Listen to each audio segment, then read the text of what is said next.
Chapter 675, Bountiful Loot. After Shifeng clicked to evolve the Abyssal Blade, the golden crystal in his hands suddenly atomized, transforming into a stream of golden mist that flowed into the Abyssal Blade. Suddenly, the Abyssal Blade began to tremble and emit a flickering golden light. A short moment later, the Abyssal Blade's exterior also began to transform. The silver sword darkened to pitch black once more. This time, however, eye-catching, bright red runes covered the sword's blade. This is an evolution. Shifeng was stunned. He could clearly feel that the Abyssal Blade had changed massively. His compatibility rate with the magic weapon had particularly increased. It felt as if the weapon had been tailored for him.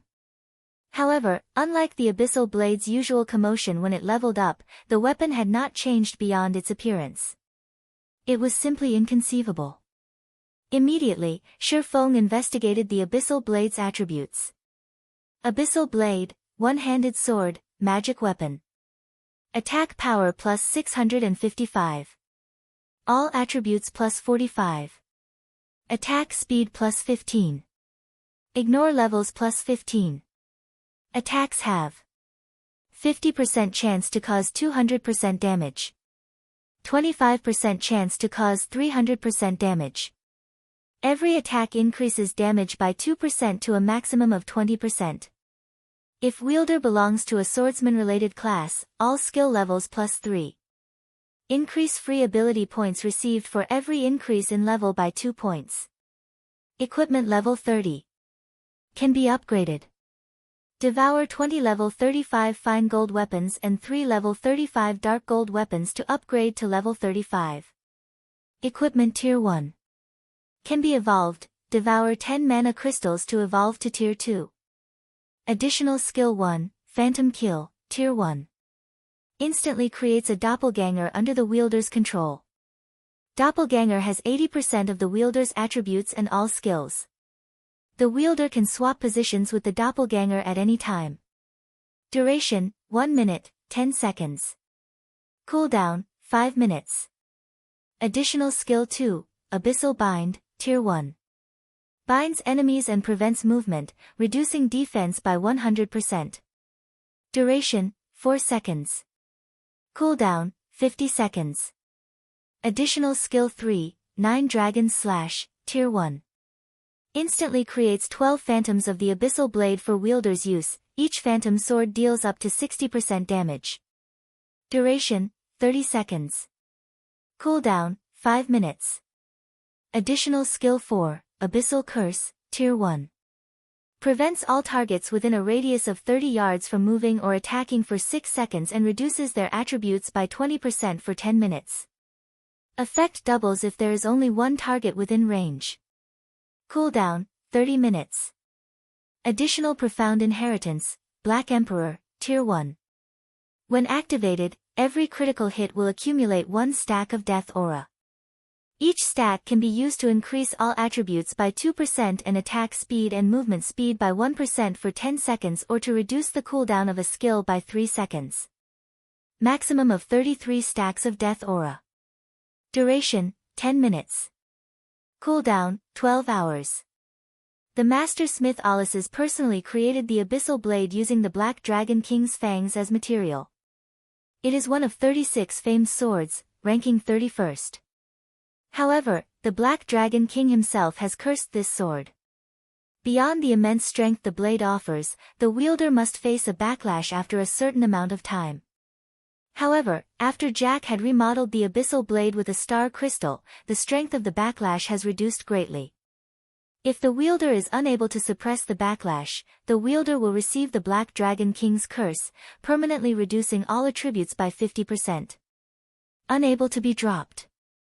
Unable to be traded. So this is what an evolution looks like. Shifeng finally understood what was going on. The Abyssal Blade's evolution had only provided minor improvements in terms of attributes. However, it had increased the tiers of the magic weapon's additional skills, upgrading them from Tier 0 to Tier 1 skills. It was similar to how players upgraded their skills. Only, while players required skill proficiency to upgrade their skills, the Abyssal Blade required mana crystals. Although the additional skills had not improved much after the evolution, the skills would now be more effective on high-tiered monsters. But this mana crystal was not easy to obtain. It only drops from 100-man Hell Mode team dungeons, and its drop rate is really low. Shifeng smiled bitterly. It was not easy to raid 100-man Hell Mode team dungeons. Not to mention, there was only a chance for a mana crystal to drop from each raid. If one did not have the support of a powerful guild, it was practically impossible to evolve their magic weapon. Although the Abyssal Blade's evolution had been an unexpected windfall for Shifeng, the Frost Giant's other loot was extremely bountiful as well. Shifeng spent over a dozen minutes organizing the loot. In total, they had obtained 26 weapons and equipment pieces in this raid. Aside from one epic weapon, 2 Tier 1 weapons, 8 dark gold set pieces, and 7 dark gold weapons and equipment had dropped. The remaining non-material items were fine gold set pieces. The harvest this time really is massive. Not only did an epic item drop, but we also obtained 2 Tier 1 weapons. Shifeng immediately began appraising the epic item and Tier 1 weapons. Among the many weapons and equipment pieces that dropped, the epic item definitely ranked first in terms of value. The Tier 1 weapons followed closely behind. Aside from epic weapons, a Tier 1 weapon was the best weapon available for a Tier 1 class. Although Tier 1 weapons were only slightly superior to dark gold weapons in terms of attributes, they specifically catered to a single class. Hence, these weapons allowed players to exert more of their strength in combat. Divine Frost Armor, Plate Armor, Epic Rank. Level 30, Level 90. Equipment Requirement, Strength 240, Agility 150. Attributes adjust according to the user's level. HP increased by 20%. Defense increased by 30%. Evasion plus 20. Ice resistance plus 30. Defend plus 2 levels. Ignore levels plus 10. Additional passive skill 1 dash. Frost Domain, reduce the movement speed and attack speed of all enemies within a range of 20 yards by 20%. Additional passive skill 2 dash. Frost Shield, when attacked, there is a fixed chance to generate a frost shield that reduces damage received by 50%. Additional active skill dash. Freezing Air, increases defense by 100% and reduces magic damage received by 80% for 15 seconds. Reduces enemies' movement speed within 15 yards by 40% each second. After being slowed for 3 seconds, they will be frozen for 7 seconds. Cooldown, 3 minutes. Tempest's Breath, Two-Handed Saber, Tier 1 weapon. Level 30, Level 50. Class Requirement, Berserker. Attack Power plus 748, currently level 30. Strength plus 50, Agility plus 45, Endurance plus 40. Ignore 20% of the target's defense. Ignore levels plus 10. All Berserker skills plus 1 level. Durability 160/160. Attacks have 15% chance to trigger Whirlwind Slash, passive, dealing 180% weapon damage to surrounding enemies. 20% chance to trigger Fatal Blow, dealing 220% weapon damage to target and inflict bleed, reducing target's HP by 20% over 6 seconds. Wind Chaser, Longbow, Tier 1 weapon. Level 30, Level 50. Class Requirement, Ranger. Attack Power plus 708, currently level 30. Strength plus 43, Agility plus 55, Endurance plus 42. Attack Speed plus 3. Accuracy plus 10%. Ignore levels plus 10. All Ranger skills plus 1 level. Durability 140/140. Attacks have 10% chance to trigger Wind's Protection, increasing arrow speed by 60% and inflicting 170% weapon damage. 20% chance to trigger Quadruple Stars, transforming one arrow into 4, each dealing 90% weapon damage. When Shifeng shared these weapons and equipment pieces statistics, the team forgot about their joy of claiming the first clear of Hell mode completely. This epic plate armor is insane. This is perfect for dealing with agility-focused bosses and players. Cola stared at the armor, mesmerized. MT classes were not particularly agile. With the Frost domain, however, MTs could make up for this weakness, their strength reaching a whole new level. Now that you've seen the items for yourselves, let's start the team auction, Shifeng announced. Chapter 676, Famous. White River City. Before Heaven's Burial's popularity could reach its peak, White River City's players had turned away from the guild, leaving it in the cold. Zero Wing was the only thing on everyone's minds. As expected of the #1 guild of our city, Zero Wing has actually claimed the first clear of the Hell mode Frost prison so quickly. That's right. I heard that, even until now, there has yet to be a single guild that has successfully raided a 100-man Hell mode team dungeon in the entire game. Even those super guilds don't have the courage to challenge them. Yet, Zero Wing dared to, and they succeeded. The strength of Zero Wing's main force definitely ranks at the peak of God's domain. It really makes you wonder just how the guild has managed to find so many experts. Find? You have the wrong idea. My friend is a member of Zero Wing's main force, and I am very familiar with his strength. When we started playing God's Domain, he was even slightly weaker than I was. However, ever since he joined Zero Wing, his strength has improved at a rate beyond the imagination. At this point, he has even reached the Trial Tower's 5th floor, becoming one of the few experts in White River City. That's not possible, right? What's not possible? I've been regretting my decision to join my current guild ever since. Although we are both core members of our respective guilds, I'm just a noob compared to my friend. As the sun began to drop below the horizon, the number of players who wandered into the Blue Moon Bar increased. When speaking about Zero Wing, many could not help but sigh with regret. Initially, Zero Wing had merely been a small and insignificant guild. Now, however, not only had it become White River City's unquestioned overlord, but it had also become the focal point of God's domain. Many guild players wallowed in their regret.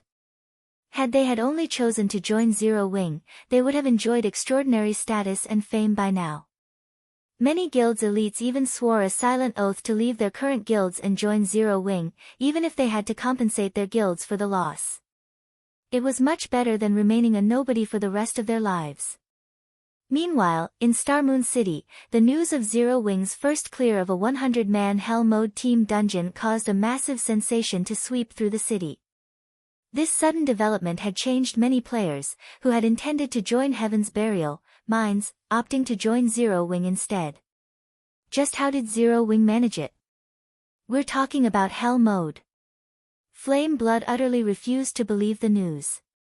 Although their guild had never dived into a 100-man Hell mode dungeon before, they had obtained a lot of information from super guilds. Not only were the dungeon's monsters stronger in terms of attributes, but the final boss was also capable of mental suppression. When fighting the final boss, players could not display their usual strength. Even a team of 5th floor experts would lose as much as 2/3 of their strength.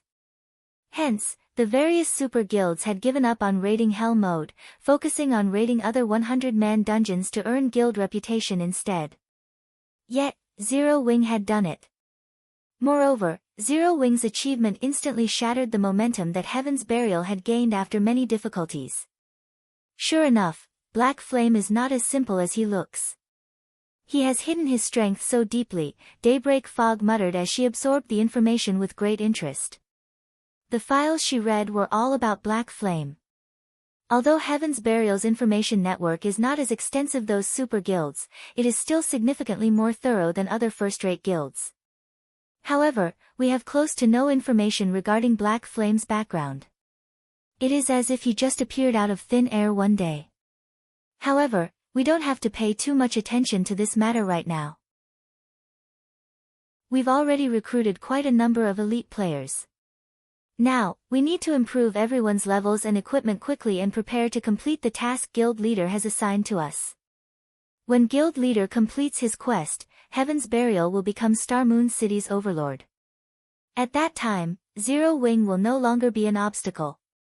No ordinary NPC city could compete with Star Moon City. In games, players competed with each other via resources. Meanwhile, the resources available in God's domain's various regions were limited. As the capital city of a kingdom, Star Moon City naturally offered more resources than any other city in the kingdom. The city also offered a more convenient transportation system. Visiting players from other kingdoms and empires who wished to explore Star Moon Kingdom could only teleport to one city, Star Moon City. Only after teleporting to Star Moon City could they teleport to the other cities in Star Moon Kingdom. This alone was enough to allow Star Moon City to stand above its competitors in the kingdom. Not to mention, Star Moon City had far more high-level maps and dungeons within its region. Aside from Star Moon Kingdom, the various large guilds across God's domain began to turn their attention to Zero Wing, particularly first-rate guilds and super guilds. Zero Wing. Isn't that the upstart guild that the Dragon Phoenix Pavilion failed to annihilate? If it can claim the first clear of a 100-man Hell Mode dungeon, some major corporation must be funding it in secret. It seems we'll have to investigate. Meanwhile, inside Twilight Echo's guild residence. Despite being a veteran first-rate guild, Twilight Echo was in a turmoil. Initially, they had not particularly cared about Zero Wing. After all, it was simply a farce Aqua Rose had concocted. Now, however, the situation had changed. The Zero Wing that Aqua Rose currently occupied had claimed the first clear of a 100-man Hell Mode team dungeon. Even super guilds lacked this achievement. This went to show that Zero Wing's strength was extraordinary. At the very least, the standard of the guild's main force must rank at the very peak of God's domain. However, nobody among Twilight Echo upper echelon believed that Black Flame was the one responsible for such a powerful team. After all, before God's domain, nobody in the virtual gaming world had ever heard of him. The only possibility was that Aqua Rose was responsible for the team's creation. I told you that Aqua Rose possessed immense potential, yet you were adamant about chasing her out of Twilight Echo. If Aqua Rose were still with us, given the guild's background, we would have become the next super first-rate guild by now. Tell me, then. What should we do now? A middle-aged man with a righteous air huffed angrily. Elder True Marshal, there is no need to get so agitated. We were left with no other choice. After all, her parents made the decision. It wouldn't be right to meddle with their family affairs, a lady nearing her 40s assuaged. However, now that everyone has seen what that child is capable of, I believe that everyone present understands what this means. This farce has gone on for long enough. It's time that we bring that child back to us. At the Twilight Echo's elder meeting, Brilliant War God was livid. He had never expected Aqua Rose to be so capable. She had actually managed to develop a small guild into a large guild that even Twilight Echo could not ignore. Listening to the elder's intentions, he realized that he could never coerce Aqua Rose in the future. Guild leader Glorious, what is your will? Elder True Marshal asked coldly as he turned to Glorious Echo, who sat comfortably on the guild leader's throne. Back then, Glorious Echo had strongly advocated stripping Aqua Rose of her position as an honorary elder. Now, however, Aqua Rose's strength was clear for all to see. Twilight Echo was not a one-man guild. If Glorious Echo continued to hinder Aqua Rose's return to the guild, he would make an enemy of every elder in the guild. Glorious Echo, who had held his silence through the meeting, smiled and responded indifferently, since everyone has decided, I will not object. However. Chapter 677, Solomon's Sword. Inside the Frost Prison, after Shi Feng announced the start of the auction, a heated competition began between every member of the team. They even fought fiercely over the dark gold set pieces, much less the epic-ranked Divine Frost armor. The bids continuously increased by 1,000 GCP increments. Zero Wing's GCP was not cheap. Each point was roughly the equivalent of 30 copper. In other words, 1,000 GCPs were worth roughly 3 gold. To the majority of independent players, 3 gold coins was an astronomical price. Normally, these players would only have several silver coins in their pockets, maybe 10 or 20 silver if they were slightly stronger. However, in the hands of Zero Wing's main force members, that amount of money was practically nothing. After a brief moment of bidding, the price for the Tier 1 two-handed saber, Tempest's Breath, had reached 50,000 GCPs. If converted to coins, that would be 150 gold. However, the true value of a Tier 1 weapon was far more than 150 gold, as it could last until level 50. It would only start to lose its value after players attained their Tier 2 class. Meanwhile, among the Berserker's current weapons, Rampant Blade's Bluefire double-edged sword was the strongest. However, it was slightly weaker than the Tier 1 Tempest's Breath. Hence, the Berserkers desperately fought to outbid each other. Some even sought to loan GCPs from their friends. Rampant, you lost out big time this time.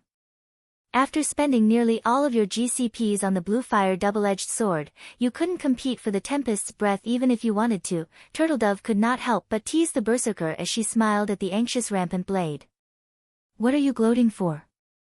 If not for Big Brother Cola and Boss Wumian having Tier 1 sets, Guild Leader would not have given you the Divine Frost armor.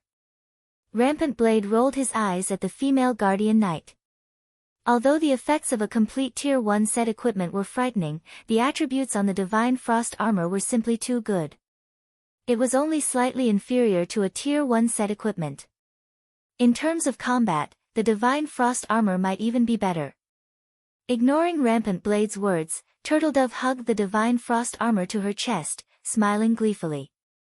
Although she owed the guild a large number of contribution points after obtaining the Frost armor, with it, she could earn GCPs much faster than before.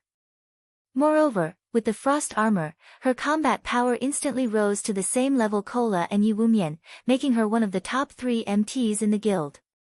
While Turtledove joyfully celebrated her prize, Shadow Sword spent 85,000 GCPs to gain the Tempest's Breath.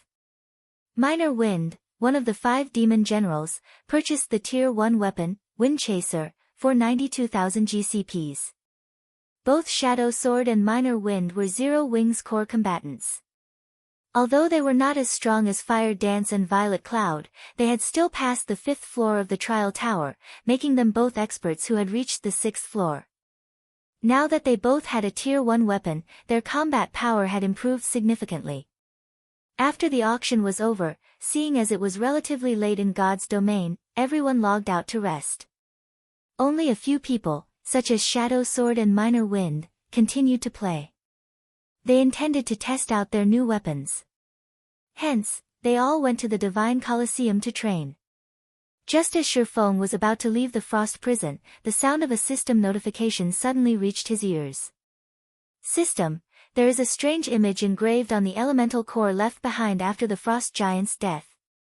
Do you wish to investigate it? Strange image. Shurfeng turned to the massive, resplendent gemstone that he had previously ignored. The blue gemstone was as tall as he was. If not for the system notification, he would not have noticed the palm-sized image engraved on the gemstone's exterior. Why haven't I encountered this notification in the past? Shurfeng walked up to the gemstone and inspected the image carefully. He discovered that it was an extraordinarily complex magic array.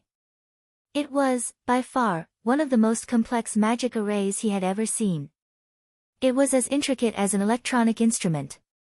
When Shurfeng touched the image, the elemental core suddenly began to shrink. From the size of an adult human, the massive gemstone shrank to the size of a fist in the blink of an eye.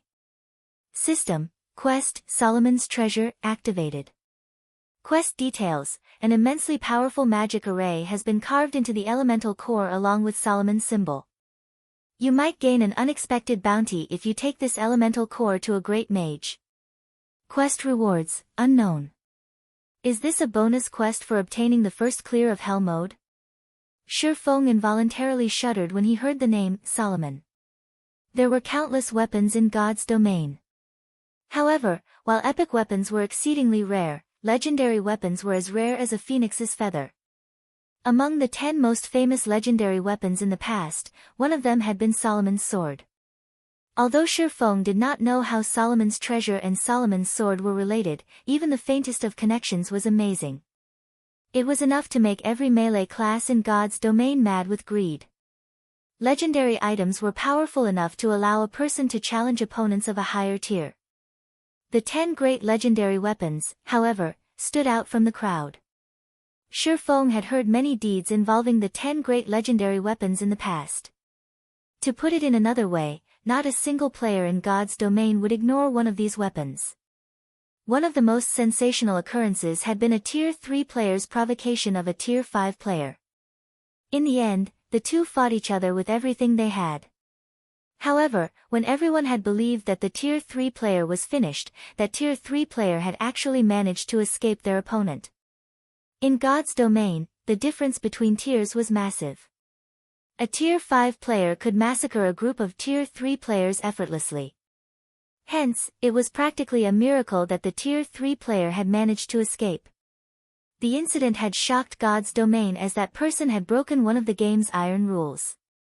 Afterward, that Tier 3 player reached Tier 4, and when he encountered the Tier 5 player again, he only took a few seconds to finish his opponent off. After the incident, the various large guilds investigated the mysterious player, hoping to find the cause for such an upheaval.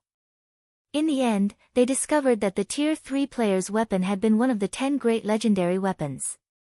Afterward, that person went on to become a Tier 6 god-ranked player. He had also been a member of the famous Midnight Tea Party, known as the mage god Gaia. Although Gaia had only begun playing God's domain during the middle stage of the game, both his talent and luck were far beyond that of the ordinary person. He quickly became a Tier 6 god-ranked player, becoming a massive headache for super guilds. Now that he had a clue that could possibly lead towards one of the 10 great legendary weapons, even Shurfeng was shocked senseless. Although he currently had the Abyssal Blade, at the end of the day, a magic weapon was only a magic weapon. It was significantly inferior to a legendary weapon, not to mention one of the 10 great legendary weapons. Such an item was almost a myth, even in God's domain. Shurfeng carefully stored the elemental core and with trembling hands, took out a return scroll. Calm down. Calm down. Shurfeng told himself repeatedly. However, he could not keep his thoughts from wandering towards Solomon's sword. I should meet with Weissman for now. Although there were quite a number of Tier 3 great mages in White River City, there was only one Tier 4 great wizard, Weissman. Shurfeng did not believe that ordinary great mages would know much about Solomon. Only those old fellows who had lived for over 100 years would have detailed information. Ordinary players had no chance of gaining an audience with Weissman. Fortunately, Shurfeng was a Count of White River City. He was a true, major noble. Even Weissman would not dismiss him casually. Furthermore, the two were familiar with each other. Chapter 678, Top of the World. As the sky darkened, the magic lamps lining the streets of White River City lit up, brightly illuminating the entire city. Quite a number of merchant players crowded the streets, purchasing equipment and materials. At this time, many combat players were returning to the city after a day of hard work. These combat players usually sold their unwanted materials as well as spent a portion of the day's earnings on some delicacies and alcohol. By now, everyone had already adapted to their new lives in the world of God's domain. The players on the streets of White River City were currently chatting merrily with each other, the hot topics either relating to Zero Wing or the currently popular Stoneclaw Mountains. After returning to the city, Shurfeng reverted his appearance to that of Yifeng's. When he walked through the city streets, he immediately became the center of attention. Look, that guy's a member of Zero Wing. His equipment looks awesome. He must be an elite member of Zero Wing at the very least. It would be great if we could get him to carry us. Zero Wing really is amazing. Even a random member of the guild is level 30 and has such enviable equipment. It's a pity I failed to get through their test today. I'll definitely have another go at it in a few days. The six-winged emblem was something extremely familiar to the players of White River City. Unfortunately, the number of players who could sport this six-winged emblem was quite low.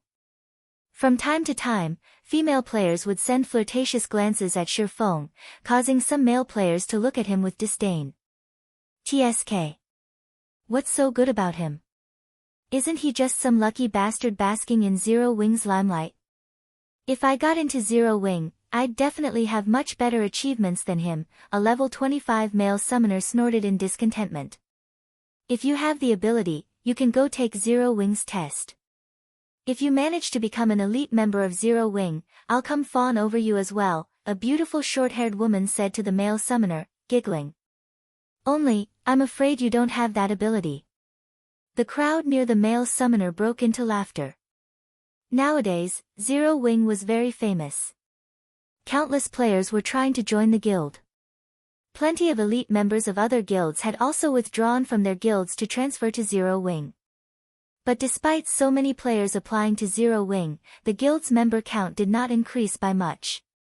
One could just imagine how difficult it was to enter the guild. Zero Wing's entrance examination was rigorous and had very high requirements.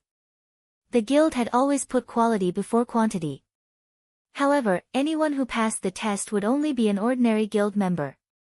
Those who wished to become an elite member would have to accumulate a certain amount of GCPs to qualify for the elite test to become an elite member. In short, Zero Wing's requirements were far more stringent than other guilds. Hence, it was incredibly difficult to become an elite member of Zero Wing. Any person who managed to become an elite member of Zero Wing was already an expert in the eyes of ordinary players. Shifeng simply smiled at the gossiping of the crowd. Shaking his head, he donned a black cloak and quickly made his way to the city hall. A female receptionist dressed in neat office attire came up to Shifeng and asked, "Good day, sir. How may I be of service to you today? I wish to meet with Lord Weissman." Shifeng showed his Count emblem. "Lord Count, please follow me." Upon seeing the Count emblem, the receptionist immediately led Shifeng to the inner sanctum of the building. After waiting for several minutes, Shifeng was then shown into Weissman's office. "Young man, what brings you to this old man today?" Weissman asked warmly as he stroked his white beard. "Lord Weissman, please take a look at this." Shifeng retrieved the elemental core from his bag. The instant Shifeng took out the elemental core, Weissman squinted his eyes, a serious expression appearing on his face. "Young man, you really are something." Weissman felt a little surprised as he carefully inspected the elemental core. Logically speaking, this thing should not exist in this world anymore, yet you've actually managed to obtain it. Your luck truly is extraordinary. It's no wonder that little girl Charlene says that you have heaven-defying luck. "Lord Weissman, do you know what this item is?" Shifeng asked hurriedly. Judging from Weissman's reaction, he could tell that there was more to this item than met the eye. After inspecting the magic array engraved on the elemental core, Weissman could only shake his head and say, "It is still too early for you to come into contact with this thing. If you wish to challenge this, I advise you to do so only after you become stronger." "Lord Weissman, may I know how strong I need to be?" Shifeng asked. "Reach Tier 3. Weissman immediately provided Shifeng with a definite answer. "Tier 3. Shifeng could not help his surprise. "Is it really impossible for me right now?" Although he knew that the quest would not be simple, he had not thought that the difficulty would be so excessive. He was still a long way from obtaining his Tier 2 class, not to mention the level 100 Tier 3 class. In the past, even after a decade had passed, Tier 3 players were still considered peerless experts as the majority of the player population failed to attain their Tier 3 classes at all. For Solomon's Treasure to be a quest that required him to have a Tier 3 class to complete it, its difficulty was simply ridiculous. However, this revelation also further convinced Shifeng that Solomon's Treasure might be somehow related to Solomon's Sword. "It's not exactly impossible. The problem is, with your current strength, you won't be able to reach that place," Weissman laughed. "Won't be able to reach?" Shifeng came to a realization. He did not lack the strength to complete the quest but only the strength to arrive at the quest location. Lord Weissman, can you tell me where that place is? The top of the world, Mount Sogar. Weissman did not try to withhold the answer from Shifeng. On the contrary, he sincerely explained, the magical array carved onto this elemental core is not only a map but also a key. Meanwhile, the location indicated in the map is Mount Sogar. Setting aside how far that place is from Star Moon Kingdom, on your way there, you will have to pass through places with powerful monsters. Having a Tier 3 class is already the minimum. If you wish to arrive safely at Mount Sogar, you should reach my standard at the very least. Hence, you had best give up on that place for now. It won't be too late to go there once your strength reaches a sufficient level. You are still young. What you have is time. The top of the world. Shifeng smiled. Shifeng knew of this place. Although he had never personally been to Mount Sogar before, its fame as the top of the world was most likely known throughout God's domain. And indeed, just like Weissman had said, a Tier 3 class would be no different from food to the monsters one would encounter on the way to Mount Sogar. Even if he were still a level 200 Tier 3 Sword King right now, he would barely manage to reach Mount Sogar. He would also have to spend a long time traveling to get there as the teleportation point nearest to Mount Sogar was 10 days away. Moreover, that was assuming that he could continue running for 10 days straight and did not encounter any powerful monsters throughout the entire journey. Although he could shorten the travel time by using a mount, even then, it would still take a long time. However, Shifeng had the position teleportation scroll, a Tier 4 scroll that allowed him to teleport to any location in God's domain, except for a few special spaces. Mount Sogar was not one of these exceptions. In other words, he could teleport there directly. Shortly after, Shifeng bade farewell to Weissman and immediately ran back to the candlelight trading firm. As its moniker suggested, Mount Sogar was the tallest location in the entire God's domain. At the same time, it was also a domain that humans did not willingly enter, as a multitude of powerful monsters lived there. Even the human empires were powerless against the monsters there. In the past, there had been many players who had tried challenging that place. Although Shifeng could head to Mount Sogar right now, he still needed to make a lot of preparations. After he returned to his forging room, he immediately contacted Melancholic Smile. Melancholic, send the top-ranking alchemist and engineer within the trading firm to my forging room, please. Chapter 679, The Weapon That Ended an Era.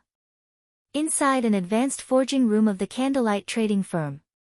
Under Melancholic Smile's instructions, the Candlelight Trading Firm's most skilled alchemist and engineer immediately made their way to Shifeng's forging room. Take a look at these for now, and tell me how confident you are at manufacturing these items, Shifeng said. He then passed two separate designs to the alchemist Nine Coasts and the engineer Ocean Smile. The two people hurriedly nodded in response, not daring to act sloppily at all before Shifeng.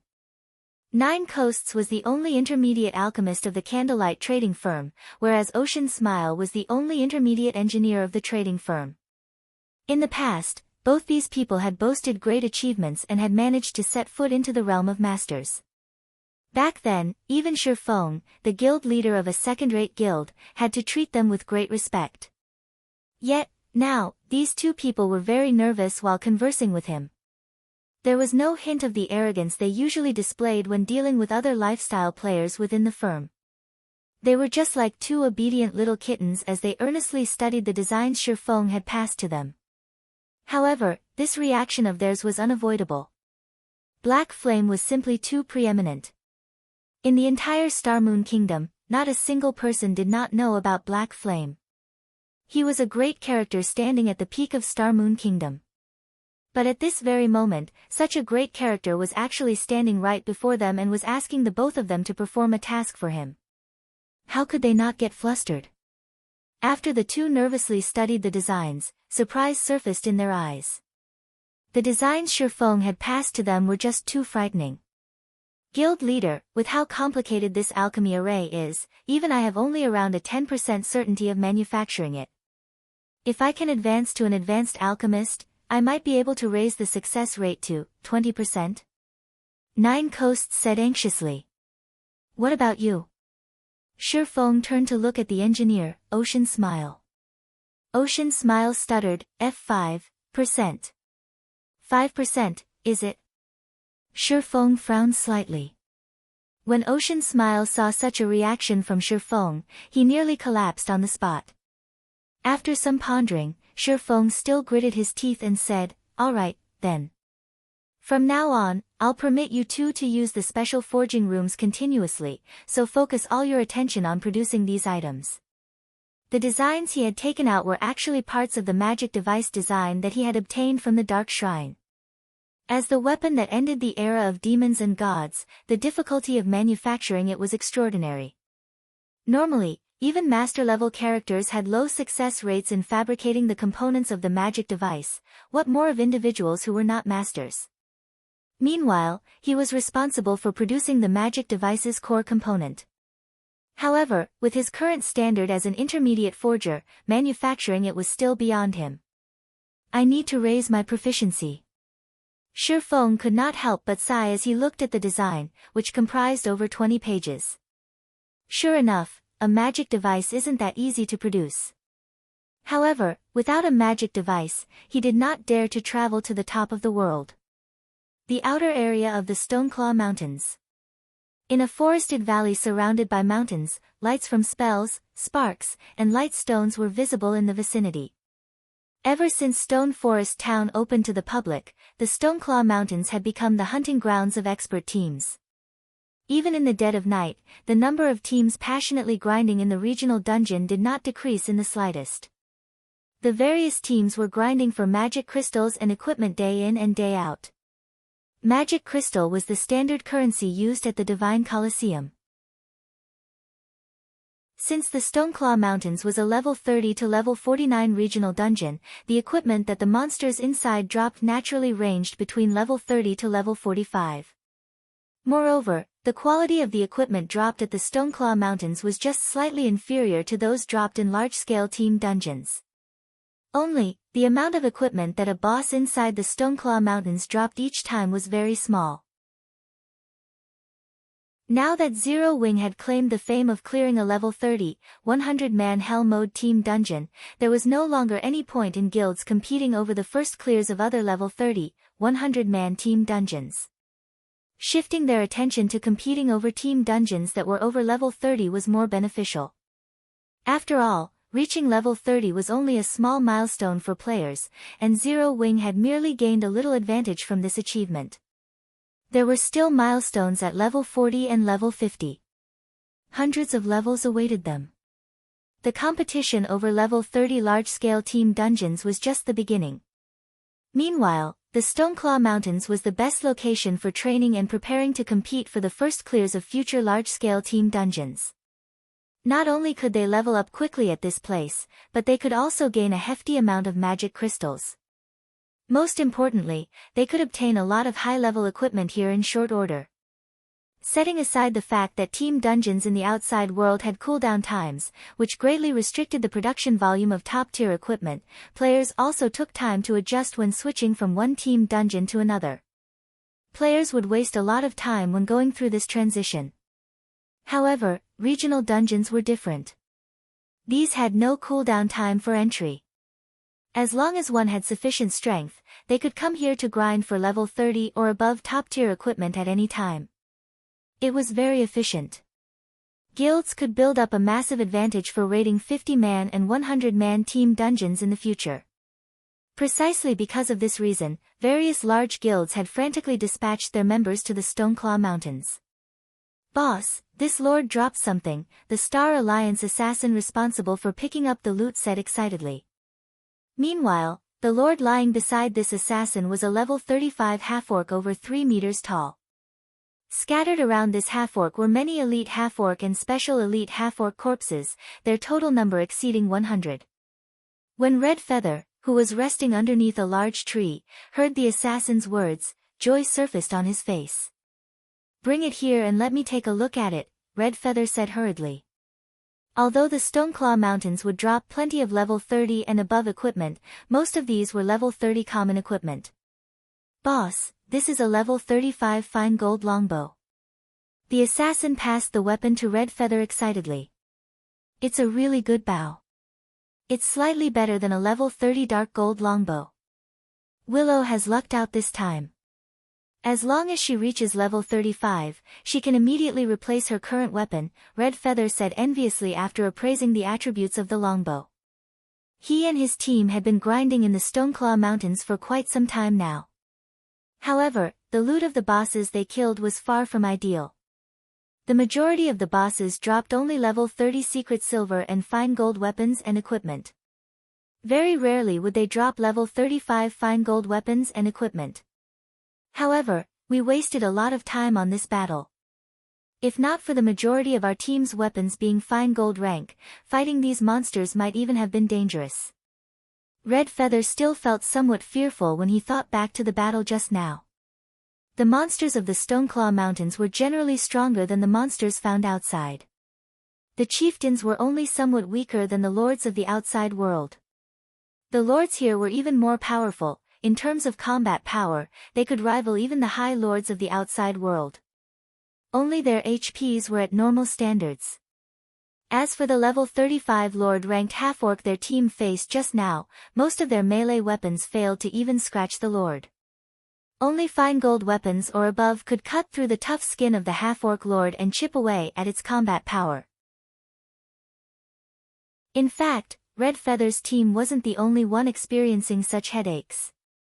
Any team that came to grind in the Stoneclaw Mountains found themselves facing similar problems. Every battle in the regional dungeon would greatly exhaust a team. Players who used secret silver weapons were even forced to use whetstones to recover their weapons' durability after fighting just one battle. Otherwise, their weapons were sure to break in the next engagement. As a result, the teams in the Stoneclaw Mountains could not fight continuously over long periods of time. Boss Red, Elder Purple Eye's team has encountered 1 lord and 6 chieftains. They are in urgent need of backup right now. Purple Eye's team is too unlucky to have actually encountered so many monsters. Everyone, follow me immediately. Shortly after Red Feather's team began resting, Purple Eye, who was also one of the Star Alliance's top combatants, sent a request for help. Red Feather had no choice but to respond. Even if the standard of Purple Eye's team was very high, there was no way her 100-man team could take on the equivalent of 1 High Lord and 6 lords of the outside world simultaneously. Not to mention, there should also be plenty of elite and special elite monsters. However, the problem plaguing the various teams was actually making the Candlelight trading firm in Stone Forest Town a fortune. Whether it was whetstones or advanced whetstones, none of the guilds had initially planned to purchase these items from the Candlelight trading firm. However, the consumption of these items was simply too voracious. Their own production was insufficient. Hence, the guilds had no choice but to purchase these items from the Candlelight trading firm. Due to this reason, the entire Candlelight trading firm was extremely busy since several hundred whetstones might sell at any given minute. Meanwhile, during the time the various guilds were scrambling over the Stoneclaw Mountains, Shirfong cooped himself up inside a special forging room, frantically producing intermediate mana armor kits and continuously increasing his forging proficiency. For 4 whole days, Shirfong did not sleep or rest, spending all that time madly raising his proficiency. He only stopped when the sound of a system notification entered his ears. Meanwhile, Shirfeng's level had also increased rapidly during this period. At this moment, he had already reached level 32. His leveling speed simply left one speechless. Chapter 680, Advanced Forger. System, congratulations. You are the first player to be promoted to an Advanced Forger. Rewarding 10 magical gold and 20 million EXP. The system notification repeated 3 times. Upon the arrival of this system notification, Shirfong finally stopped producing intermediate mana armor kits. He had required a total of 24,000 proficiency points to advance from an intermediate forger to an advanced forger. That was double the amount necessary for the promotion from a basic forger to an intermediate forger. It really is tough work. Shirfong abruptly collapsed into a chair, breathing out a sigh of relief. With this standard, I should be able to manufacture the core component of the magic device. Even if he was producing intermediate mana armor kits, it normally should not have been possible to gain 24,000 proficiency points in just 4 days. However, he had the forging talent, forging genius, that every forger dreamed of obtaining. With each successful forging, he had a fixed chance to receive an additional 2 proficiency points, equivalent to successfully producing 1 more high-level item. The luck from Icarus's heart also helped increase his chances of triggering the effects of forging genius. Only with the combination of all these effects did he manage to become an advanced forger. Nevertheless, his success rate at producing the core component of the magic device would still be very low, even though he was now an advanced forger, roughly 10% at most. If he became a master forger, though, his success rate could be as much as 30%. However, time waited for no man. Moreover, even if Shi Feng had the Book of Forging, the Black Steel insignia, and forging talent, advancing from an advanced forger to a master forger would still be extremely difficult. That promotion was no longer a problem of proficiency or success rate. One of the requirements for a player to become a master forger was the creation of their own weapons and equipment without relying on readily available forging designs. Doing so would not take days but rather months or years, instead. Hence, even after a decade had passed, remarkably few players had managed to reach the level of master. Setting aside the fact that Shi Feng needed to advance to his Tier 2 class within a short period, just the test for the Tier 2 class was already quite challenging. The test for one of the 10 Great Saint Legacies could only be more so. If he wanted to clear the test quickly, it was naturally better for him to be stronger. Solomon's treasure might allow him to improve his strength further. Needless to say, he had to complete the quest as soon as possible. During these 4 days, many things had also occurred in the vast god's domain. The most popular matter had to be the activation of the Divine Battlefield at the Divine Colosseum. The Divine Battlefield was a place for players to wage war against each other. Players could obtain points for killing other players in the Divine Battlefield, which they could then use to exchange for rewards. A wide selection of rewards was available, although the most attractive rewards were still weapons and equipment. The best reward players could trade for was dark gold set equipment. However, the number of points required to do so was immense. Moreover, the weapons and equipment received were non-tradable and were usable for only the person who exchanged for them. Hence, even if the items dropped upon the owner's death, other people could not avail of said items, though they could sell them to NPCs, at dismal prices. To exchange for dark gold set equipment, players were first required to reach the highest ranking battlefield. The Divine Battlefield was divided into multiple ranks: Soldier's Battlefield, General's Battlefield, Marshal's Battlefield, King's Battlefield, and Hero's Battlefield, with each succeeding rank having increasingly higher entry requirements. Only after reaching the Hero's Battlefield could players collect points to exchange for dark gold set equipment. However, this was also a good way for experts to upgrade their equipment. After all, even guilds had a hard time obtaining dark gold weapons and equipment. Hence, everyone's passion for the Divine Battlefield deepened. When Fire Dance and her team participated in the Divine Battlefield, they would occasionally get slaughtered as well. The players visiting the Divine Battlefield did not come from just a single kingdom or empire. Instead, the entire god's domain shared a single divine battlefield. Against monstrous experts or the encirclement of 3 or 4 top-tier experts, even Fire Dance and the other Zero-Wing Corps members could only accept fate. This experience also allowed her and the others to realize that, no matter how strong they had become, there was always someone stronger than they were. Even if they ranked at the top of a weak, little kingdom like Star Moon Kingdom, they were still insignificant beings in the vast world of God's domain. Meanwhile, the situation at the Stoneclaw Mountains was also heating up. Many teams had already begun clearing the monsters wandering in between the outer and inner areas of the dungeon, and upgrading their equipment very quickly as a result. Zero Wing was also sending large numbers of members to the regional dungeon to grind and level up.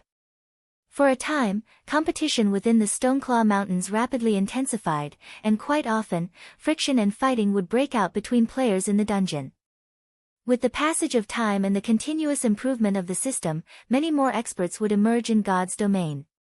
Hence, Shi Feng was in a hurry to improve himself further. Guild leader, here are the items you've asked for. The alchemist Nine Coasts stacked a pile of components on top of the stone platform. Respectfully, he said, these are all the components we've managed to make during these past few days. There are 70 sets here. After striving for 4 days, he and Ocean Smile had managed to manufacture only 70 sets of components. Despite receiving an endless amount of materials, their success rates were far lower than their initial estimates. They had spent a full 1,000 gold on manufacturing a mere 70 sets of components.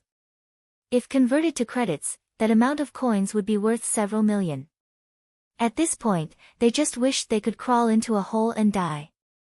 After all, the materials required to manufacture each component cost roughly 30 silver. With over 1,000 gold, they could have produced over 3,000 individual components. Yet, the both of them combined had only managed to make 140. Their success rate did not even reach 5%. Okay, you can go back and continue making the components. Shi Feng nodded. He was not surprised whatsoever by this abysmal success rate. All things considered, those were components required to manufacture a magic device. Their failure to achieve a 5% success rate was entirely within his expectations. After 9 coasts left, Shi Feng sorted his mood out and began producing the core component of the magic device. The core component required only a few materials. However, they were all rare materials. Even after the guild's combined efforts as well as purchases through Gentle Snow's connections, he had managed to collect only 100 sets of materials. The cost of one set was roughly 10 gold, so 100 sets cost about 1,000 gold. Meanwhile, Shi Feng's success rate was only around 10%. Even the Star Alliance and Ouroboros would not be willing to take such a gamble. Fortunately, I'm earning quite a lot of money through Stone Forest Town and the Candlelight Trading Firm. Otherwise, even I wouldn't dare to take this risk, Shi Feng muttered, smiling bitterly as he looked at the materials in his hands. The core component he was going to produce was a ball-shaped object. Just refining the metals required was already a difficult task. However, by relying on the ice blue devil flame, the metal he refined had relatively good color. What came next was molding the metal into the desired shape. If he was off by even a single millimeter, then the final product would end up as a failure. As for the last step, he had to engrave runes onto the metal ball. Time crept past. Shi Feng went through 70 attempts in one go. In the end, only 3 out of the 70 attempts had succeeded. The difficulty of producing the core component was much higher than his initial expectations. I'm generally familiar with the process already. I should start using the magical gold now. Shi Feng considered the materials he had left, feeling that he already had sufficient practice. The magical gold rewarded by the system was an extremely rare material. Not only could it increase his forging success rate, but it could also evolve an item at a fixed chance. Its market value was no less than 100 gold per piece. Initially, Shi Feng had taken 50 tries to produce one core component. Afterwards, however, he had managed to succeed twice out of 20. Without a doubt, his success rate had increased significantly, which was all due to his continuous experimentation using the simulation device. If he did not possess the simulation device of the special forging room, he would have most likely failed all 70 attempts. Chapter 681, Dual Abilities. With only 30 sets of materials remaining, Shi Feng did not dare to be careless. A magic device was an assembly of different components. The core component was merely one of 3 parts. If he failed the final assembly, the product would be a failure as well, and the components would have to be scrapped. Shi Feng had seen a master forger assemble magic devices in the past. Back then, said master forger only had a success rate of 30%. Even so, a massive number of players eagerly searched out this master forger to help assemble their magic devices for them because other master forgers had less than a 20% success rate. 5 sets of components were required just to assemble a single magic device. Furthermore, each component set, which consisted of 3 individual components, required roughly 10 sets of materials to manufacture. In other words, at least 50 sets of materials were required to produce a magic device. If one were unlucky, they might actually require more than 100 sets. Even an expert player would have to spend a long time to gather 100 sets of raw materials. The coins involved could also put an expert player into debt. This was precisely why magic devices had been extremely rare in God's domain in the past. The players capable of obtaining one were generally either experts or wealthy tycoons. After Shifeng had gone so much trouble to obtain 100 sets of materials, he had only managed to produce 3 core components after expending 70 sets. It was not enough to assemble a magic device. At the very least, he needed to prepare 10 core components to have a higher chance of manufacturing a magic device. After all, he was only an advanced forger, not a master forger. Time crawled by. Shifeng's first attempt to produce the core component with the magical gold failed. The second attempt failed as well. After 4 consecutive failures, Shifeng had no choice but to give up on using the magical gold. Magical gold was one of the best support tools for forging dark gold and epic items. Even Shifeng felt a sting after failing 4 times in a row. On his 9th attempt, Shifeng finally succeeded. Sure enough, engraving the runes is the most difficult stage. Shifeng could tell that his previous successes had not been due to luck because he had felt as if his entire being had melted into the metal while he had focused on engraving the runes on this last core. He had felt something similar during his previous successes. This feeling of melding with the core component. Shifeng stopped his work for a moment and pondered the sensation. It feels somewhat like improving my skill completion rate. To improve my skill completion rate, I had to integrate myself with the environment. Suddenly, Shifeng retrieved a bottle of 100-berry wine from his bag and began to manufacture the core component once again. This time, he used a bar of magical gold. The 100-berry wine was a tool that could increase one's compatibility rate. Since the theory behind engraving runes was somewhat similar to improving skill completion rates, the 100-berry wine should help him reach a higher success rate with the engraving the core components runes. This time, Shifeng completed the core components refinement much faster than before. In just 5 minutes, Shifeng finished refining and molding the metals. He also completed engraving the runes in a single breath. As the core component felt like an extension of himself, Shifeng's control over the rune engraving process was quite high. System: core component has been successfully manufactured. Forging proficiency increased by 3 points. Obtained 50,000 EXP. Sure enough, my guess was correct. Excitement bubbled in Shifeng's chest as he heard the sound of the notification. I never realized that the 100-berry wine could be used like this as well. Immediately, Shifeng used the remaining materials in one go. Of the remaining 20 sets of materials, he successfully produced 4 core components. Among them, magical gold had been incorporated into 3. His success rate had reached the level of a master forger. With this, he had managed to produce 9 core components with the 100 sets of materials. Among them, 4 had magical gold. He was only 1 core component from his goal of 10. Now, all that was left was to assemble the magic device. If he succeeded, he would be the first player in God's domain to birth a magic device. As the weapon that had brought about the end of the era of demons and gods, one could just imagine how powerful a magic device was. A magic device's most valuable effect was its ability to strengthen weapons, allowing these weapons to inflict damage to demons and gods. To put it simply, magic devices had given humans the ability to resist demons and gods. Of course, the magic device Shifeng had obtained was not that powerful as it was only bronze rank. Even so, a bronze magic device should not be underestimated. As players reached higher levels in God's domain, the monsters they encountered would grow stronger as well. At some point, even dark gold and epic weapons would not deal much damage. However, after one equipped a bronze magic device, even a secret silver weapon could cut through the tough hide and scales of monsters, not to mention fine gold and dark gold weapons. If players did not possess a magic device, however, the difficulty of defeating those powerful monsters would increase significantly. Hence, in the past, the various large guilds throughout God's domain had been extremely desperate to obtain magic devices. Even the design for a bronze magic device could incite a war between first-rate guilds. Now that Shifeng had obtained a magic device forging design so early into the game, he could begin to manufacture them much sooner than anyone else. He would also be prepared when everyone began encountering monsters that could not be easily defeated with normal weapons. The first assembly failed. The second assembly failed. The third assembly was successful.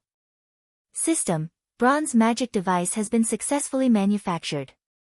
Forging proficiency increased by 5 points. Obtained 100,000 EXP. Shifeng was stunned when he heard the system notification. This can't be real, right? Success on the third try. Shifeng muttered, astonishment filling his voice, as he stared at the fist-sized metal ball in his hand.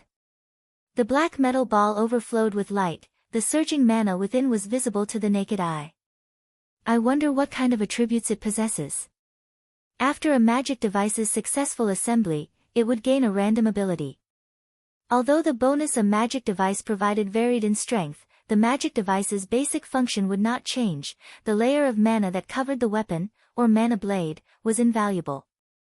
This mana blade could interfere with the mana that radiated off a monster's body, thereby weakening its defense significantly and allowing players to inflict damage. Otherwise, a monster's body with that protective layer of mana was tougher than diamond. Even scratching the monster would be extremely difficult, not to mention taking it out. Magic device, bronze rank. Strengthens a weapon, giving it the basic reduced weight effect and weaken target's mana body by 30%. What a pity. Although the weakening effect is quite powerful, the reduced weight effect isn't particularly useful to a one-handed weapon. It would be very useful towards a two-handed weapon though. Shifeng inwardly felt disappointed. Both the Abyssal Blade and Purgatory's shadow fit him perfectly right now. If they became any lighter, he might not be able to exert his full strength with them. Following which, Shifeng returned to assembling magic devices. 1, 2, 3. As his stock of components dwindled, the sound of a system notification rang by his ears once more. System: Bronze magic device has been successfully manufactured.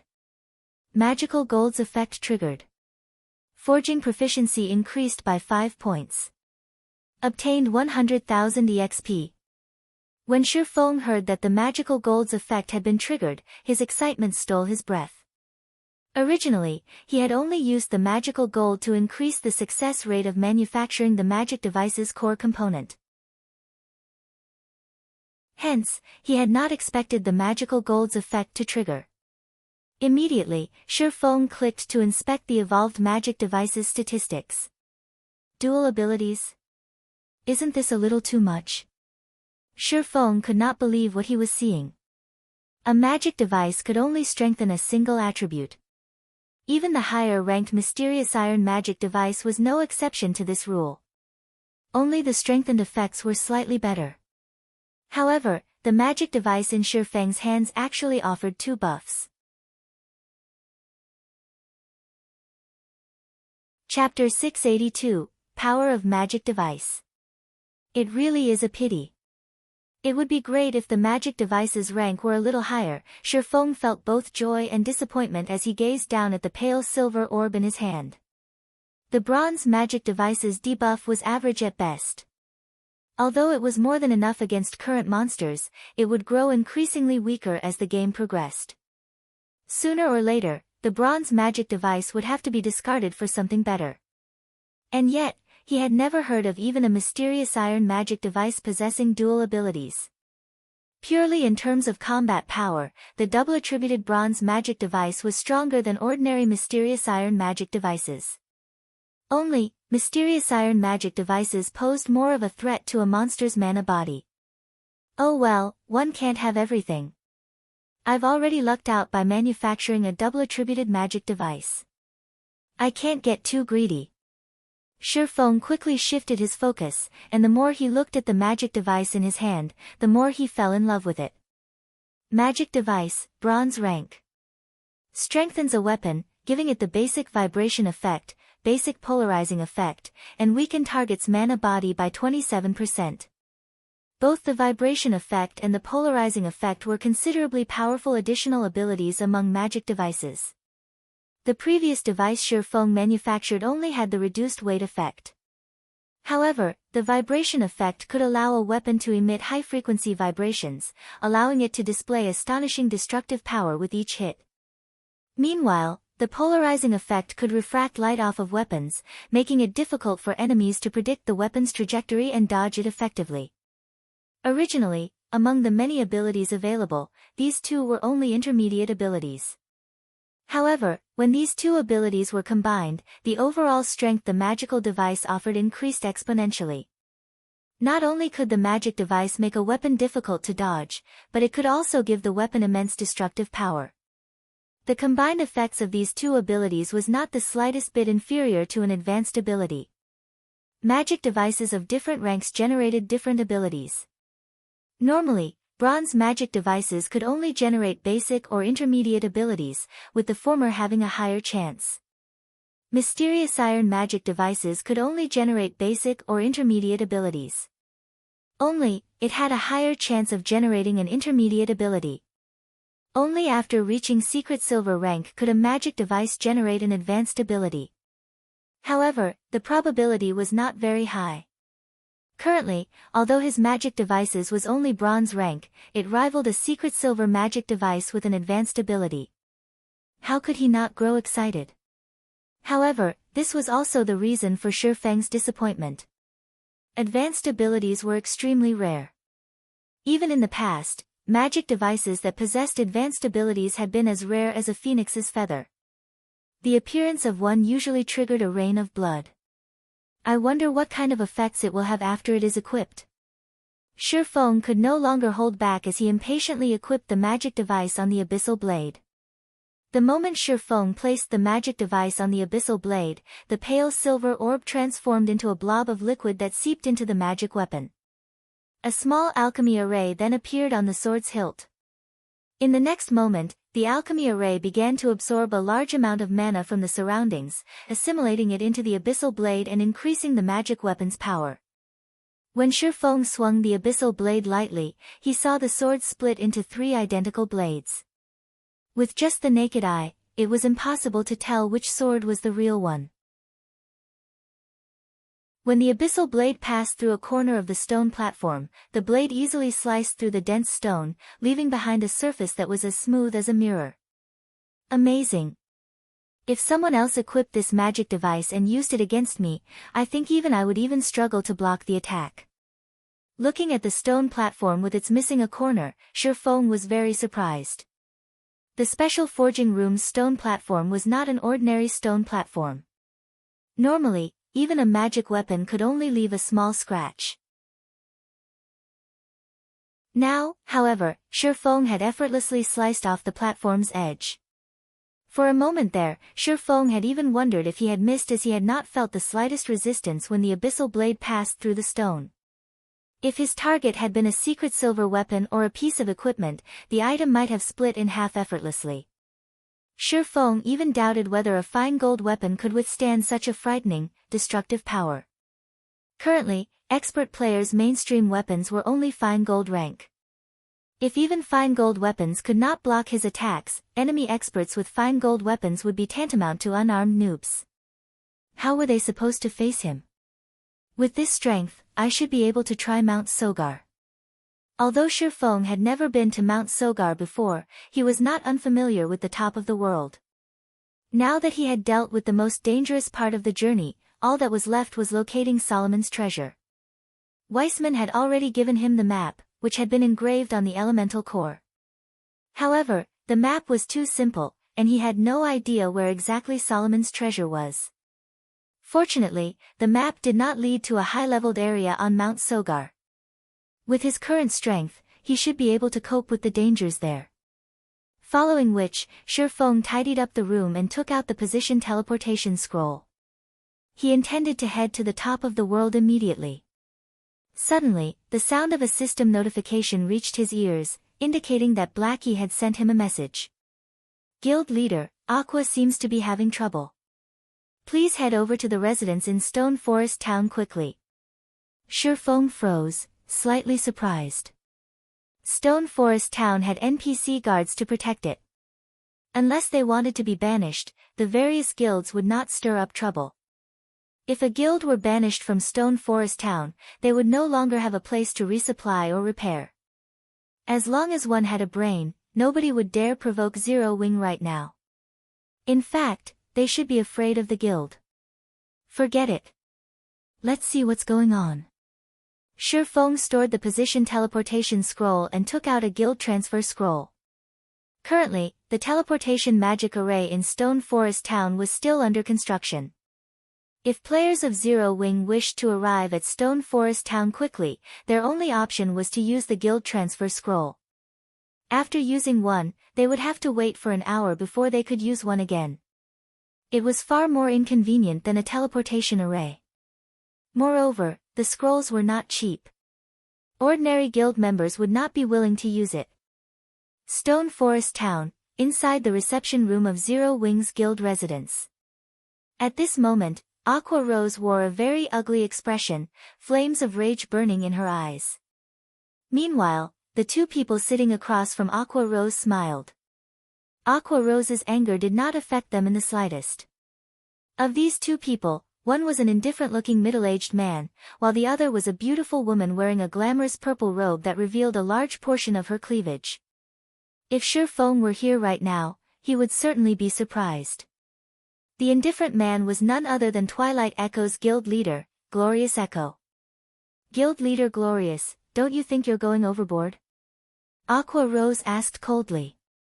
Overboard? How is this overboard? I am just offering a kind reminder, Glorious Echo laughed. Although you left Twilight Echo, do not forget that you have yet to dissolve your contract with the guild.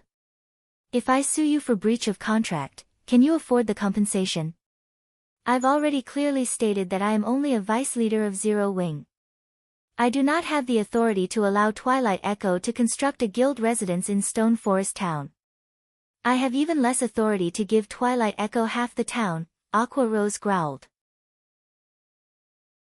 She had wanted to dissolve her contract with Twilight Echo the moment she first left, but in the end, she had abstained as her family sat on the board of directors of the guild. However, she never would have thought that now.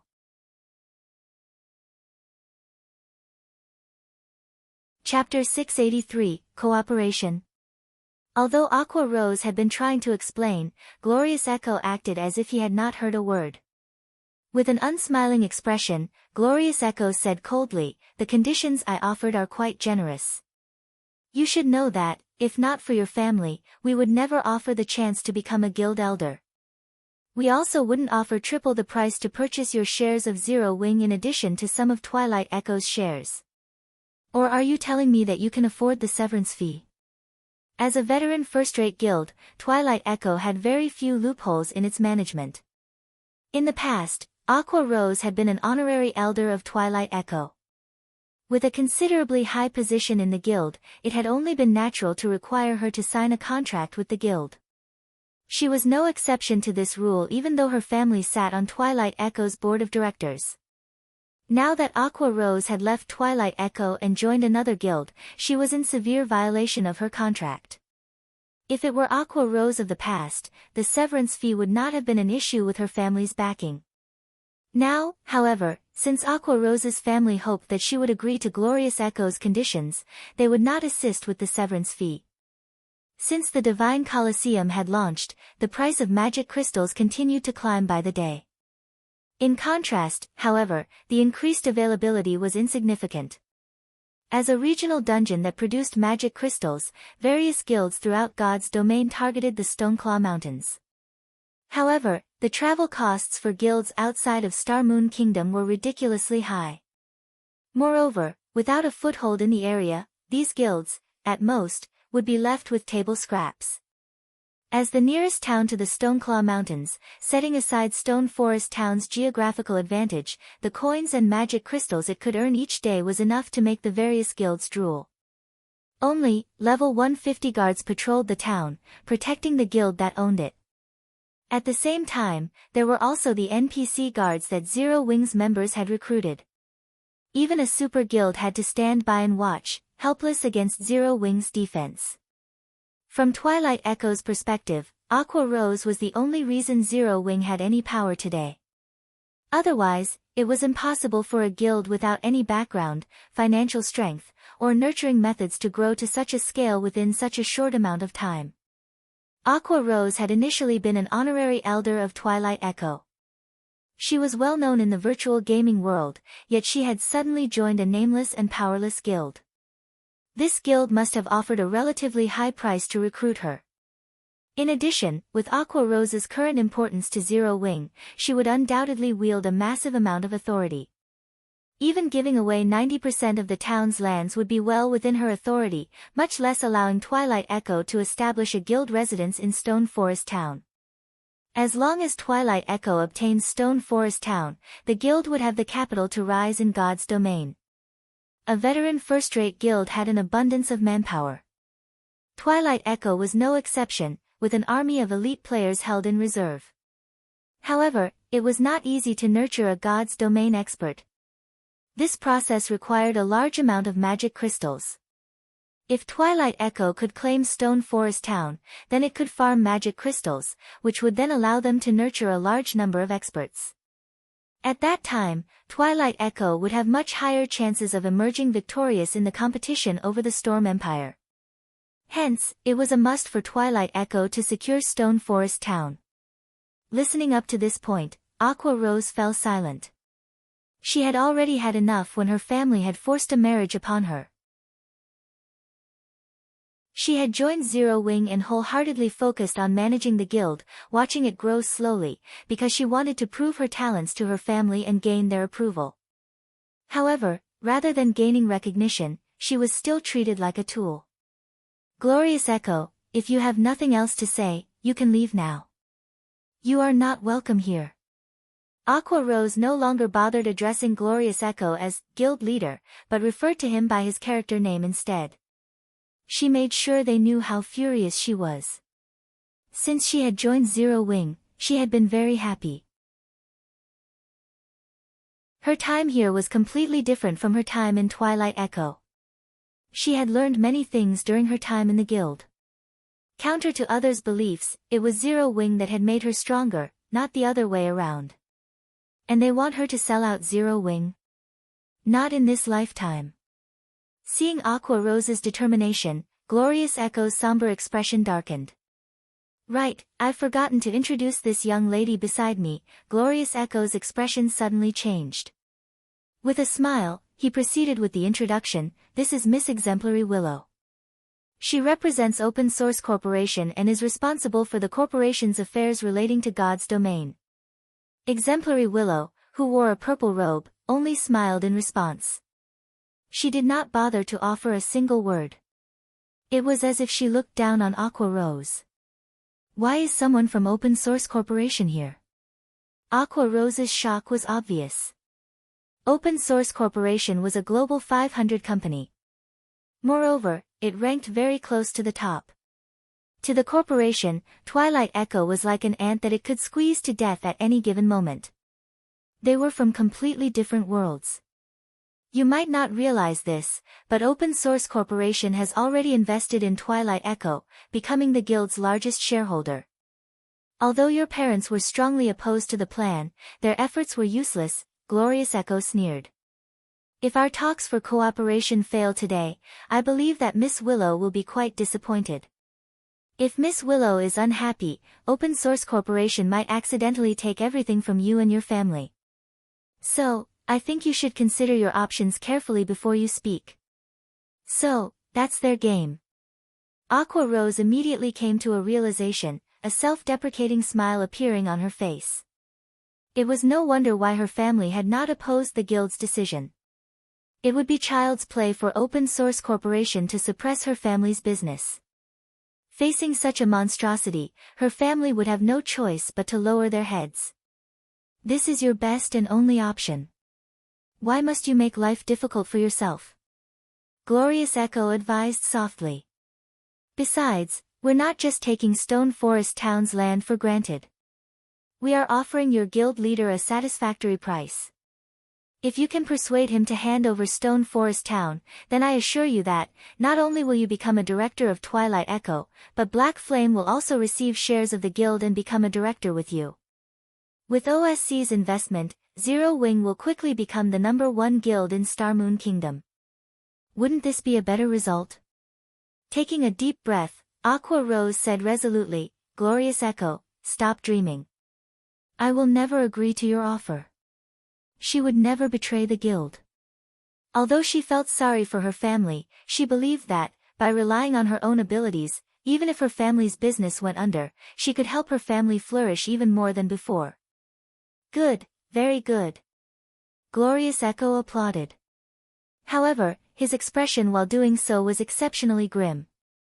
With a chilling tone, he said, since you do not know what's good for you, I'll move this discussion to your guild leader.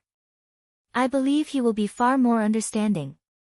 You better not regret your decision. No guild could ignore the temptation of receiving OSC's investments. As long as Black Flame was a reasonable man, he would beg to have Open Source Corporation become the major shareholder of Zero Wing. Are you looking for me? At this moment, Shi Feng pushed open the doors, smirking wickedly as he slowly entered the room.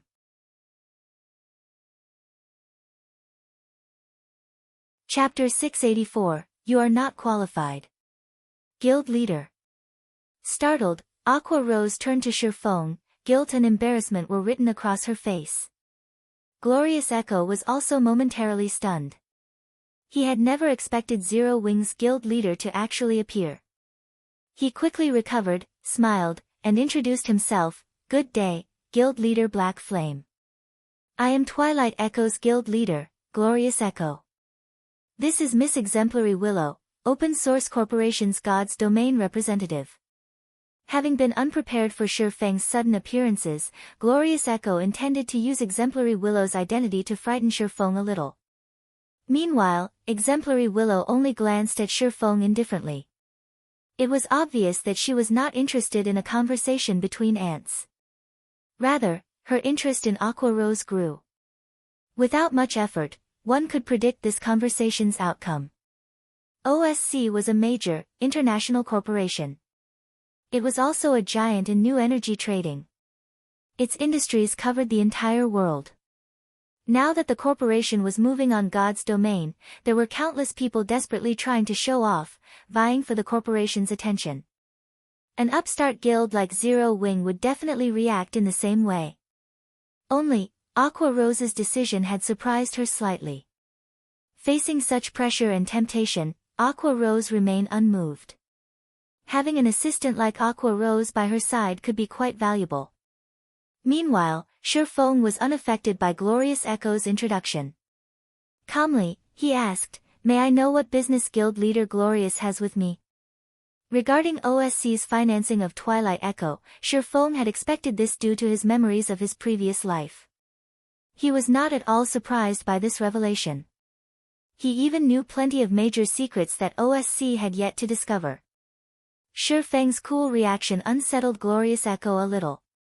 Upon hearing the name, Open Source Corporation, any guild in God's domain would introduce themselves carefully to win Exemplary Willow's favor. Yet, without offering a single greeting, Shi Feng forged ahead and asked for the reason behind his visit. Does he not know about OSC? Glorious Echo was inwardly stunned. Immediately, he said, Guild Leader Black Flame, Open Source Corporation is a major, international corporation. The corporation has both funding and connections in abundance. Currently, the corporation has taken a liking to Stone Forest Town and wishes to purchase it. Hence, we've sought out Aqua to discuss the conditions of the purchase. Since Guild Leader Black Flame has made a personal appearance, our negotiations will be much simpler. Guild Leader Black Flame, state your price. As long as it is appropriate, I believe that OSC will agree to your terms. Exemplary Willow nodded in conjunction with Glorious Echo's words. Although she had just come into contact with God's domain, she already had a relatively good understanding of Stone Forest Town's importance. She had to admit that it was surprising that a mere upstart guild had obtained such a town. I see, Shifeng laughed. He then looked at Glorious Echo, saying, then, Guild Leader Glorious, you may leave now. Huh? Glorious Echo was momentarily stunned. What do you mean, Guild Leader Black Flame? Isn't OSC looking for me to discuss Stone Forest Town? Shifeng countered with a question. Then, why are you still here, Guild Leader Glorious? Glorious Echo sputtered, utterly speechless. From the side, Aqua Rose could not help but giggle. To her family, OSC was the largest source of pressure, not Glorious Echo. If she could settle a deal with the corporation, she could relieve that pressure on her family.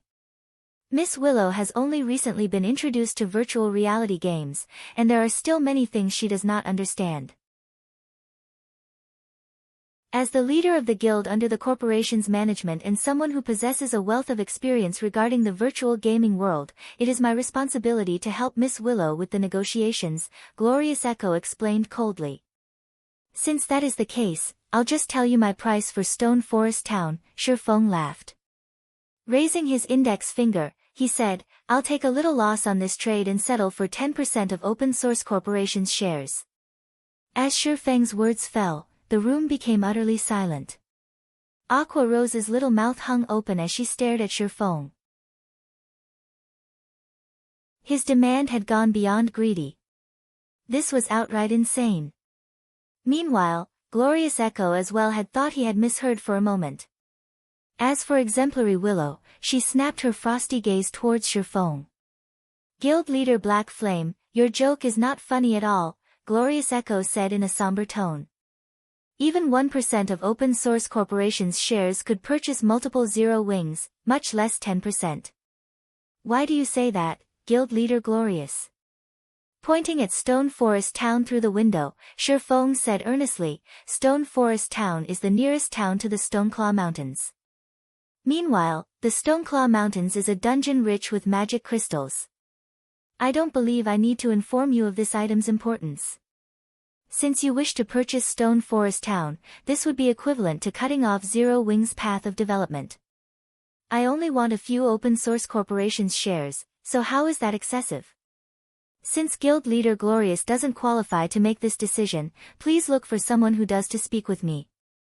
You should know that I am a very busy man. If I make an appointment with every random nobody to discuss business, I won't even have any time to rest. Insulted, Glorious Echo's vision went red as he even considered Shifeng's murder. Shifeng had actually dared to humiliate him publicly, calling him a random nobody. Even super guilds were not so bold. Meanwhile, Aqua Rose could not hold back her laughter. The guild leader of the almighty Twilight Echo had actually been humiliated to the point where he could not offer even a word of retaliation. This was the first time Aqua Rose had seen such an ashen expression on Glorious Echo's face. This comic moment relieved much of her pent-up frustration. However, Aqua Rose realized that Shifeng was currently venting for her, and her heart could not help but warm at this sight. Guild Leader Black Flame, are you being serious? Finally, Exemplary Willow spoke. However, her tone was extraordinarily cold. She could not believe that the guild leader of such a tiny guild would actually dare to underestimate OSC. Although Exemplary Willow had not said anything threatening, the room's atmosphere grew heavy with tension. Even Aqua Rose struggled to breathe. This was the aura of someone who had always stood at the top of the world. Despite being unimaginably weak, she could still make a top-tier expert like Aqua Rose feel anxious. If Shifeng answered poorly, the consequences would be unimaginable. At this moment, Aqua Rose was somewhat regretful. She should have stopped Shifeng. At the very least, she could have prevented this. However, as if Shifeng was without a care in the world, he nodded leisurely and responded, of course. I am always a man of my word. Although Shifeng was not loud, everyone in the room could hear him clearly. Insane. This person was insane. Glorious Echo's previous anger vanished, replaced by shock. With astonished eyes, he stared at Shifeng. Shifeng had just intentionally provoked an international corporation just to help Aqua Rose get revenge. Just how ignorant must one be to carry out such an action? Very well. I will convey your price to my superior, Exemplary Willow said indifferently. She then turned to Glorious Echo, commanding, let's go.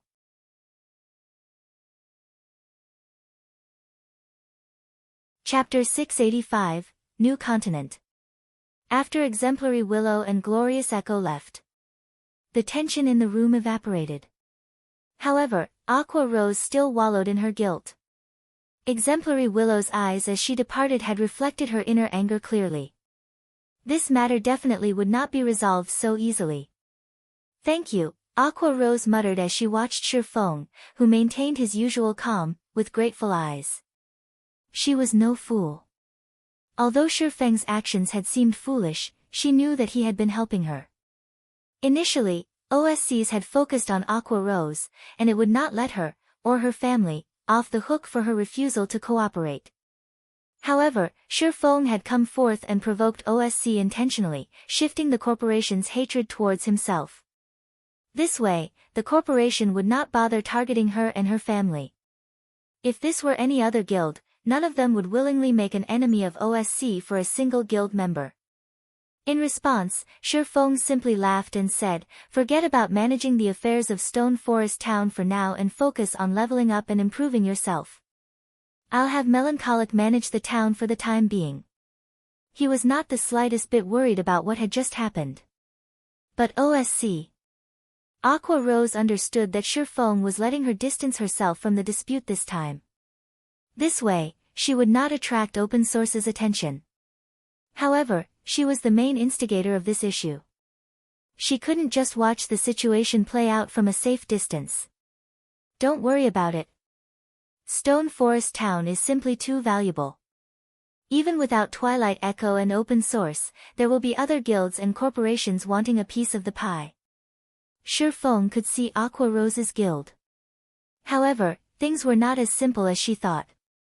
In Star Moon Kingdom, there has yet to be a single power capable of taking Stone Forest City from us.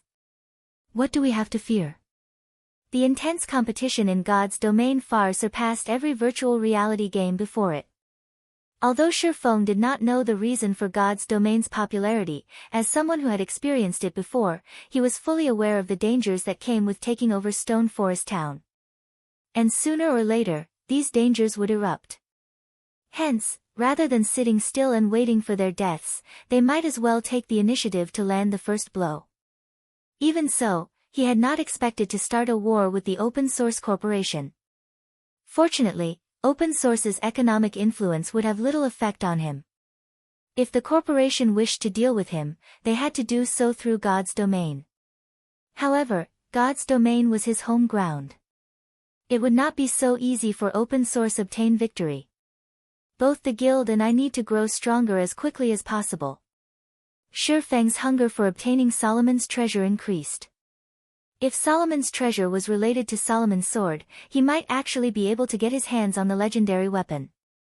With his current strength, his effect in a massive war between guilds was limited. Against an alliance of multiple guilds, he was insignificant. However, if he had Solomon's sword, he could attempt to replicate Mage God Gaia's achievement of hunting and butchering the various large guilds. Following which, Shifeng passed on Stone Forest Town's management to Melancholic Smile and Blackie while Aqua Rose led the Dark God's Legion to grind in the Stoneclaw Mountains. Meanwhile, Shifeng retrieved a few magic scrolls and life-saving items from the guild warehouse. He then traveled to the top of the world to complete his quest. In reality, the top of the world was a new continent with a very high altitude. The map engraved on the elemental core showed that Solomon's treasure was hidden on Mount Sogar, one of this new continent's regions. Fortunately, Mount Sogar was not a very high-level region. It was only a level 40 to level 60 map.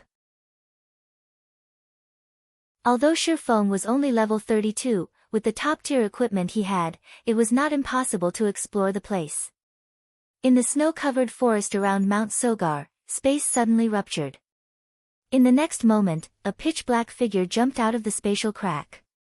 Is this the top of the world? Shifeng took a deep breath as he observed his surroundings. The air was extremely thin here. Moreover, the gravitational pull was intense. The gravity here was at least 3 g. The temperature was also below 20 degrees Celsius. The environment was harsh. After God's domain underwent its third evolution, the gravitational system was only one part of the system upgrade. Air density and temperature would also affect a player's combat power. The effect of temperature on players was not significant as players only needed to acquire some resistance to counteract the effects. As long as one had 20 points of ice resistance, they would not find the low temperature uncomfortable. If one could not withstand the cold, they also had the option of wearing some warm clothing. The thin air, however, would impact a player's combat power significantly. In a low-oxygen environment, the more players fought, the more rapidly they would burn through their stamina. Players without stamina had no combat capabilities at all. In other words, players would not be able to fight for a long time in a low-oxygen environment. It was highly possible that they would lose the ability to fight in the middle of a battle. Growl! The powerful sound waves immediately attracted the attention of the nearby wild beasts. A moment later, these wild beasts answered with their own deafening roars. Snow Lion, Wild Beast, Elite Rank. Level 42. HP 180,000/180,000. At this moment, a total of 5 white-furred snow lions appeared around Shifeng, surrounding him, their amber eyes radiating a fierce bloodlust. These monsters sure are powerful. Despite being only elite rank, their bloodlust is so strong. This place really isn't meant for ordinary players. Shifeng chuckled as he unsheathed the abyssal blade. If any other expert stood in his place right now, the snow lions would likely devour them. Fortunately, Shifeng was no ordinary expert. Growl! At the sound of a low roar, a snow lion dashed forward and bit down at Shifeng. Almost as if they had planned their attack, the other 4 lions took the opportunity to circle to Shifeng's back. Scram! Shifeng struck at the snow lion's head, the abyssal blade colliding with one of the monster's fangs. Dang! So tough! Shifeng felt his hand go numb when the abyssal blade stuck the snow lion's fang. However, the snow lion that attacked Shifeng had not fared any better than Shifeng as the impact sent it flying. Its ivory fang also sported a deep gash. The abyssal blade had nearly chopped off the snow lion's fang. However, the snow lion only suffered -424 damage from the attack. To its 180,000 HP, that damage was practically negligible. Shifeng then spun and sent a slash to his back, the black streak of light slashing at the 4 oncoming snow lions. The snow lions' hides were far more tender than their fangs. Very easily, the abyssal blade sliced through the lions' hides, leaving behind a bone-deep gash. However, the attack only dealt slightly more than -1,200 damage to each of the 4 lions. Why is their defense so high? Shifeng was surprised. Previously, seeing as his attack had landed on the snow lion's fang, he thought the low damage was reasonable. However, even after his blade bit into the monster's flesh, he had only managed to deal over -1,200 damage. These snow lions' defense was stronger than even a great lord. Do all monsters here have such high defense? Shifeng muttered, feeling a slight headache begin to brew. These snow lions were only elite monsters. If he encountered a chieftain or lord, how was he supposed to defeat them? He had already equipped the abyssal blade with a magic device. Without the device, his damage would most likely be much lower. After Shifeng managed to repel 4 snow lions with a single attack, the lions began to roar. Growl! The sound of their deafening roars was powerful enough to echo over 1,000 meters. What are they trying to do? Are they trying to scare me? Shifeng could not help but smirk at the roaring snow lions. None of them showed any signs of attacking at this moment. However, Just as Shi Feng intended to finish these monsters off, he detected movement in the surrounding forest. The ground began to tremble, and soon, he noticed the towering trees fall, one after another. Suddenly, a massive snow lion that stood over 5 meters tall emerged from the forest, a long, sharp horn protruding from his forehead. HP 400000/40000000.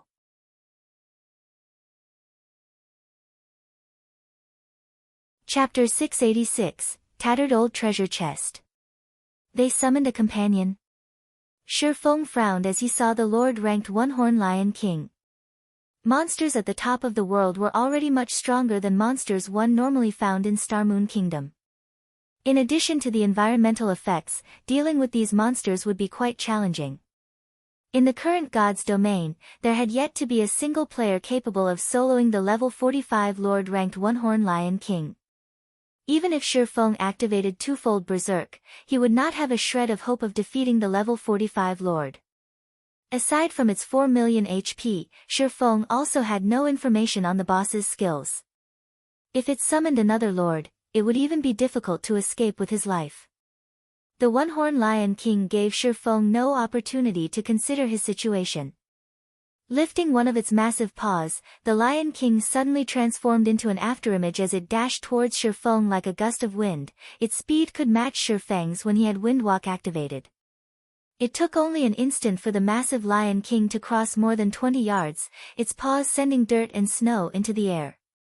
So much destructive power. Shi Feng immediately used Abyssal Bind, not daring to be careless. After the Abyssal Blade had evolved, all of its skills had reached Tier 1. A Lord-ranked monster was the equivalent of a Tier 2 class. With only a difference of 1 tier, Abyssal Bind could exert a large fraction of its effects. Xiao! Xiao! Xiao! 12 pitch-black chains appeared out of thin air, instantly binding the One-Horn Lion King's limbs, forcing the Lord to halt its charge. The Lion King bellowed in rage as it struggled against its bindings. If Shi Feng had taken on this fight before the Abyssal Blade had evolved, the One-Horn Lion King would have easily freed itself from Abyssal Bind.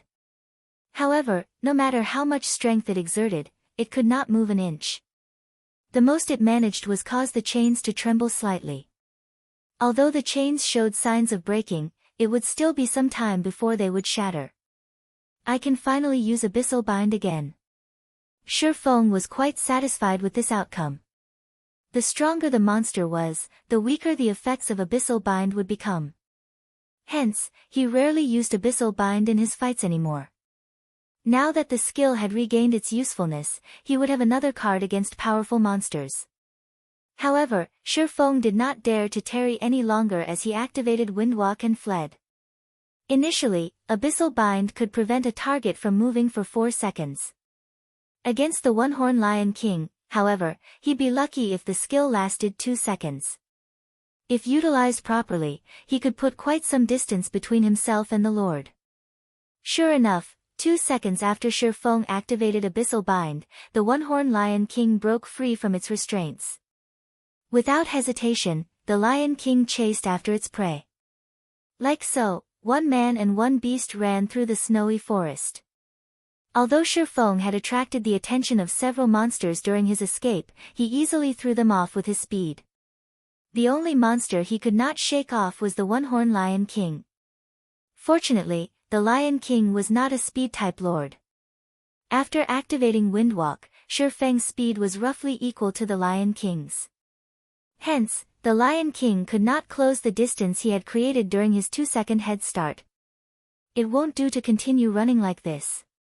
I haven't seen any flying-type monsters so far, so it should be fine to use Wind Rider. While Shi Feng fled, he searched for any movement in the air. The ability to fly was a massive advantage against monsters. However, as players reached higher levels, many high-level maps would also contain flying-type monsters. If players encountered such a monster, escape would not be an option. They either defeated the flying monster chasing after them or said monster claimed their life. It would take a miracle to escape from a flying monster. The top of the world was known for being an area that only experts could challenge. One would find it difficult to survive even the low-level regions of this place. Fortunately, Shi Feng also had the 7 Luminaries ring. He considered himself to be someone who was quite good at escaping. However, even Shi Feng did not dare to use his skills at the top of the world casually, as a single misuse might get him killed. After confirming that he saw no threat above him, Shi Feng activated Wind Rider and soared into the sky. Meanwhile, the one-horned Lion King could only roar in frustration as it watched its prey escape its clutches. Although Shi Feng was only level 32, the 220% increase in movement speed that Wind Rider provided made him faster than even a level 45 lord. The location marked on the elemental core showed that Solomon's treasure was in Mount Sogar's core area. Taking advantage of Wind Rider's effects, Shi Feng flew towards the map's core. As Wind Rider only had a duration of 24 seconds, but a cooldown of 2 minutes, Shi Feng was forced to stop every once in a while during his flight. Shi Feng did not have the courage to brave the path on foot. During his 24 seconds in the air, he had spotted at least 3 Lord-ranked monsters. In addition, there were also plenty of chieftains and elites roaming around the snowy forest. Even if he used an isolation scroll, he would not escape detection from so many powerful monsters. After more than an hour of flying and hiding, Shi Feng arrived at the base of Mount Sogar's core area. Luckily, I can fly. Otherwise, I really might not have made it here alive. Shi Feng could not help but inwardly celebrate as he looked at the snowy forest at the foot of the mountain. On his way here, aside from lords, Shi Feng had even spotted a level 50 Great Lord. With Shi Feng's current standards, without flight, he would never escape a Great Lord.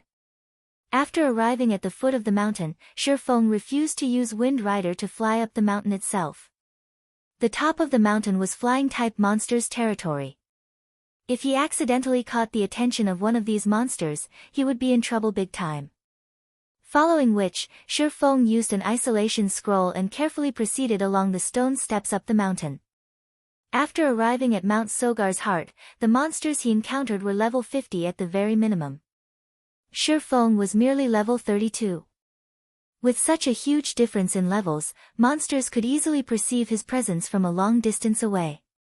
Although he could reduce his presence with an isolation scroll, if he wanted to avoid detection, he would still have to maintain a distance of roughly 80 yards from these monsters. Fortunately, that distance was still well within his range of sight, so he could easily hide. The path up Mount Sogar was very narrow and surrounded by steep cliffs. Not only was it very difficult to hike up the mountain, but there were also groups of stone apes patrolling the path. Unfortunately, there was only a single path up the mountain. Level 50. HP 300,000/300,000. By itself, the stone ape was no threat to Shi Feng. In fact, he could easily handle 3 or 4 of these elite stone apes simultaneously. However, when a stone ape guard accompanied the group, the situation was largely different. Level 50. HP 2,800,000/2,800,000. On his way up the mountain, in order to avoid the patrolling stone apes, Shi Feng hurriedly hid inside a small cave on the steep hillside. Oh! A secret silver treasure chest. A light shone in Shi Feng's eyes. The small cave was only the size of a room. Meanwhile, a tattered treasure chest sat in the deepest part of the cave, giving off a faint silver glow from on top of a thorn and moss-covered stone platform. In God's domain, even common treasure chests were a rare sight, not to mention secret silver-ranked ones. The loot one could obtain from a secret silver treasure chest was much better than even the loot from a lord-ranked boss. He was truly lucky to stumble upon one by accident shortly after arriving at Mount Sogar. However, as a precautionary measure, Shi Feng activated omniscient eyes to search for traps inside the cave. In the past, countless players had lost their lives by triggering a trap due to their momentary excitement of discovering a treasure chest. Under the probing of omniscient eyes, Shi Feng noticed a magical fluctuation from beside the stone platform. Taking a closer look, he discovered a magic array carved into the cave wall. Only, the thorns and moss covering the wall had obscured the magic array. Fortunately, under the perception of omniscient eyes, these simple obstructions were no different than transparent glass. Sure enough, there's a magical trap. Shifeng laughed as he activated Phantom Kill. He then had his doppelganger stand at the cave's entrance while he ran towards the treasure chest.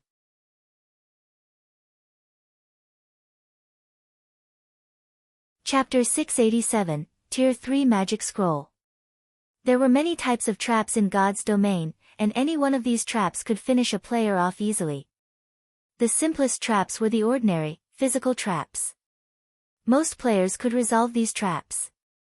A slightly more advanced trap was a magical trap. Even experts could lose their lives to these traps if they were not careful. The most advanced traps were challenge traps. When triggered, challenge traps would seal players inside a barrier. Players were then required to undergo a challenge, and only after they cleared the challenge would they obtain the reward. Although challenge traps were the most advanced of the three types, the former two were the most fatal when triggered. After all, players could simply choose to ignore the treasure if they did not wish to risk their lives, whereas the other two types would not offer players such a luxury. Hence, the physical and magical traps claimed the most lives. Meanwhile, classes like the assassin possessed skills to disarm traps. Hence, most solo assassins could get by just fine in God's domain. Although Shifeng was a swordsman without any disarm skills, he had magic scrolls that could do the job. This item had a very low drop rate. Moreover, it was only capable of disarming magical traps and challenge traps. Even with 0 wing strength, the guild had only managed to obtain slightly over 20 scrolls. Before coming to Mount Sogar, Shifeng packed 5 of these magic scrolls with him. Although, he had not expected to use one so soon. Walking up to the stone platform, Shifeng did not hurry to open the treasure chest.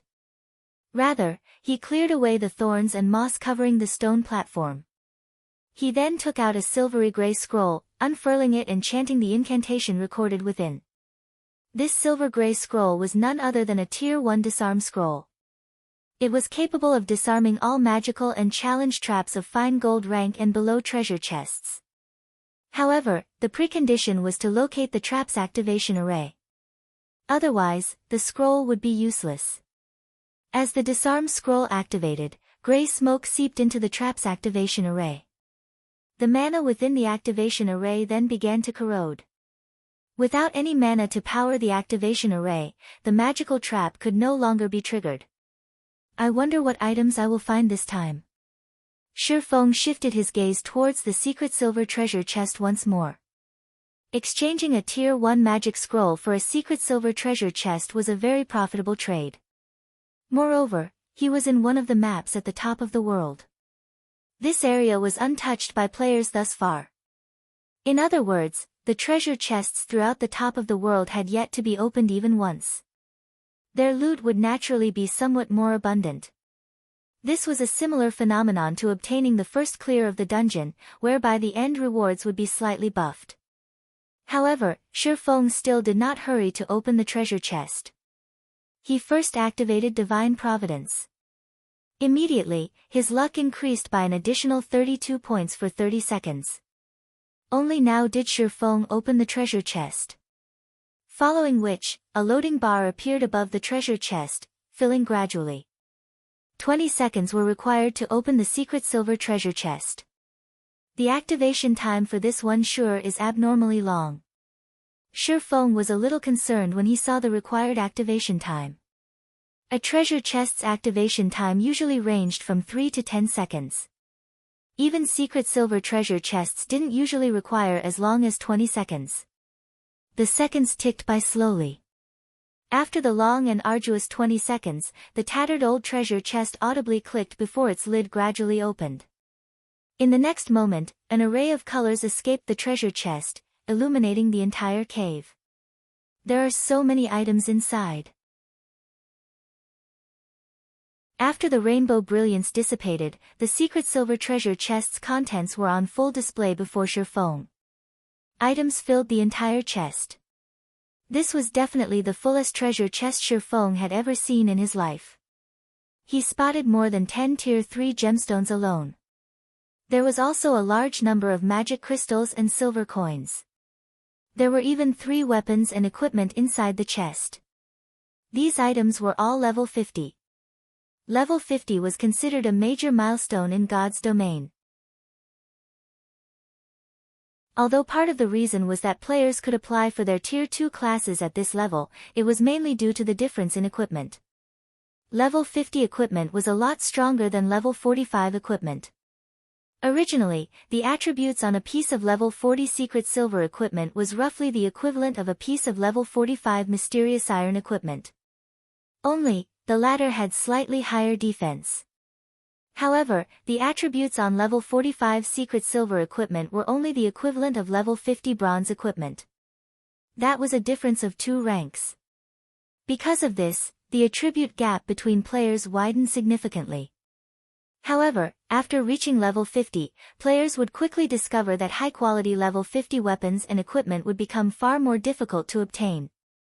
Moreover, the number of weapons and equipment that dropped from dungeons would decrease significantly. Nowadays, ordinary players could collect a full set of bronze equipment so long as they put in the required effort. Many might even have a few pieces of mysterious iron equipment mixed into their sets. However, an ordinary level 50 player walking around in a full set of level 50 bronze equipment would be an impressive feat. Even level 50 mysterious iron equipment would be rarely seen on a guild's normal members. Only elite guild members could barely scrape together a full set of mysterious iron equipment. One could just imagine how difficult it was to obtain level 50 equipment of high quality.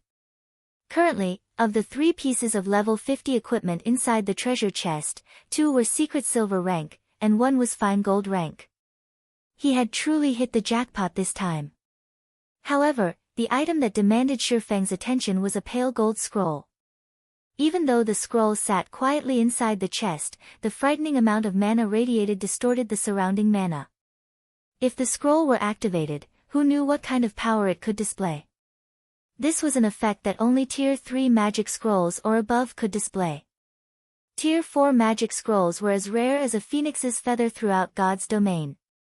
If sold, it could fetch for an astronomical price.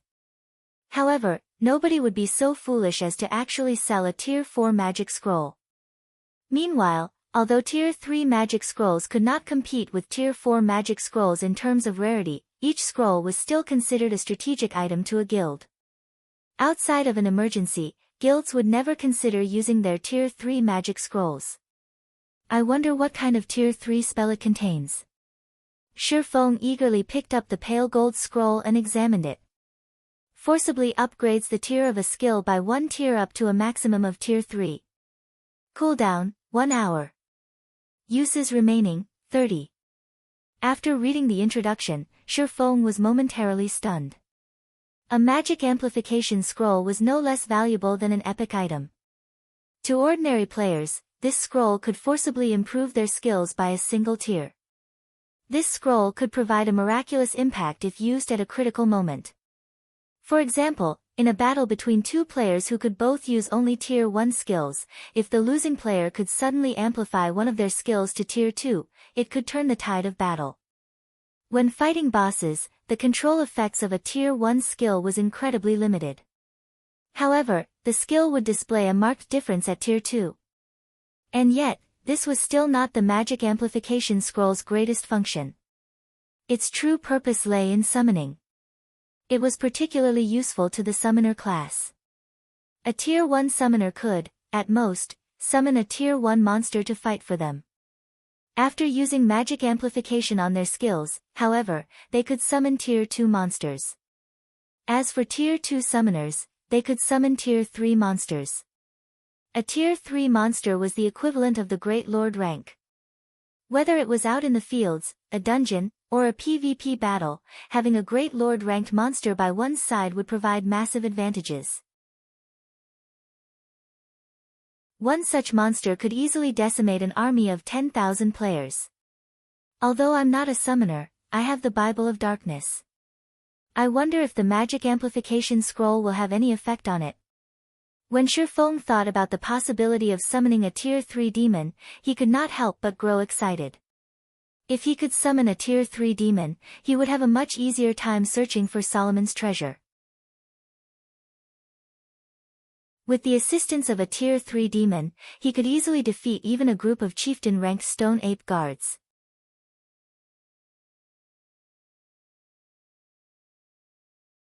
Chapter 688, Tier 3 Overlord.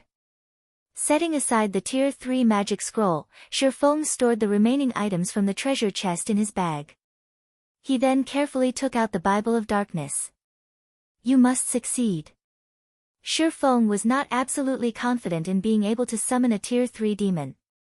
After all, the Bible of Darkness was a fragmented legendary item.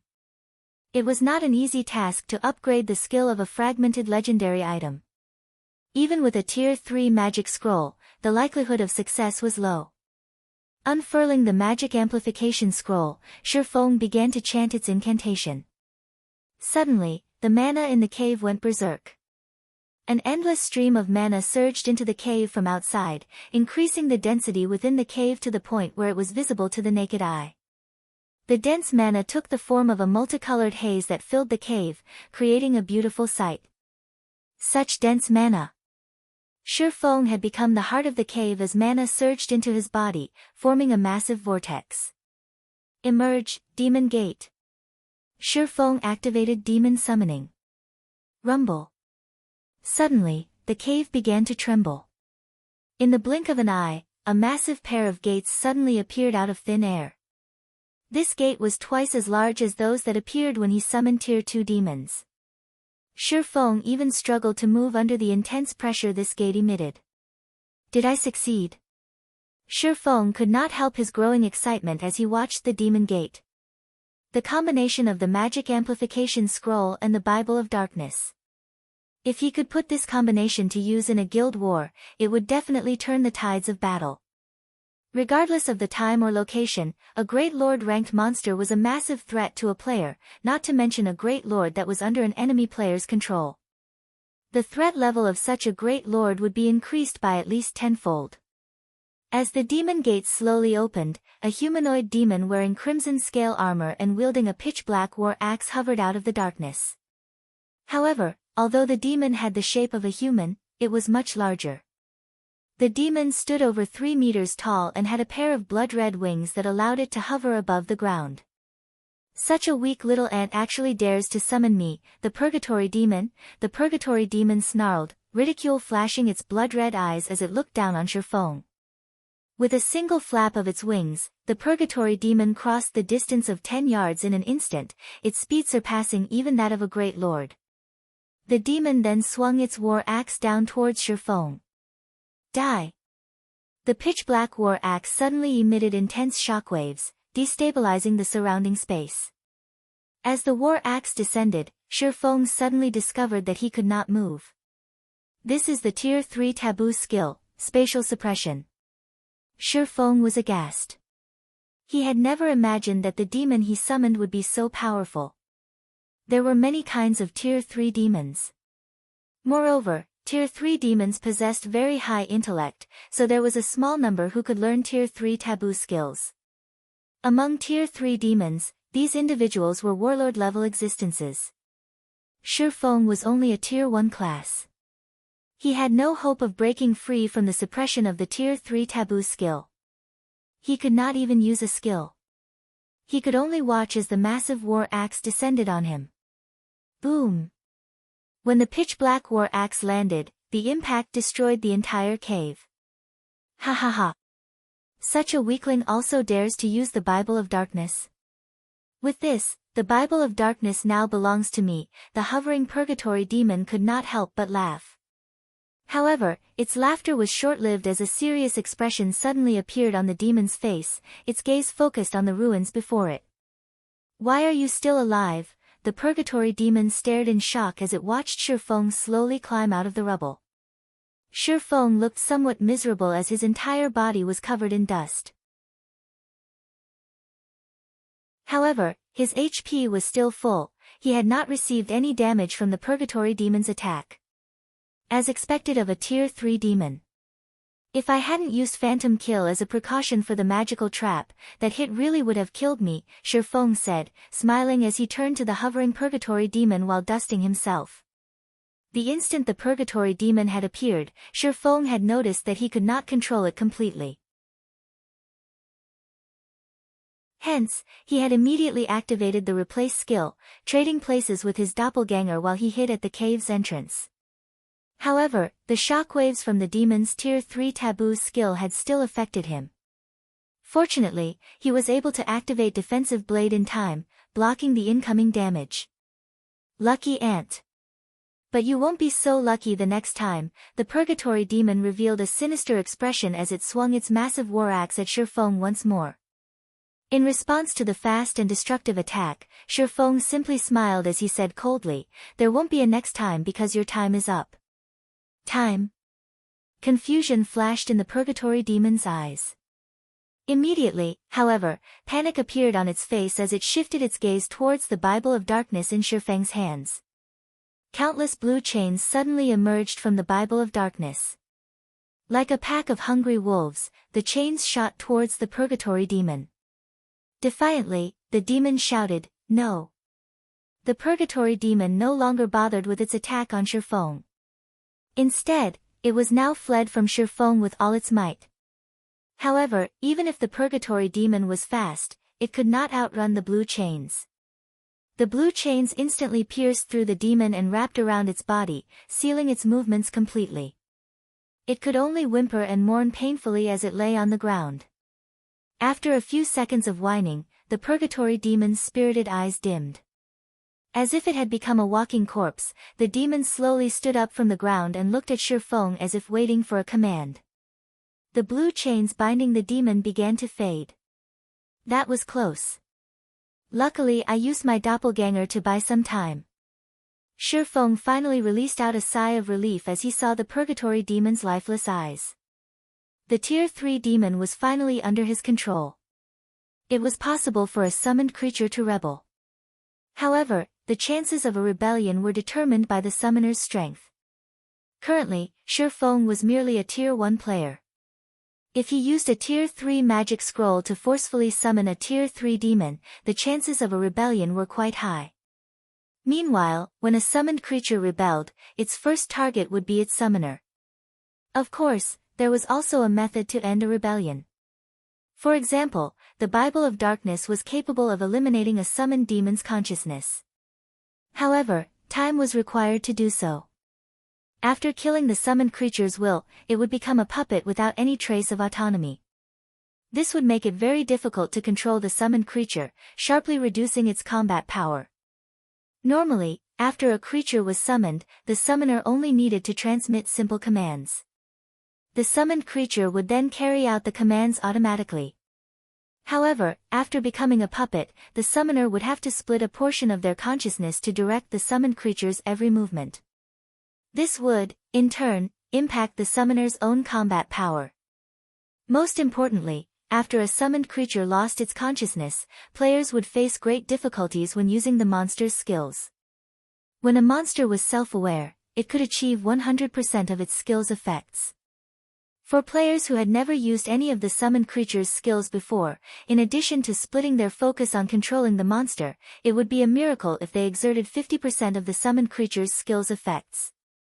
However, Shifeng couldn't care less right now. Compared to a turncoat Tier 3 demon, a puppet Tier 3 demon was far more useful. Although having to control the demon manually would greatly reduce its combat power, it was better than nothing at all. I wasn't able to check its attributes before because it wasn't under my control. I wonder just what kind of attributes the Tier 3 Purgatory Demon possesses. Shifeng was very curious about the Tier 3 demon's attributes. The fact that it could use a Tier 3 taboo skill showed that it was much stronger than ordinary Tier 3 demons.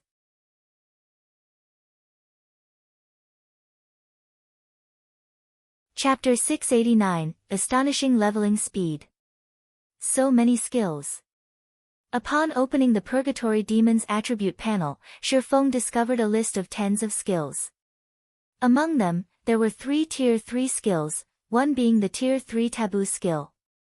The remaining skills were all tier 2. The Purgatory Demon had more skills than an ordinary player. Moreover, the majority of its skills were AoE skills. The demon could play a huge role in a group battle. In addition, the Purgatory Demon's HP and level were similarly shocking.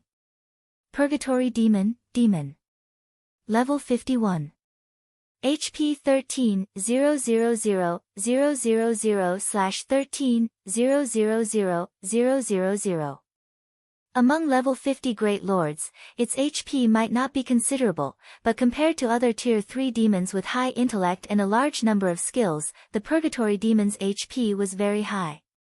Moreover, an ordinary tier 3 demon's combat power was generally higher than a Great Lord of the same level. If it came down to a battle, the tier 3 demon would emerge victorious. Its strength attribute is outrageous. It's several times higher than my strength. It should rival a Grand Lord of the same level. The more Shi Feng examined the Purgatory Demon's attributes, the more shocked he became. Currently, he was fully equipped with tier 3 strength-attributed gemstones. He even wore the fragmented legendary ranked Heavenly Dragon's Breath.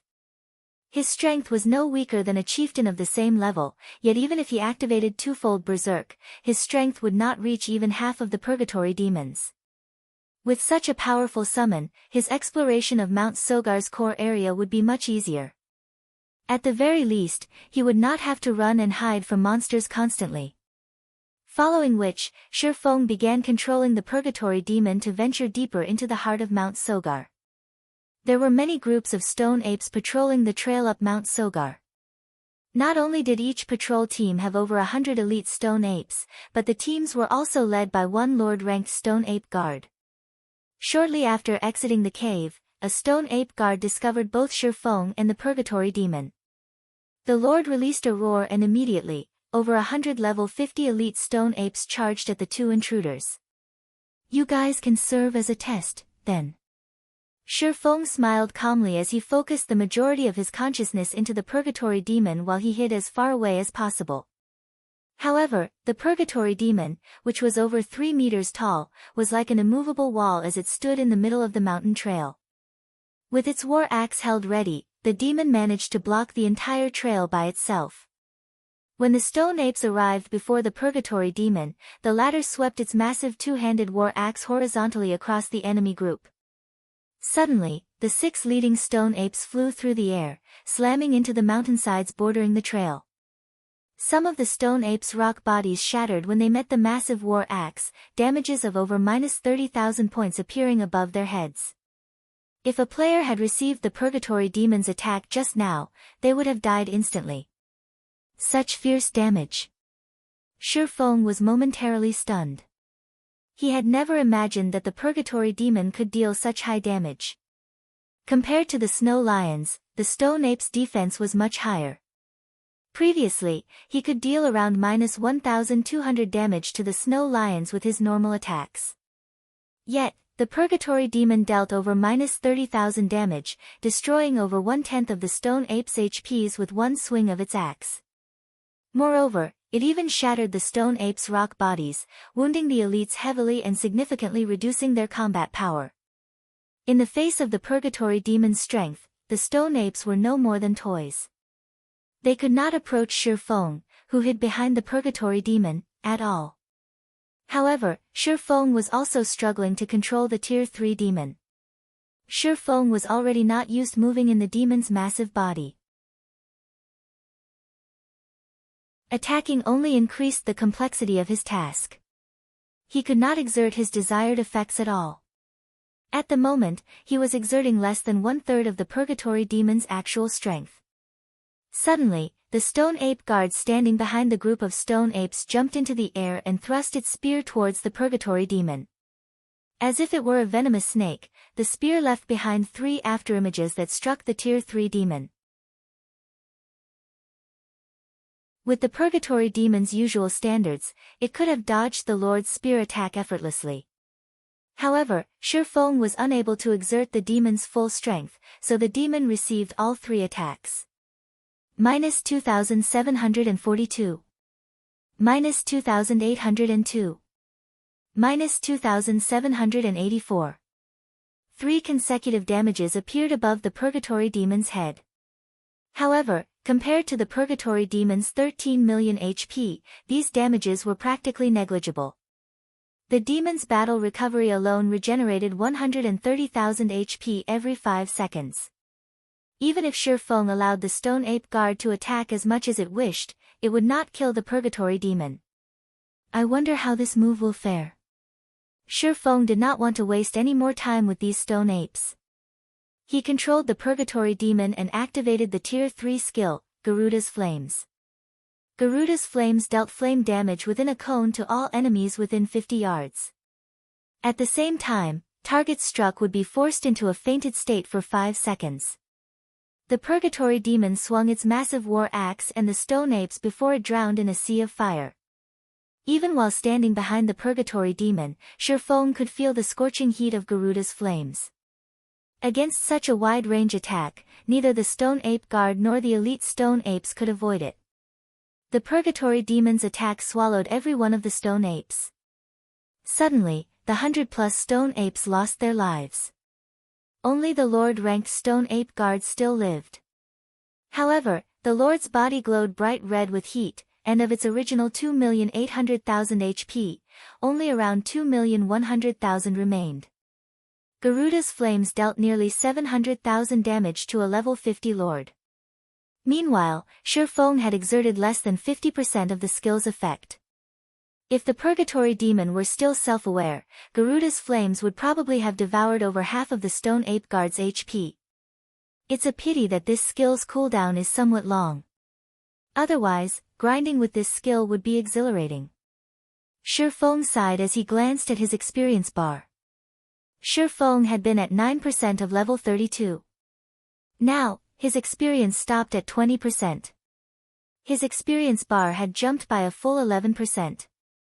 After players reached level 30, the amount of EXP they required to level up would increase tremendously. Even expert players had to grind for several days to gain a single level, not to mention someone like Shi Feng, who required twice as much EXP as ordinary players. Any other player would have gained 22%. They would only have to defeat 5 Stone Ape Patrol teams to gain a level. However, part of this was also because the monsters at the top of the world provided much higher EXP than the monsters in Star Moon Kingdom. Moreover, there was also the fact that the Stone Apes were elite monsters and were 18 levels higher than Shi Feng, providing him with ample amounts of bonus EXP. For an ordinary player, a common monster that was 2 or 3 levels higher would be their limit, let alone an elite monster. Normally, a party of ordinary players was required to take down a single elite monster. After splitting the EXP 6 ways, each player would only receive a small amount. Meanwhile, Shi Feng enjoyed the EXP from more than 100 Stone Apes by himself. His leveling speed would be as fast as flight. Following which, Shi Feng directed the Purgatory Demon to attack the Stone Ape Guard with more skills. The Tier 3 skills cooldowns were simply too long. Shi Feng intended to use them sparingly, so he only used Tier 2 skills to deal with the Stone Ape Guard. Even so, each Tier 2 skill dealt over minus 100,000 damage. In less than 30 seconds, the Stone Ape Guard lay at the Purgatory Demon's feet. Meanwhile, Shi Feng's experience bar had risen by an additional 6%. The Lord provided more EXP than half of the 100+ elite Stone Apes.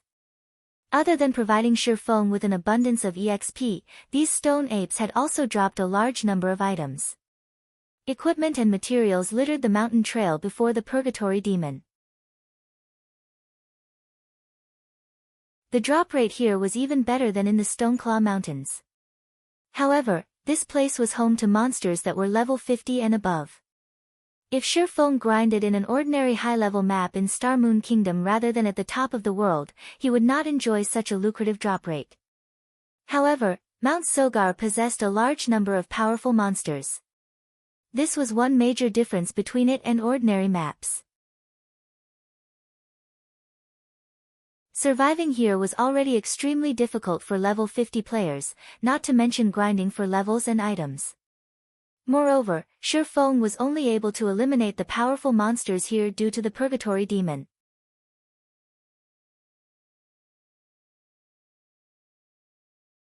Chapter 690, Absurd EXP. The top of the world is pretty nice. It's no wonder why those experts in the past tried so hard to come here. Shifeng sighed contentedly after he finished organizing the loot. Among these drops, there were several dozen pieces of level 50 equipment, 2 of which were mysterious iron rank, 16 were bronze rank, and the remainder were common rank. After reaching level 50, even elite monsters rarely dropped bronze equipment. Only chieftains would drop bronze equipment with a 100% certainty and had the chance to drop mysterious iron equipment. As a result, players would have a far more difficult time obtaining level 50 high-quality equipment. To make matters worse, the final bosses of level 50 hard mode party dungeons were only chieftains. Only Hell mode had Lord-ranked final bosses. However, how many ordinary parties were capable of conquering Hell mode party dungeons? Moreover, bosses' drop rates declined sharply after level 50. A boss that would drop 6 or 7 items at lower levels would only drop 1 or 2 items after reaching level 50. Shifeng could vaguely remember the time he had fought and grinded frantically, only managing to reach level 50 after an arduous struggle. Yet, what about level 50 equipment? After investing a ton of effort, he had only managed to obtain a full set of level 50 mysterious iron equipment by the time he reached level 50. If he had worn that quality equipment when he was level 45, he would have been considered as an ordinary veteran player at best. Even so, he had been the envy of Blackie and many of his fellow guild members. Back then, wearing several pieces of level 50 mysterious iron equipment into a 20-man team dungeon had been a luxury, not to mention a full set of mysterious iron equipment. After all, one obtained less than a handful of level 50 mysterious iron items after clearing a level 50, 20-man hard mode team dungeon. This was also the reason behind Forger's suddenly popularity surge. Although it might be very difficult for players to forge top-tier equipment, they had a relatively high success rate for producing level 50 and above bronze and mysterious iron weapons and equipment. However, the required materials were not so easily obtained. On the other hand, after defeating a single wave of stone apes, Shifeng now had so many pieces of level 50 bronze and mysterious iron equipment. It was mind-blowing. Shifeng continued to explore Mount Sogar's core area. During his journey, he defeated any stone ape patrols that he encountered for EXP and equipment. Humans had yet to claim Mount Sogar, so there were many stone ape patrols wandering along the mountain trail. It did not take long before Shifeng encountered another patrol team. For Shifeng, this place was a leveling heaven. Against the stone ape patrols, the purgatory demon's strength was simply overwhelming. In less than 3 hours, Shifeng easily reached 74% of level 33. If he wanted to, he could place in the top 20 of Star Moon Kingdom's ranking list. Previously, to obtain the first clear of level 30, 100-man team dungeons, the various guilds had intentionally held back their levels. Meanwhile, some powerful independent experts or workshop experts had not. Instead, they took the opportunity to level up rapidly, earning some fame for themselves. Hence, the current average level on Star Moon Kingdom's ranking list was quite high, with the top 3 players at level 34. Meanwhile, the top 20 on Star Moon Kingdom's ranking list were all level 33 and above. If not for the Purgatory Demon helping him grind on Mount Sogar, he might have struggled to catch up to the top 20 players. Mount Sogar was massive. It was almost 3 times as large as an ordinary leveling map of the same level. Hence, searching for Solomon's treasure was time-consuming. Shifeng also encountered many powerful monsters throughout his journey, which slowed his progress further. To explore Mount Sogar effectively, Shifeng had used the Bible of Darkness and Magic Amplification Scroll once more to summon a level 51 Tier 3 Cursed Demon. Although the Cursed Demon had similarly turned on him, Shifeng had directed the Purgatory Demon to incapacitate the Cursed Demon, allowing him to force it into submission. Unlike the Purgatory Demon, however, the Cursed Demon did not possess any Tier 3 taboo skills. It also only had 9,500,000 HP. However, as it was a magic-type demon, its AoE capabilities were much stronger than the Purgatory Demon. With 2 Tier 3 demons under his control, Sherfone could explore the area far more efficiently. He had no problems facing even 2 or 3 waves of stone ape patrols simultaneously. He no longer had to waste too much time hiding and killing monsters. The Stoneclaw Mountains inner region. Kola, be careful of that half-orc lord's skills. Lure it away from the team first. Everyone else, focus fire on the lord that Turtledove is tanking. Fire Dance fought while commanding her team to deal with 2 level 40 half-orc lords. Currently, players crowded the Stoneclaw Mountains. To secure more resources for themselves, Zero Wing's main force had no choice but to distance themselves from the crowd and push deeper into the mountains. They were lucky if they encountered a lord in the outer region. However, after reaching the inner region, the number of lords wandering about had increased significantly. From time to time, players would have to face 2 lords simultaneously.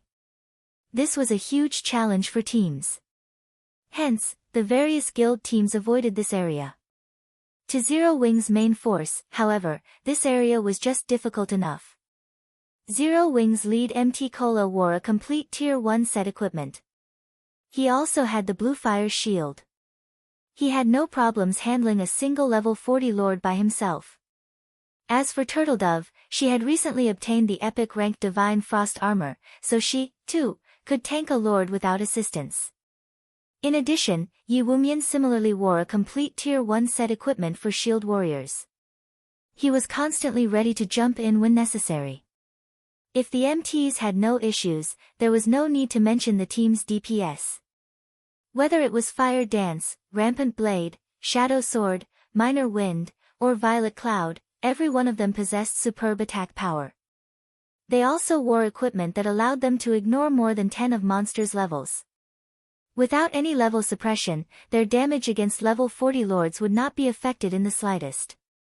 Hence, the team was more than capable of taking down 2 level 40 lords simultaneously. Currently, the members of Zero Wing's main force were all at level 32, leveling with impressive speed.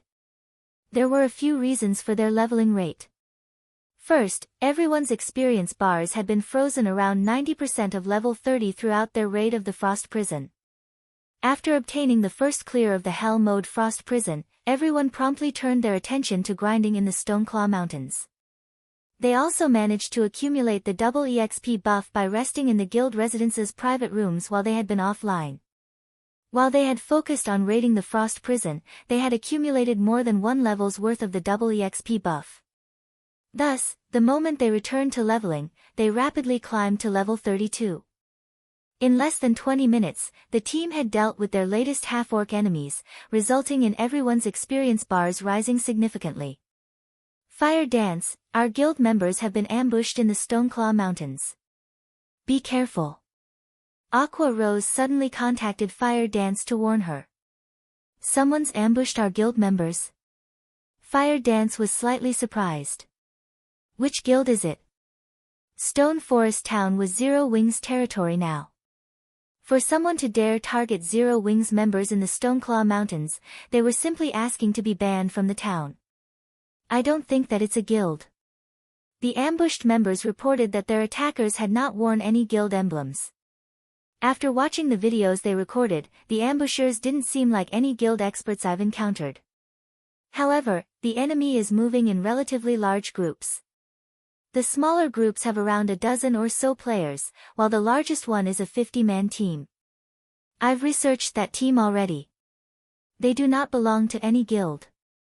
Rather, the team belongs to a workshop. Aqua Rose was similarly surprised when she received the report on these assailants. After all, every player currently grinding in the Stoneclaw Mountains should know Zero Wing's reputation. Yet, there were still people who dared to ambush their members. In any case, your team should be on the lookout as well.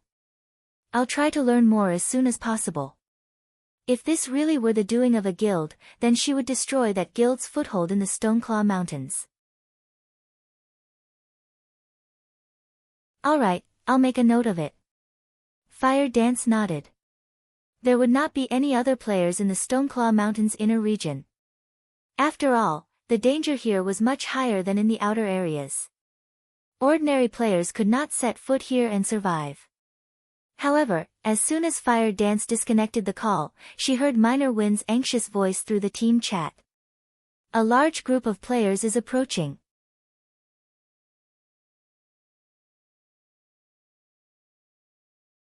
Chapter 691, Red List.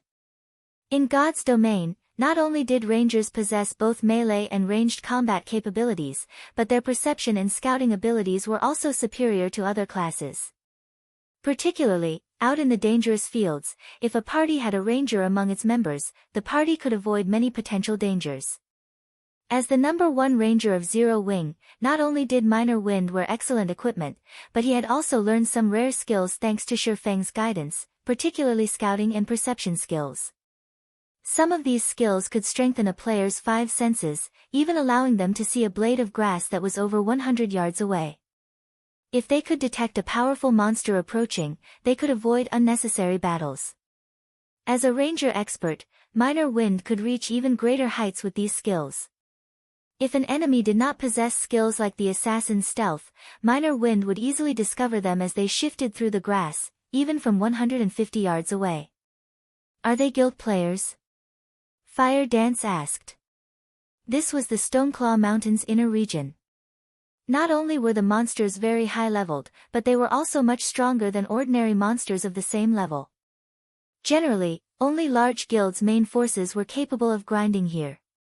No. None of them are wearing any guild emblems.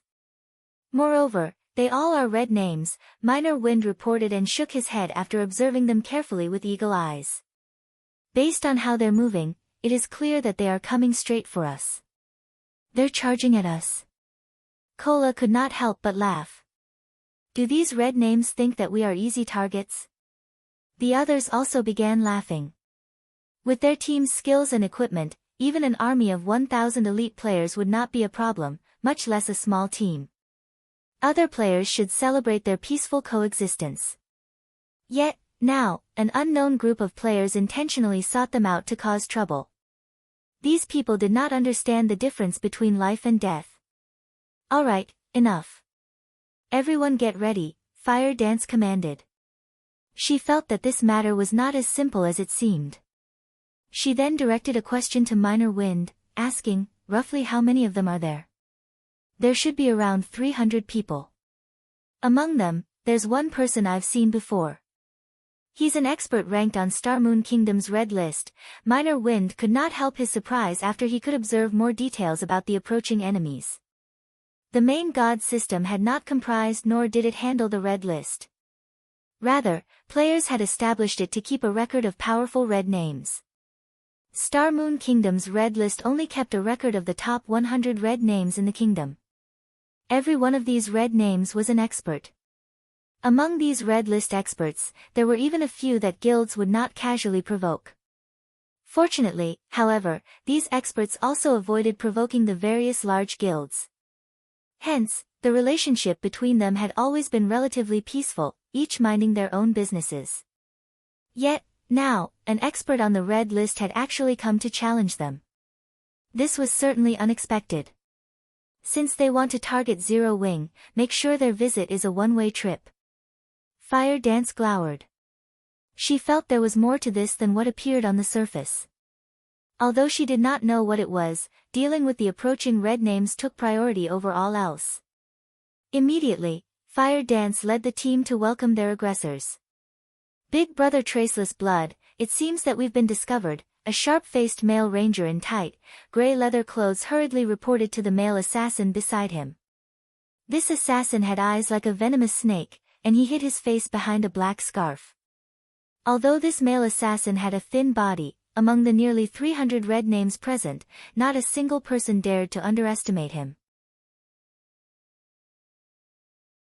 It was because this man was an expert ranked within the top 10 of Starmoon Kingdom's red list. Although there was more than one red list expert among the crowd, none of them could even hope to hold a candle to Traceless Blood. After all, Traceless Blood had once massacred a third-rate guild's main force. Moreover, even though said third-rate guild had attempted to corner Traceless Blood many times, they had never once successfully killed him. On the contrary, the assassin had claimed their guild leader's life multiple times. For a time, that guild had been a laughingstock. From that moment on, no guild out there dared to underestimate Traceless Blood. Aside from guilds, Traceless Blood had also killed many of Star Moon Kingdom's experts. His most notable assassination attempt so far was his assassination of the Star Alliance's guild leader, Galaxy Past. In the end, although he had failed to kill Galaxy Past, he had escaped the Star Alliance's many experts. This outcome had angered Galaxy Past greatly, and the man had even ordered a bounty on Traceless Blood, rewarding 50 gold each time someone manages to kill him. If converted to credits, 50 gold was the equivalent of more than 100,000 credits. This was sufficient to tempt many people. Unfortunately, until this day, not a single person had managed to kill Traceless Blood even once. On the contrary, Galaxy Past's bounty had only served to boost the assassin's fame, becoming an infamous red name on Star Moon Kingdom's bounty list. Good, then. I've wanted to experience the skills of Zero Wing's experts for a while now. You guys should be careful. Although we have the numerical advantage, our coordination is definitely no match for theirs. Try to split their members up as much as possible, Traceless Blood commanded. He then activated stealth and vanished before the crowd. Everyone nodded in response. In truth, however, they all looked down on Zero Wing. They were all PvP experts. Hundreds, if not thousands, of players had died at each of these red names' hands. Particularly in field battles, the various large guilds' experts were no different from pampered flowers. These experts mainly focused on raiding dungeons. When it came to PvP in the fields, such experts were nothing to them. I heard that the equipment of Zero Wing's main force is superb. We're going to make a fortune. Many red names drooled when thinking about Zero Wing's equipment. Someone's charging towards us, a red name ranger shouted. Immediately, every red name went on alert, focused on the group of players charging towards them. Ha ha ha. Sure enough, they're just a bunch of noobs that don't know what a real battle is. Rather than attacking from a distance first, they've decided to jump into their graves. Many of the ranged red names began to launch attacks at Zero Wing's 3 MTs. These three were none other than Cola, Yi Wumian, and Turtledove. Facing more than 100 ranged attacks, the 3 MTs immediately utilized the trees as cover, avoiding the oncoming attacks while advancing. Even when an attack landed, they only received a few hundred damage. All 3 MTs had over 10,000 HP, so this damage was barely a scratch. A single heal from the rear line healers was all they needed to recover. Such high defense and HP. However, do you really think you can win by relying on your equipment? A few melee red names could not help but curse disdainfully as they watched the 3 MTs. They then readied their weapons and charged to meet Zero Wing in battle. Equipment was only one of the many aspects of battle. Even if their HPs and defenses were higher, they could not live if they could not move. Suddenly, dozens of melee players surrounded the 3 MTs, halting their advance. Knowing that Cola and the others had superior equipment, these red names did not take them head-on. Instead, they used skills to restrict the trio, creating opportunities for the ranged players to chip away their HPs. Turtledove was only a guardian knight. Even if her dodging capabilities were more powerful, against more than a dozen players, she was bound to be hit sooner or later. Red name's normal attacks usually dealt around -400 damage to her. If a powerful skill stuck her, she would receive more than -1000 damage. She would not last long even if she cast Protection Blessing on herself. I can finally test out this move. Turtledove smiled calmly as she activated Freezing Air.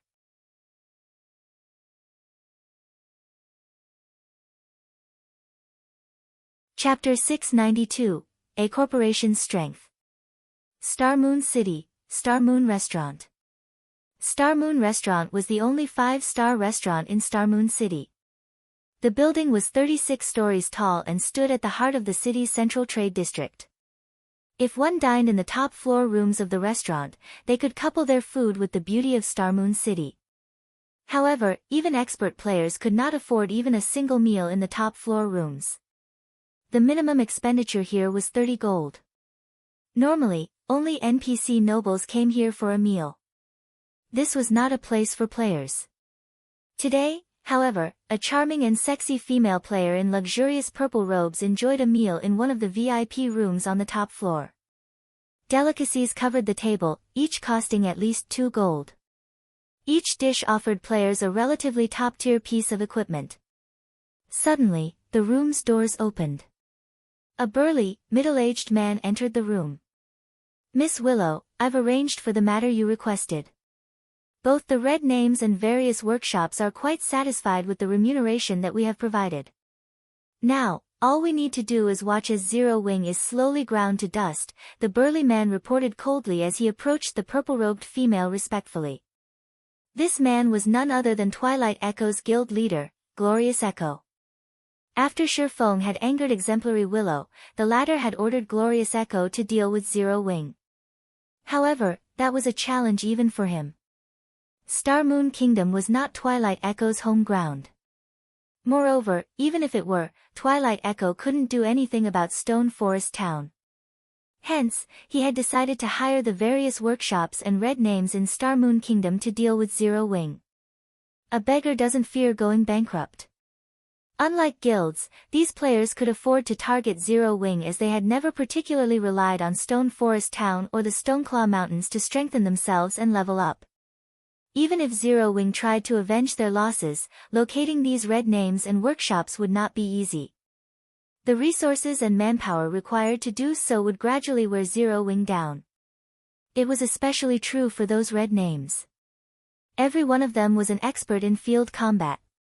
It was easy for these red names to find an opportunity to kill a few of Zero Wing's core members. In addition, through repeated ambushes and harassment, they could restrict Zero Wing's activity. Moreover, Exemplary Willow was still arranging further punishment for Zero Wing. There was no need to worry about the guild surviving. "What did the Star Alliance and Ouroboros say about our offer?" Exemplary Willow asked softly. "The Star Alliance has agreed to our conditions. Ouroboros, unfortunately, does not know how to appreciate kindness when offered. However, I've contacted Ouroboros' original guild leader. If Miss Willow agrees to help him, he is confident that he can reclaim Ouroboros for himself." Glorious Echo had been shocked by Gentle Snow's rejection. Ouroboros was no longer as strong as it had been.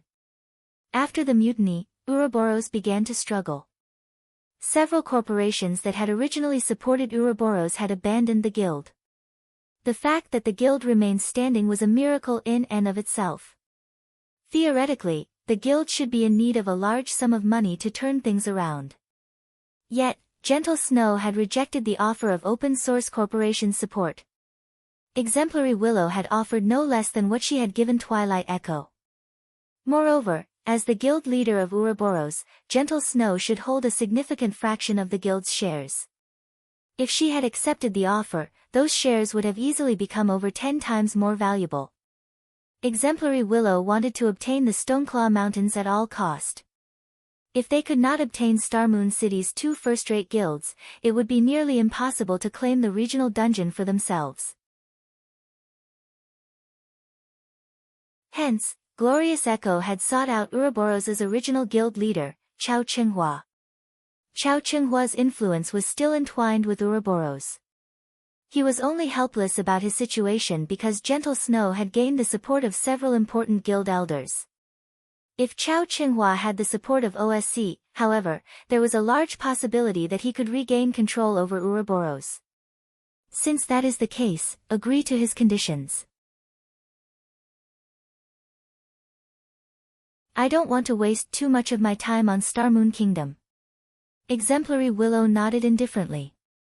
When she thought about Shifeng's previous arrogance, her lips unconsciously twisted into a cold sneer. Against a boorish fellow like Shifeng, she had decided to show him just what kind of beast he had provoked. Meanwhile, in the Stoneclaw Mountains inner region, the battle between Zero Wing's main force and the army of Red Names was in full swing.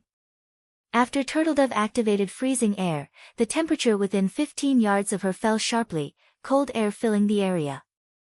The movement speeds of the dozen or so red names surrounding Turtledove instantly dropped by 40%. Meanwhile, the damage Turtledove received decreased to around -100 points. These red names were no fools. The moment they noticed the change to their movement speeds, they began to distance themselves from Turtledove. In the next second, however, their movement speeds decreased by another 40%. Even if they fast, they could not outrun the Guardian Knight. 3 seconds later, all of the melee red names surrounding Turtledove and the other 2 MTs were frozen. What kind of skill is this? Some of the melee players who had intended to charge at Turtledove slid to a halt, aghast as they watched their companions turn into ice sculptures. With such an AoE control skill and high defense, melee classes like themselves had no hope in close combat with Turtledove. They could only allow Turtledove move unhindered as she approached their team's rear line healers. However, as players who often participated in PvP battles, these red names were no weaklings. Every one of them possessed skills that allowed them to remove control effects. They immediately activated these skills to break free from their restraints. If they were frozen solid, they would be no more than practice targets. Zero Wings ranged players would bombard them with vicious attacks. If comparing equipment quality, Zero Wings' main force was at least 2 levels above theirs. It was especially true for Minor Wind's attacks. As he possessed the Tier 1 weapon, Windchaser, even MTs such as Shield Warriors and Guardian Knights, who possessed damage reduction skills, received over -1000 from each of his normal attacks. If they sustained one of the Ranger's skills, they would receive nearly -3000 damage, nearly -6000 damage if it were a critical hit. Among these red name MTs, there were a few who had as much as 9000 HP, while some had as little as 8000 HP. A single critical hit from a skill was more than enough to destroy over half of their HPs. Even the red name healers could not keep up with Minor Wind's damage. Moreover, Minor Wind's attack speed was astonishing. Even expert players would have a hard time dodging his arrows. Furthermore, these red names had opponents in front of them to deal with. They could not afford to split their attention to dodging the Ranger's arrows. Only, as soon as these players broke free from their frozen debuffs, they instantly discovered that something was amiss. Although they were no longer frozen, their movement speeds were still so low. They could not shake off Turtledove and could only suffer the Guardian Knight's repeated attacks. Each of Turtledove's attacks dealt over -600 damage to the melee players. Using Hammer of Sanctions, not only could she force her target into a fainted state, but she could also achieve a critical hit of over -3000 points. The half-HP level 31 Shield Warrior, who was Turtledove's current target, lost his remaining HP instantly, dropping 2 pieces of equipment as he fell to the ground. These red names all belonged to the forces of darkness. Even the penalty they received for being red names were light. They only lost slightly more EXP than the average player, roughly 1.5 to 2 levels worth of EXP. Meanwhile, Cola's and Yiwumian's damage was even higher than Turtledove's. Each one of their skills dealt over -4000 damage with a critical hit. The unlucky half-HP melee red names died instantly. Damn it! Why is their damage so high? Many red names were dumbfounded. What these red names did not know, however, was that Cola and the others' skill completion rates far surpassed theirs. Hence, their skill damage was very high. 3 seconds later, the melee players who had broken free from the freezing effect froze solid once more. Against the ranged attacks of Zero Wing's main force, even with their healer's support, these red names could not escape death. In the blink of an eye, over a dozen melee red names fell to the ground. Meanwhile, the majority of Zero Wing's melee forces suddenly emerged from the forest, launching a pincer attack from the side. As the red names had focused all of their attention on the 3 MTs, they were momentarily caught off guard by the sudden pincer attack. Just as the melee red names tried desperately to defend against the sudden ambush, Fire Dance, Flying Shadow, and the other assassins of Zero Wing suddenly appeared behind the red name healers. Ambush. Backstab. Absolute Strike. With a chain of attacks, Fire Dance and the other assassins claimed the lives of multiple healers. Meanwhile, the red name assassins had similar thoughts. They had long since circled to Zero Wing's back, launching an ambush on the team's healers. Die. Traceless Blood had long since set his eyes on the cleric Violet Cloud. Using shadow steps, he appeared right behind Violet Cloud, his dagger plunging towards Violet Cloud's heart.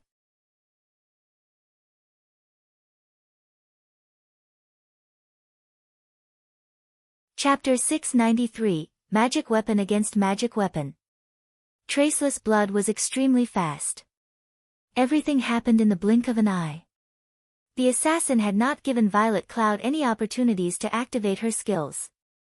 Traceless Blood had investigated Violet Cloud, so he knew the cleric was very strong. If he gave her even a breath of time, it was possible that his assassination attempt would fail. Hence, he had taken his time, slowly and carefully approaching Violet Cloud and using shadow steps at its maximum range. This way, by the time Violet Cloud's senses reacted, it would be too late. The dagger covered in engraved, black runes tore through the air, colliding with Violet Cloud's back. With his first strike landing successfully, Traceless Blood immediately used the most powerful skill of assassins, Absolute Strike, instead of a different skill like Backstab. Unlike Backstab, Absolute Strike did not require any specific attack motions, allowing for a faster strike. Suddenly, Traceless Blood transformed into a black light that pierced through Violet Cloud. After arriving in front of the cleric, Traceless Blood spun in midair, using his dagger's most powerful additional skill, Flowing Light, on the cleric. Flowing Light's single target damage was even higher than Absolute Strike. The skill was also much faster, the entire process ending in less than a heartbeat. Traceless Blood's eyes widened as he looked at his dagger in disbelief. No matter how much strength he put into his arm, his dagger could not pierce Violet Cloud's pale golden robes. It was as if her robes were made of adamantine. You are quite impressive. If I hadn't activated Absolute Space at the first sign of danger, I would have most likely been dead by now, Violet Cloud said as she looked at the dagger with black runes. Those black runes looked very familiar to her. They were very similar to the runes unique to magic weapons. If the dagger wounded her, the consequences would be unimaginable. Since his attack had failed, although Traceless Blood was shocked, he immediately turned and fled. He abandoned the idea of attacking Violet Cloud as he knew that he could no longer inflict damage on the cleric. Moreover, he did not know the duration of the cleric's Absolute Space. While she had that protection, he was no more than a living target. His only options were to run and hide. You can't escape. Violet Cloud did not dare give Traceless Blood an opportunity to escape. Absolute Space had a relatively long cooldown. If she allowed the assassin to get away, she would not be able to fend him off should he come back to attack her again. Waving her finger, she used the Tier 1 skill, Star's Guidance. Immediately, a powerful gravitational force pulled at Traceless Blood, dragging him back towards Violet Cloud. What kind of skill is this? This was the first time Traceless Blood had seen such an unconventional skill. He felt like small threads had wrapped around him, zealously pulling him towards his enemy. As a last resort, Traceless Blood used his control removal skill, removing the effects of Star's Guidance. Sacred Seal. Seeing that her attack had failed, Violet Cloud used Sacred Seal, a marking skill of clerics. Suddenly, a sacred light appeared on Traceless Blood's forehead, preventing him from entering stealth. Damn it! She knows a skill like this as well. Traceless Blood began to panic. Not being able to enter stealth was extremely disadvantageous for him. With this, he would not be able to sneak up on Violet Cloud later in the battle. Shortly after Traceless Blood began to flee, a black figure dashed towards him. Don't even think of escaping. Shadow Sword lifted Tempest's breath and used charge at the assassin. Since Traceless Blood had already used his control removal skill, he had no choice but to use Wind Steps, utilizing the 1 second of invulnerability the skill provided to block Shadow Sword's charge. Turning around, Traceless Blood then flipped his dagger into a reverse grip and plunged the weapon into Shadow Sword's abdomen. Kidney Strike. As long as the skill forced the berserker into a fainted state for 2 or 3 seconds, it would be enough for him to get away. Realizing that he could not block the incoming attack in time, Shadow Sword activated Whirlwind Slash, swinging Tempest's Breath at Traceless Blood. Shadow Sword fully intended to trade hit for hit. Seeing this, Traceless Blood had no choice but to halt his attack and retreat immediately, evading Shadow Sword's Whirlwind Slash. He was merely an assassin. How could his normal attacks deal more damage than a berserker? Moreover, he wore leather armor, whereas berserkers wore plate armor. Even if his weapon were a magic weapon, a head-on clash could end with mutual destruction. Moreover, he currently occupied the rear line of the enemy's formation. There were no healers to recover his HP. However, Shadow Sword was different. He had the assistance of a healer like Violet Cloud. The berserker had no fear of a battle of attrition. Hence, when Shadow Sword attacked, there was no fear in his eyes at all. After evading Shadow Sword's attack, Traceless Blood immediately turned and fled, having no desire to continue his clash with the berserker. His opponents included an expert cleric and an expert berserker. He had very little confidence in defeating either one in a frontal assault, to begin with, not to mention fighting both simultaneously. However, Shadow Sword had no intentions of letting the assassin get away so easily. Immediately, he followed his failed attack with Break and Thunderclap. When the movement speed reduction effects of both skills were compounded, Traceless Blood lost any hope of escaping the berserker. Traceless Blood had no choice but to enter a melee with Shadow Sword. Pang! When the two weapons collided, dazzling sparks scattered into the surroundings. The impact forced Traceless Blood to retreat by 3 steps, a grim expression appearing on his face when he noticed his opponent still standing steadily in his original location. Why does he have so much strength? Traceless Blood acknowledged that his own strength attribute was quite high, even slightly higher than an ordinary berserker. Yet, against Shadow Sword's attack, this berserker's strength overwhelmed him. The magic weapon he wielded granted him a significant amount of strength. Even if Shadow Sword was superior in terms of strength, the berserker's attack should not have been able to force him back by 3 steps. Even now, his hands still felt numb from the exchange. Zero Wing actually possesses so many top-tier experts. Smiling, Violet Cloud finished chanting her incantation. She then pointed her finger at Traceless Blood. Tier 1 spell, Black Coffin. A pitch-black barrier suddenly wrapped around Traceless Blood. Having no other choice, Traceless Blood used Vanish. After activating Vanish, he would become invulnerable to all attacks momentarily. The skill would also place him in a forced invisibility state for 3 seconds, followed by a stealth state. Even Sacred Seal would not be effective during forced invisibility's 3 seconds, and these 3 seconds were more than enough to put a huge distance between himself and the two experts. Vanish? Shadow Sword had no counter for this skill either.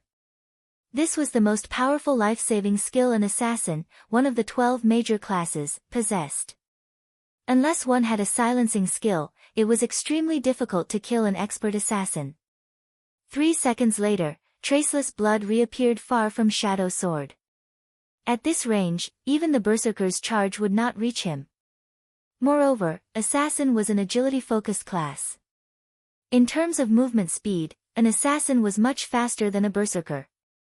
In addition, Traceless Blood also possessed equipment that enhanced his speed. There was no way that Shadow Sword could catch up to him at this point. This was also why Traceless Blood had been able to escape after his assassination attempt on Galaxy Past had failed. What's this? Traceless Blood suddenly noticed a black magic array beneath his feet. Although Traceless Blood struggled to get away, this black magic array was like a black hole. No matter how much he tried to struggle, he could not escape his fate of being devoured. In the next moment, the black magic array swallowed the assassin whole, his body vanishing without a trace. When Traceless Blood saw light again, he was shocked. How is this possible? He appeared a short distance from Violet Cloud once more. This time, however, he was surrounded by mana balls and barriers of light. The Berserker, Shadow Sword, also stood nearby. He had no options to flee the enclosement of the barriers of light. I already told you that you can't escape. Wielding a pitch-black key in her hand, Violet Cloud smiled at Traceless Blood and said calmly, "You have a magic weapon. I, too, have a magic weapon." To resolve a serious threat like Traceless Blood, Violet Cloud utilized her final trump card, Star's Reminiscence. The skill was also an Astromancer's main weapon. One of the skill's effects was spatial imprisonment. When activated, Star's Reminiscence would lock a target in the specified space indefinitely. If the target wished to escape their imprisonment, their only option was to shatter the spatial barrier or have the user dispel the skill. Meanwhile, the user's mana determined how much damage the spatial barrier could absorb. It was a skill with terrifying effects. However, the skill also had a very long cooldown of 2 hours. I'm actually going to die like this. Traceless Blood could not help but smile bitterly as he watched the mana balls that covered the sky and the Berserker that eyed him like a fierce tiger.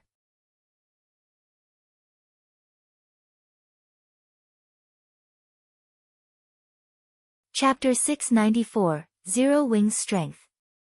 Stoneclaw Mountains, Outer Region. Currently, over 400 finely equipped red names pushed deeper into the Stoneclaw Mountains inner region. However, as they approached the area, not only were the monsters they encountered stronger, but the number of monsters they encountered also increased. Moreover, the more players there were on the team, the easier it was for monsters to discover them. As a result, battles occurred quite frequently. Initially, the group only encountered 200 to 300 level 35 elite half-orcs and a few special elite and chieftain half-orcs. Now, however, the group frequently encountered groups of 400 to 500 level 38 elite half-orcs led by level 39 half-orc lords. The battles were twice as difficult now. Our luck is terrible. These half-orcs respawn so quickly. If we had known that their respawn rates were so fast, we would not have wasted so much time on recruiting more members and let Traceless Blood get ahead of us. Many team members envied Traceless Blood's team. To have better chances of defeating Zero Wings' main force, they had spent a lot of time trying to recruit more members. Yet, now, they had to deal with all of these half-orcs. It would still be some time before they would catch up with Zero Wings' main force. I heard that the battle has started already. I wonder if we can make it in time. We'd be more effective if we arrived late. After all, this is Zero Wings' main force we are talking about. If Traceless Blood cannot wipe them out completely, we can pick up the scraps. Hey, that's Traceless Blood you're talking about. With him on the offensive, do you really think many will get away? I guess that's true. Let's hurry, then. Otherwise, this trip will have been pointless. Realizing this, the team began to fight with more fervor. In God's domain, dark players and light players rarely interacted as both sides looked down on each other. To dark players, light players were merely a group of players with little to no combat capabilities. They were only good at grinding dungeons. How could such players compare to their intense lifestyles of blood and blades? Hence, no matter how famous and powerful a guild expert was, in the eyes of red names, these experts were insignificant existences. Red names thought nothing of light guilds. There's a large group of players heading our way, a ranger suddenly reported. It can't be Zero Wings' main force, right? I didn't think that they would give up so quickly. It seems that Zero Wing only amounts to so much. Those rumors about how powerful the guild is are all just a bunch of lies. Many red names began to ridicule and mock the guild. Alright, enough. Get ready. Do not let a single player from Zero Wing escape. They were quickly approaching the Stoneclaw Mountains inner region. Aside from Zero Wing and the ambushing red names, this area was empty of players. Since these players approached them from the inner region, they were, without a doubt, members of Zero Wing. Immediately, the 400-plus red names spread out and waited for Zero Wing to stumble right into their encirclement. Seconds ticked by. Very quickly, several dozen players emerged from the forest, each and every one of them looking miserable. These players panted heavily as they emerged. It was obvious that they had exhausted their stamina from running across a long distance. Just as the red names, who lay in wait, were about to rush forward and surround these exhausted players, they suddenly realized that something was amiss. Huh? Isn't that Berserker 3 Knives, the person ranking 91st on the red list? Aren't they members of Traceless Blood's team? Why do they look so miserable? A series of questions popped up in everyone's minds. However, they soon found their answers. Suddenly, dozens of arrows and spells burst from the forest. In the blink of an eye, several of the escaping red names fell to the ground and dropped several pieces of their equipment. Meanwhile, 3 Knives, who ran at the forefront of the team, desperately blocked and dodged the incoming attacks. However, 2 arrows still found him, his HP instantly falling by nearly 3,000. You think you can get away with provoking Zero Wing? Minor Wind, who appeared at the tree-line, coldly demanded as he glared at 3 Knives. Behind him, more of Zero Wing's members followed. Since I can't escape, I'll take you to the grave with me. 3 Knives, who was exhausted from running, stopped as he resolved to fight to the death. The fight with Zero Wing's main force had been one-sided punishment. Even their strongest combatant, Traceless Blood, had been easily defeated, not to mention the rest of their team. Less than 5 minutes since their battle with Zero Wing began, they had lost over half their numbers. On the other hand, Zero Wing had not suffered a single death. It was simply inconceivable. At that point, each side's strength had been obvious. They were on completely different levels. Following which, he had issued a command to retreat immediately. When they started retreating, they still had more than 100 players. Now, however, only a dozen or so were alive. Minor Wind had claimed the majority of their members' lives himself. Not only were the Ranger's arrows extremely fast, but he also had ranged AoEs at his disposal. Even 3 Knives, who ranked 91st on Star Moon Kingdom's red list, could not defend against all of Minor Wind's attacks, much less the members of his team. Mutual destruction. Minor Wind could not help but laugh. Unfortunately, you are not capable of such a thing. Although 3 Knives was strong, superior to even a few members of Zero Wing's main force, the Berserkers' skill completion rates were not high. After taking into account the difference in their equipment, 3 Knives would rank roughly around 56th in Zero Wing's main force. Of course, this was not taking the power of darkness into consideration. As Minor Wind said so, he knocked his longbow and shot dozens of arrows in quick succession at the remaining red names. Although 3 Knives and the other red names tried to approach Minor Wind, over 40 yards stretched them and the Ranger. There was not enough time for them to reach the Ranger.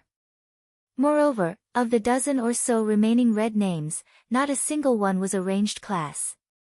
Hence, the group had no choice but to weather the rain of arrows as they advanced. However, the Tier 1 weapon, Windchaser, was no trivial item. With it, Minor Wind could deal over -1,500 damage with his normal attacks alone. 3 Knives and the others had, at most, a little over 7,000 HP. A few arrows were enough to finish them off. In addition, Minor Wind's arrows would occasionally trigger the quadruple stars effect. Before the dozen or so red names crossed 10 yards, only 3 Knives remained alive. Though, the Berserker only had a thread of HP left. The red names lying in ambush were all shocked. With just his bow, Minor Wind single-handedly defeated over a dozen red names before they came anywhere close to him. Even 3 Knives was on his last breath. None of the red names lying in wait could believe their eyes. Am I dreaming? Why is that Ranger so powerful? Suddenly, everyone realized that their fellow red names who had gone ahead to ambush Zero Wing were all dead. Moreover, the only survivor had no more than a thread of HP remaining.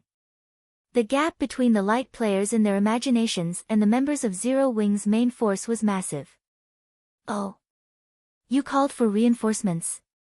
Minor Wind shifted his gaze towards the red names hiding in the bushes. With eagle eyes, he noticed more than 400 players. Grinning, he said, since Big Sis Fire and the others are not around, let's use you guys to test out my true strength. When the red names heard Minor Wind's words, a sense of doom seeped into their hearts. Minor Wind's attack power was simply too high.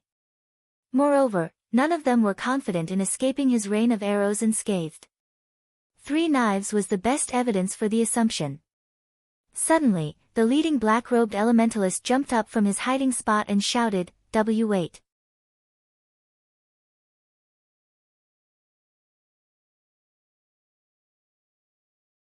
Chapter 695, Flower of Seven Sins. The black-robed elementalist was level 33. On Star Moon Kingdom's ranking list, he would rank within the top 20. The majority of his equipment consisted of level 30 fine gold rank, while the rest was dark gold rank. Particularly, his staff, which sported a spiral of flame-red runes, was no ordinary dark gold staff. Sunlight Dust. 3 Knives was shocked when he saw the black-robed elementalist reveal himself. What are you doing here? Among the top 10 experts on Star Moon Kingdom's red list, Traceless Blood ranked 7th. Meanwhile, Sunlight Dust stood above Traceless Blood, ranking 3rd on the red list. The red list was different from the ranking list. Rather than ranking players by their levels, players on the red list were judged by their strength. It was a far more accurate estimation than the God's Domain experts list the secret pavilion had created. So you're Sunlight Dust, the person who defeated Red Feather, the Star Alliance's apex expert. Minor Wind grew serious as he watched Sunlight Dust. Coldly, he asked, are you targeting Zero Wing as well? Red Feather was one of the strongest combatants in the Star Alliance and was an expert who ranked on the God's Domain experts list. The fact that Sunlight Dust could defeat an apex expert like Red Feather showed that the elementalist should also rank at the top of Star Moon Kingdom. Hence, even he could not afford to be careless around Sunlight Dust, even the slightest mistake could result in his death. Initially, I had only planned to earn a quick buck. Now, however, it seems that won't be possible, Sunlight Dust said as he turned to an empty area near Minor Wind. Shaking his head, he said, Zero Wing really has an abundance of experts. Its fame is not undeserved. Seeing Sunlight Dust's reaction, 3 Knives was very confused. With Sunlight Dust's strength and that of his companions, they could make short work of Minor Wind, yet the expert elementalist chose to surrender. A figure suddenly appeared beside Minor Wind. This figure was none other than Flying Shadow, who had been in stealth all this time. I'm impressed. He actually sensed me from so far away, Flying Shadow muttered in surprise. With his standards, aside from their guild leader, Black Flame, only Fire Dance and Violet Cloud could detect him from such a long distance. One could just imagine how powerful Sunlight Dust was. You can't expect this matter to end just because you revealed yourself, right? Flying Shadow growled as he stared at Sunlight Dust. Sunlight Dust and his companions had aimed for Zero Wing from the very beginning. And yet, the instant the situation turned sour, they wanted to just up and leave. It was nothing more than disrespectful. Of course not, Sunlight Dust said calmly.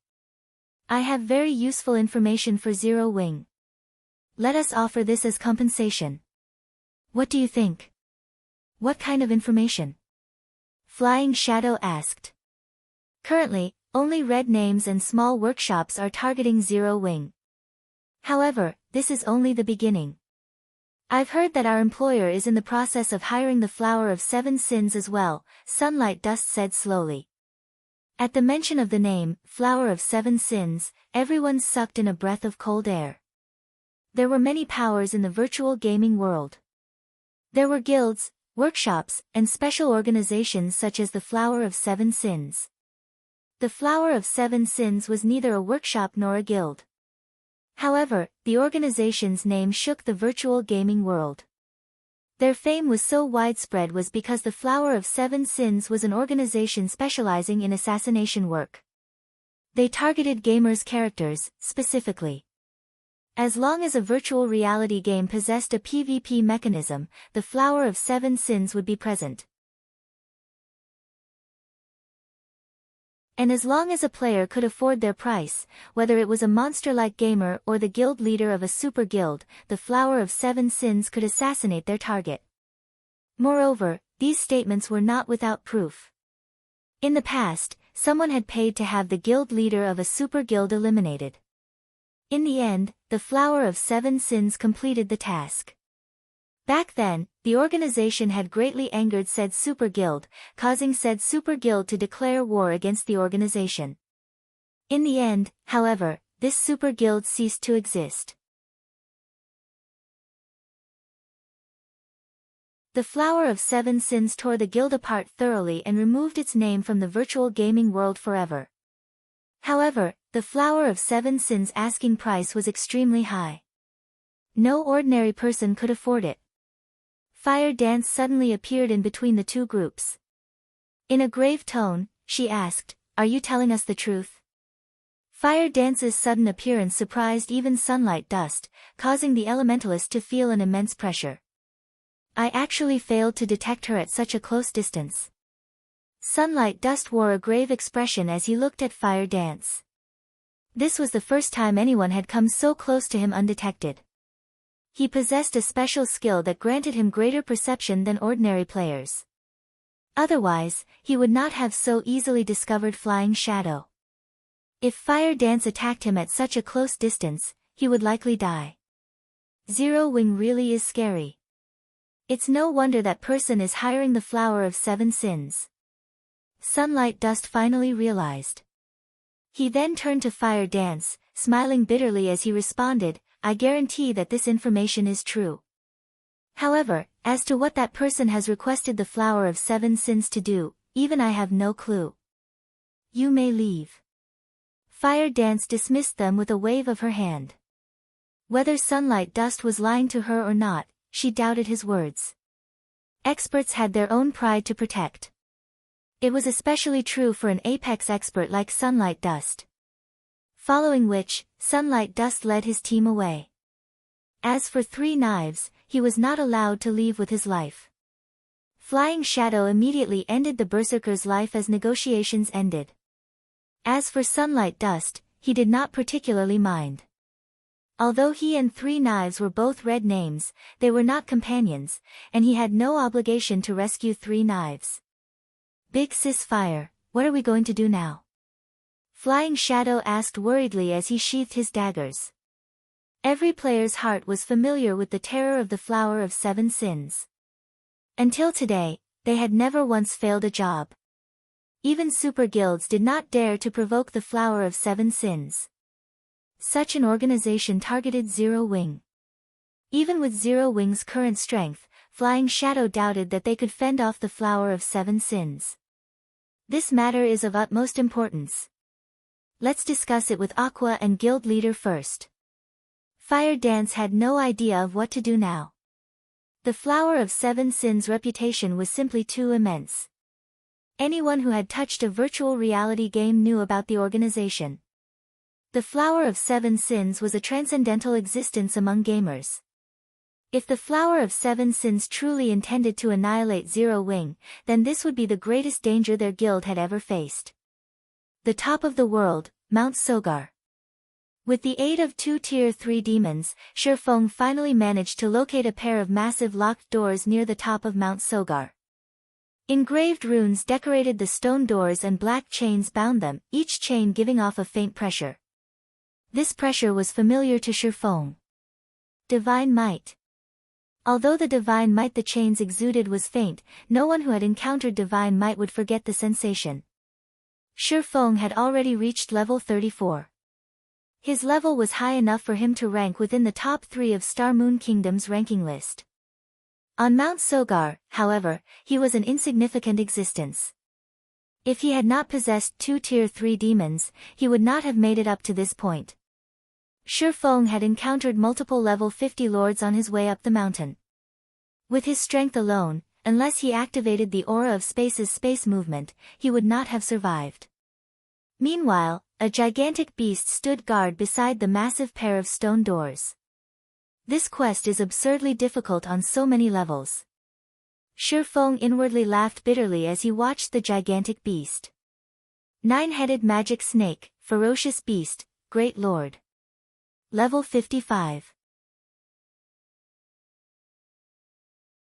HP 90 000 000 /90 000 000.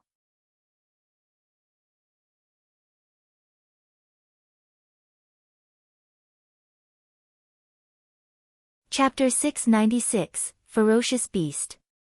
Ferocious beasts were different from general wild and demonic beasts. They belonged to the ancient era.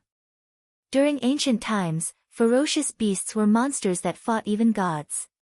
Some ferocious beasts had even managed to kill gods. Ferocious beasts were on the same level as angels and dragons, possessing the strength to challenge opponents of a higher tier. In the past, Shi Feng had watched large guilds raid ferocious beasts, and he could describe those battles with a single word: intense. Once, an army of 10,000 elite players and several hundred first-rate and top-tier experts had attempted to raid a ferocious beast. The players had all been above level 100, whereas the ferocious beast had only been level 90. Some of those players had even been tier 3 classes. In the end, although the players defeated the ferocious beast, over 95% of the elites and half of the experts had died. There was a massive difference in strength between players at level 90 and players at level 100. It was like the difference between level 40 and level 50. Equipment's attributes would undergo a massive improvement at the level 100 threshold. Monsters received a similar boost.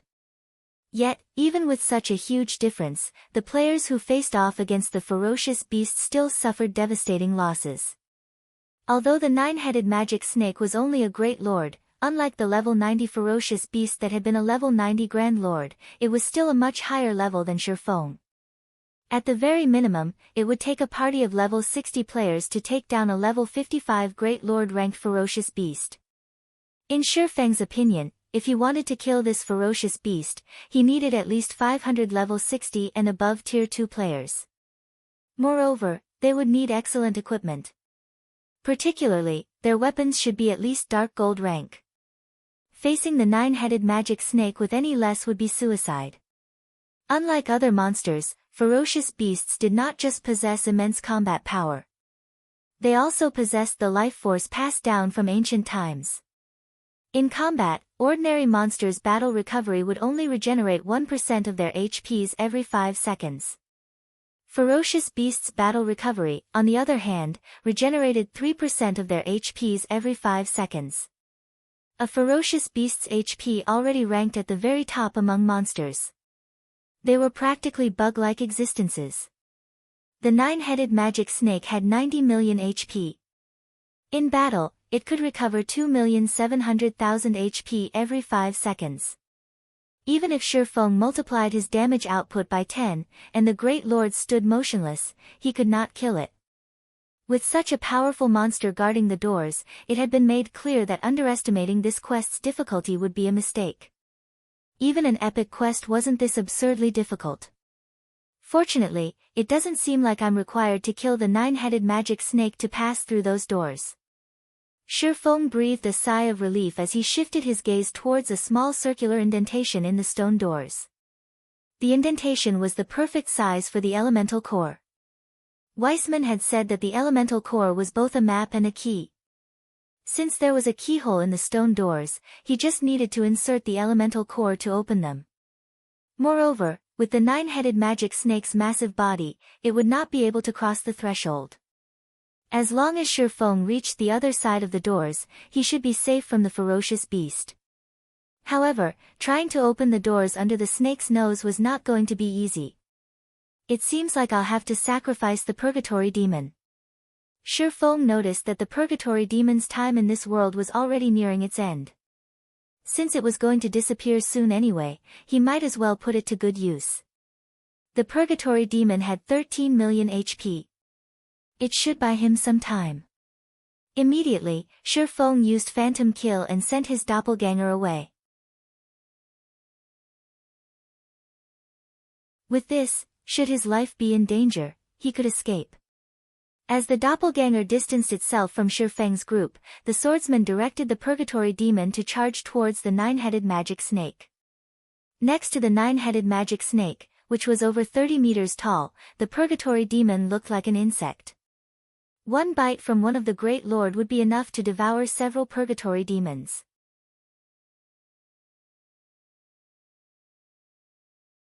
When the Purgatory Demon was 30 yards away from the nine-headed magic snake, the latter yawned lazily as it whipped its tail forward. Suddenly, the hill-like snake tail appeared before the Purgatory Demon. Before Shi Feng could react, the snake sent his Purgatory Demon hurtling into a nearby stone wall.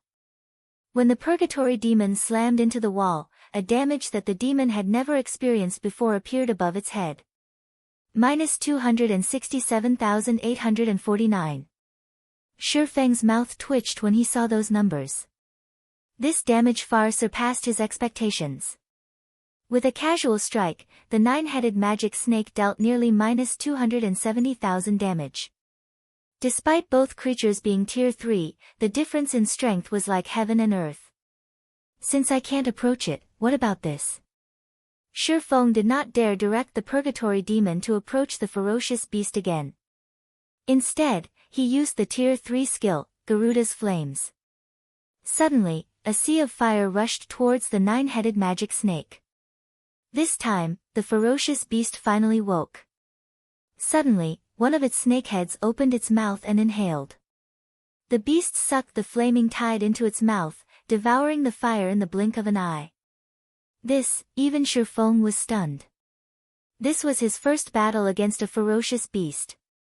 Although he had known that the Purgatory Demon was no match for the nine-headed magic snake, he had not expected the ferocious beast to fend off the Purgatory Demon's attack with little to no effort. The difference between them was absurd.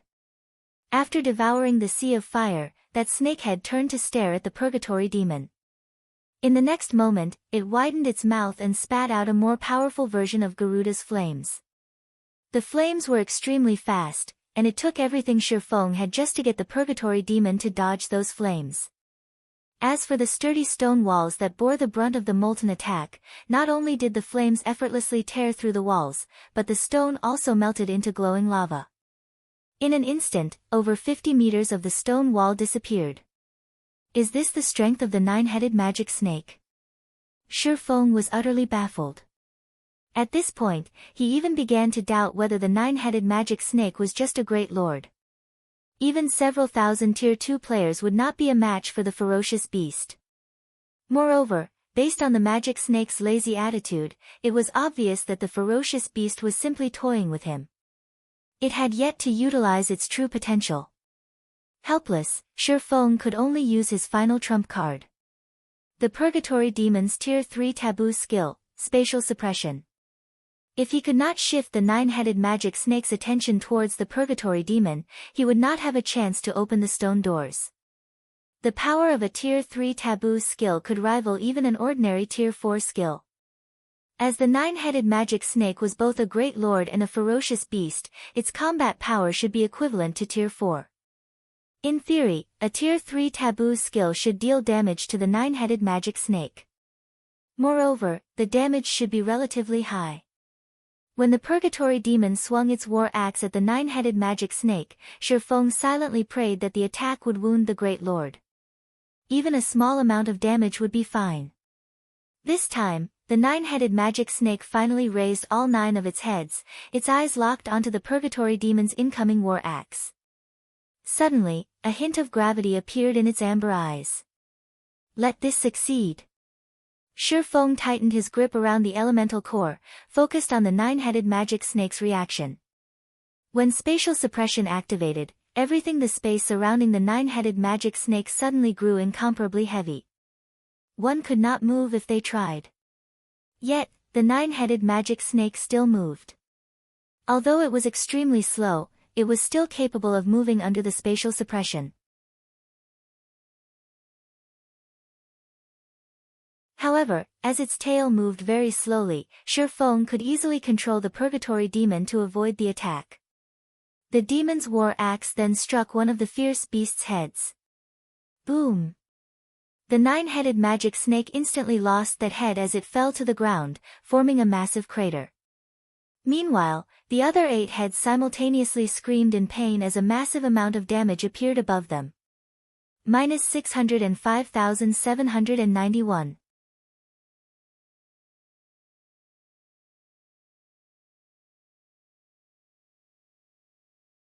Chapter 697, Super Large-Scale Destruction Spell. After suddenly losing one of its heads, the magic snake's 8 remaining heads glared at the purgatory demon, rage filling their amber eyes. Less than a second later, however, the dismembered head grew back. All 9 of the Great Lord's heads then abruptly opened their mouths and spat out a gray beam. Despite receiving a Tier 3 taboo skill, the 9-headed magic snake's combat power had not decreased in the slightest. Not daring to be careless, Sure Feng hurriedly directed the purgatory demon to evade the beams and distance itself from the ferocious beast. Anything the snake's beams touched turned into gray stone. However, as the beast had fired 9 gray beams, due to Sure Feng's lack of control over the purgatory demon, he accidentally allowed one of the beams to strike on the demon. Instantly, the purgatory demon lost over 500,000 HP. Moreover, it was also afflicted with the petrified state, stealing more than 200,000 HP every 2 seconds and 60% of its movement speed for 30 seconds. Isn't this petrification skill a little too strong? Sure Feng used the Aura of Water's skill, Life Bloom, on the purgatory demon the moment he saw the debuff's description. While petrified, not only would the purgatory demon lose massive amounts of HP, but the 9-headed magic snake could also easily catch up to it due to the movement speed reduction. If that happened, the purgatory demon would be a goner in less than 30 seconds. With Life Bloom, however, the purgatory demon's HP recovered at an impressive rate. Life Bloom recovered 60% of its target's HP every second. With the purgatory demon's 13 million HP, even if the 9-headed magic snake were more powerful, it would not instantly kill the demon. Hence, for the next 40 seconds, the purgatory demon was nearly invulnerable. Immediately, Sure Feng used the purgatory demon to lure the 9-headed magic snake away from the massive stone doors. Once the ferocious beast was 40 yards away, and Sure Feng was sure that it focused on the purgatory demon fully, Sure Feng activated Windwalk and dashed towards the stone doors. Time ticked by, second after second. As Sure Feng approached the massive stone doors, his heart rate rose rapidly. If the 9-headed magic snake discovered him now, he would die without a doubt. Even if he relied on the temporarily immortal purgatory demon, he could not stop the ferocious beast from grinding him to a pulp. By the time Sure Feng arrived at the stone doors, over 6 seconds had passed.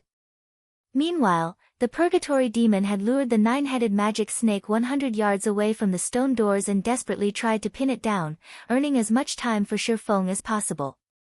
To the 9-headed magic snake, the purgatory demon was practically a toy. Again and again, the ferocious beast smashed the purgatory demon into the ground, damages in the hundreds of thousands appearing above the demon's head. The purgatory demon had no power to resist.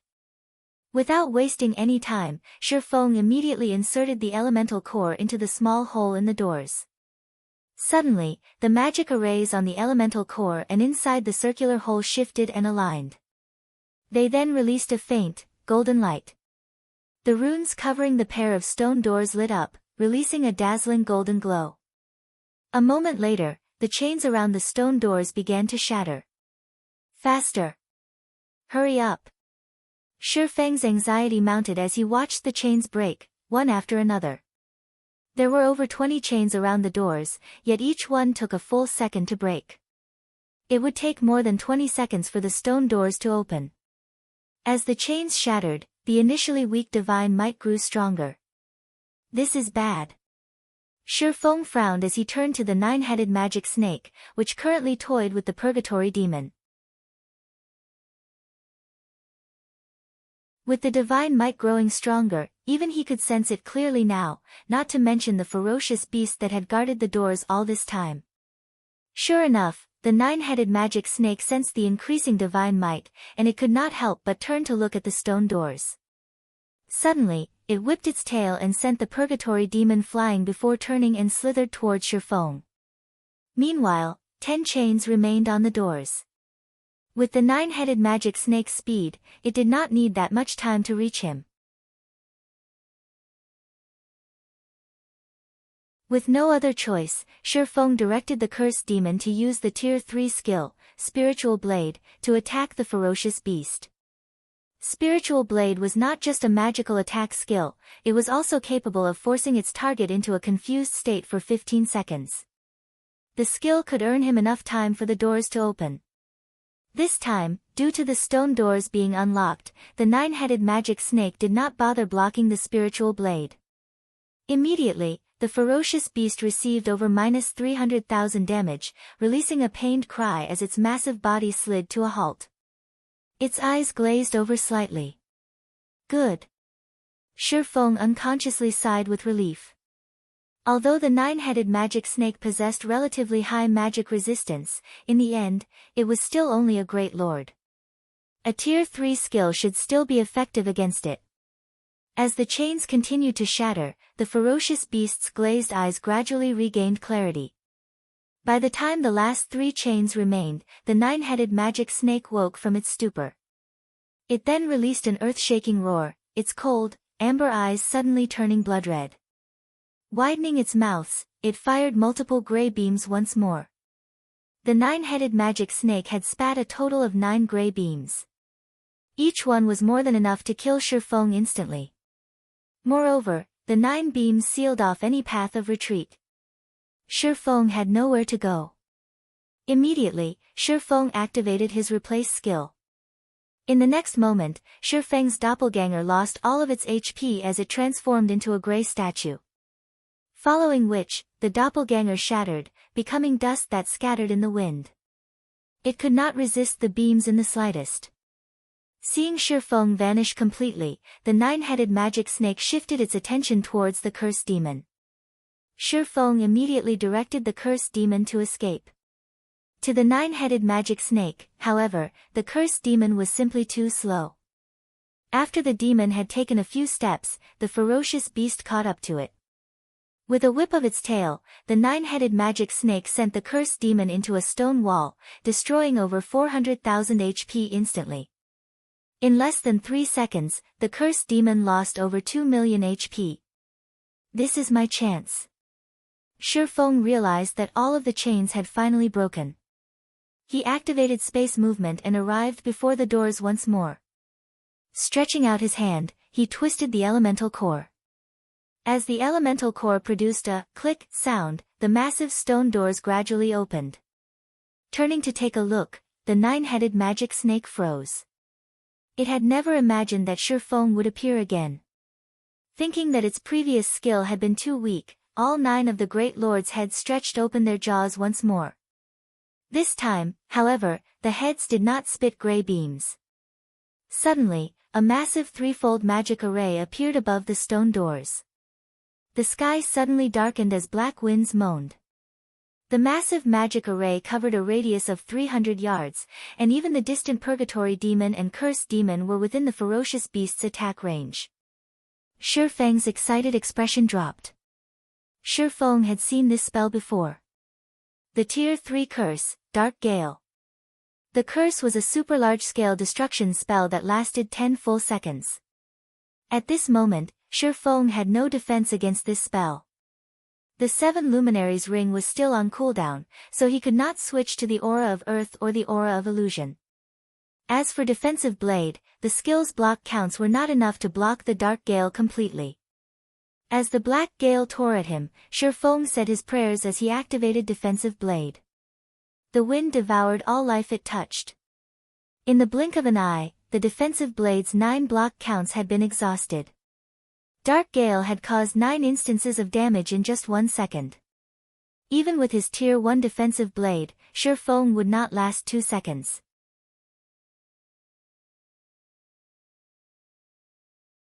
Meanwhile, the Purgatory Demon and Cursed Demon each lost nearly 500,000 HP every second. The 9-headed magic snake's damage was terrifying. What a pity.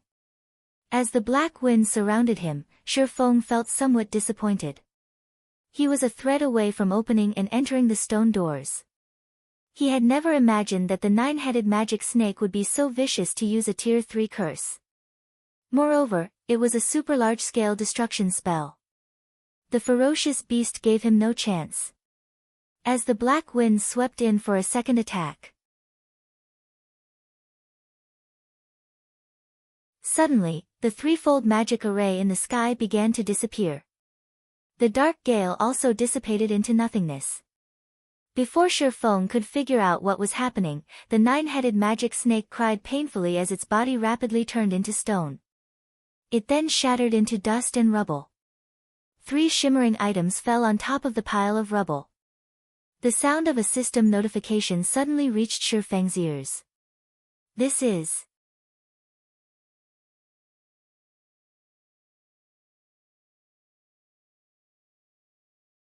Chapter 698, Strengthening Device. By now, Shifeng was quite familiar with the 9-headed magic snake's strength.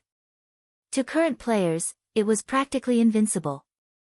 It didn't matter how many players came here to raid it. Meanwhile, in Shifeng's mind, he had never actually thought of killing the 9-headed magic beast.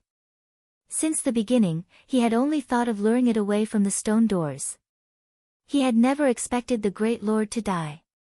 For a time, Shifeng was speechless. However, when he heard the sound of the system notification, he more or less understood what had happened. System, Blood Refining Passage has been opened. Do you wish to enter? Time remaining, 1 hour 59 minutes. So it turns out that, as this place's guardian beast, if the stone doors open, the guardian dies. It's no wonder why the 9-headed magic snake was so desperate. Shifeng inwardly celebrated as he stared at the rubble that used to be the 9-headed magic snake. Unfortunately, he had not killed the snake. Otherwise, with the EXP from the ferocious beast, he might have risen several levels. With the stone doors open and quite some time before they closed again, Shifeng did not hurry into the blood refining passage. Instead, he approached the 9-headed magic snake's remains, hoping to take a closer look at what items the ferocious beast had dropped. Although he was not responsible for the 9-headed magic snake's death, as a monster, it would still drop some items after dying. Only, it would drop significantly fewer items. The 9-headed magic snake had been a Great Lord-ranked ferocious beast. Even the most inferior item it would drop was not something one would find from an ordinary Great Lord. Among the 3 items, one was a magical, pure black cube covered with blood-red runes. The item was called Blood Refining Stone, and it could be used inside the blood refining world. As for the other 2 items, one was a silver, fang-like dagger, while the other was a drawing. Sure enough, a ferocious beast's loot is amazing. It even dropped an epic dagger. Shifeng was momentarily stunned. Petrified Thorn, Dagger, Epic Rank. Level 40, Level 100. Equipment requirement, Strength 550, Agility 400. Attributes adjust according to user's level. Attack power plus 1165, currently level 40. Strength plus 92, Agility plus 101, Endurance plus 60. Strength increased by 10%. Agility increased by 10%. Attack speed plus 12. Evasion plus 20. All skills plus 2 levels. Ignore levels plus 20. Ignore 20% of the target's defense. Damage from sneak attacks increase by 20%. Level requirement to equip all items decreased by 5 levels. Durability 300/300. Attacks have 30% chance to inflict petrified effect, reducing target's weapon damage by 10% each second and movement speed by 60% for 6 seconds. 30% chance to trigger fatal blow effect, increasing damage by 220%. Additional skill 1-. Devour Magic. Absorbs magic damage equal to 300% of user's maximum HP for 15 seconds. Damage absorbed can be converted into a single attack, dealing twice the amount of damage absorbed to an area of 5 by 50 yards in front of user. Cooldown, 10 minutes. Additional skill 2 dash. Petrification domain, enemies within 50 yards receive 500% weapon damage and have their movement speed reduced by 50% for 10 seconds. Increases the user's agility, strength, and movement speed with each target hit.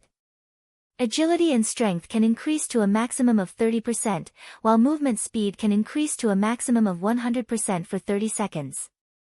Cooldown, 1 hour. Fire Dance really lucked out this time. She'll be able to equip this once she reaches level 40. Only, the dagger's strength requirement is somewhat high. I'll have to figure out a way to increase her strength. Shifeng happily stored away the petrified thorn. Although the true Fire Blades Fire Dance wielded were top-tier dark gold weapons, they were on a completely different level compared to the petrified thorn.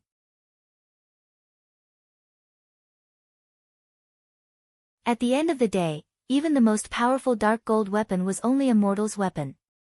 An epic weapon, on the other hand, was a true extraordinary weapon. The petrified thorn's attack power was especially frightening. The dagger's 1165 attack power was even higher than a level 40 dark gold ranked two-handed weapon. Not to mention, there were the strength and agility increases the dagger provided.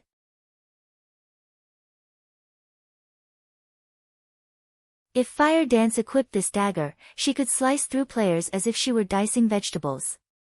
Following which, Shifeng's gaze shifted towards the tattered drawing. Strengthening device forging design.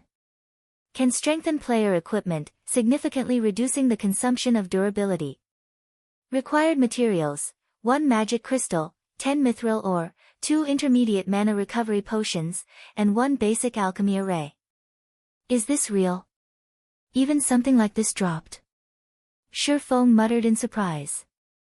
In God's domain, monsters would grow more powerful as they reached higher levels. Take the monsters players currently faced for example, not only did they possess very high attack power, but they could also significantly reduce equipment durability. It was why the various guilds were forced to repair their equipment in Stone Forest Town. Players could repair weapons with whetstones and advanced whetstones. However, there were no such recovery items for equipment. However, there were items that could reinforce equipment. The strengthening device was one such item. Only, its forging design was extremely hard to obtain. It only dropped from level 50 and above Great Lord ranked field bosses. Dungeons would not drop the design. Moreover, the strengthening device was a consumable item. It could not be permanently equipped. Fortunately, the forging process was very simple, and the item also had relatively high durability. Players could put it to good use for a relatively long period. If they dodged attacks properly, they could extend the strengthening device's lifespan even further. However, one of the raw materials required was not that easy to obtain. While mithril ore, intermediate mana recovery potions, and basic alchemy arrays were both cheap and easily available, it was a different story for magic crystals. Magic crystals were always rare and valuable. Hence, crafting strengthening devices was expensive. Each one would cost roughly 30 silver to produce. Even so, there were still a large number of players willing to purchase it. While ordinary players were willing to waste some time traveling back to towns and cities to repair their equipment, large guilds were not as willing. To them, time was money. In the past, a strengthening device's standard price was 2 gold. During its peak, however, the price soared to 4 gold due to high demand and low supply. Currently, the various large guilds of Starmoon Kingdom and several neighboring kingdoms had sent many of their members to the Stoneclaw Mountains. Obviously, the strengthening devices could offer some convenience. Just the amount of time and repair fees the strengthening devices could save them were worth more than 4 gold. It seems I'll have to find some opportunity to grind level 50 field Great Lords. With one strengthening device forging design, I won't even be able to produce enough for the guild members. Shifeng suddenly thought of a profitable business idea. If he waited too long, the strengthening devices would not be as profitable. Just as Shifeng finished organizing his items and was about to enter the blood-refining passage, he suddenly discovered over 100 unread messages in his inbox. Among them, over 90% were from Aqua Rose. There were also messages from Gentle Snow and Fire Dance. They had all sent these messages around the same time. After he had reached Mount Sogar's core, he had worried that he would get himself killed while receiving a message. Hence, he had blocked all calls and messages for the time being. What happened? Why are they so anxious? Shifeng wondered as he opened the messages.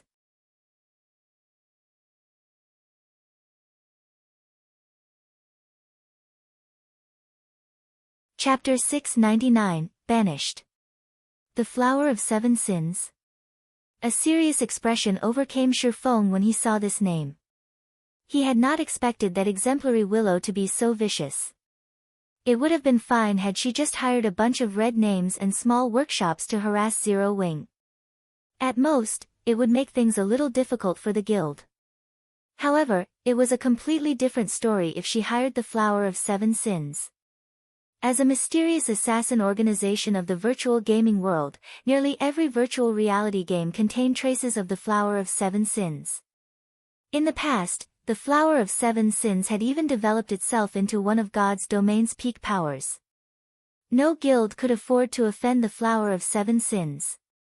As long as one could afford the organization's price, these assassins could even take out a super guild's guild leader. Everyone was afraid of them. In the past, 5 super guilds had banded together to suppress the Flower of Seven Sins, threatening to retaliate if the organization accepted any assassination requests on their respective guilds' upper echelons. Unfortunately, those super guilds' efforts had been futile. In less than 10 days, all 5 super guilds gave up on suppressing the assassin organization. The Flower of Seven Sins had made a statement by killing their upper echelons once. There were even god-ranked experts among those who had died. From then on, the various super guilds in God's domain no longer bothered with the Flower of Seven Sins. Back then, the incident had shaken God's domain. The Flower of Seven Sins had become a power that no one would dare provoke. However, the organization's asking price was also extraordinarily high. Even open source corporations should feel a sting from the cost of hiring the organization. Exemplary Willow must have hired the Flower of Seven Sins to deal with Zero Wing's upper echelons. Even OSC can't afford to target the entire guild. Shifeng gave the situation some thought. The best method to deal with Zero Wing was to kill the guild's upper echelons to level 0. This would certainly collapse both Zero Wing's strength and reputation. As for the possibility of the Flower of Seven Sins failing to carry out their contract. Since its creation, the Flower of Seven Sins had never once failed a job. Their strength was practically endless. Even Shifeng was not confident of surviving an assassination attempt from the Flower of Seven Sins right now, not to mention the guild's other members. If I remember correctly, before the Flower of Seven Sins takes action, the organization usually invests some time to investigate their target before taking action. In the past, the Flower of Seven Sins would take anywhere from 5 to 10 days to collect information. If Exemplary Willow went directly to them and hired the organization after she returned from our meeting, I should still have roughly 4 days before the organization takes action. If their target is much stronger than their initial estimations, the Flower of Seven Sins will adjust their quote to their employer and will only take action after their employer agrees to the new price. Right now, the best way to avoid this mess is to increase the strength of the guild's upper echelon significantly within 4 days, forcing the Flower of Seven Sins to renew their price. If that happened, Exemplary Willow might not consider the price worth it and give up on the organization altogether. Shifeng had some understanding of the Flower of Seven Sins rules and pricing. Killing a system-recognized, third-rate expert cost 500,000 credits. The price increased depending on the expert's strength. Moreover, this was only the price for one death. As for system-recognized, second-rate experts, the minimum asking price was 3 million credits. The minimum price for first-rate experts was 10 million credits. Top-tier experts cost 100 million credits at the very minimum. Above them would be apex experts, and the organization charged upwards of 500 million credits for each kill. Ordinary people could never afford the Flower of Seven Sins. Only those large guilds and corporations with significant financial strength could do so. However, rather than spend so much money to kill an opponent, it was more cost-effective to send their own men to get the job done. Hence, only when one had no other options would they employ the Flower of Seven Sins.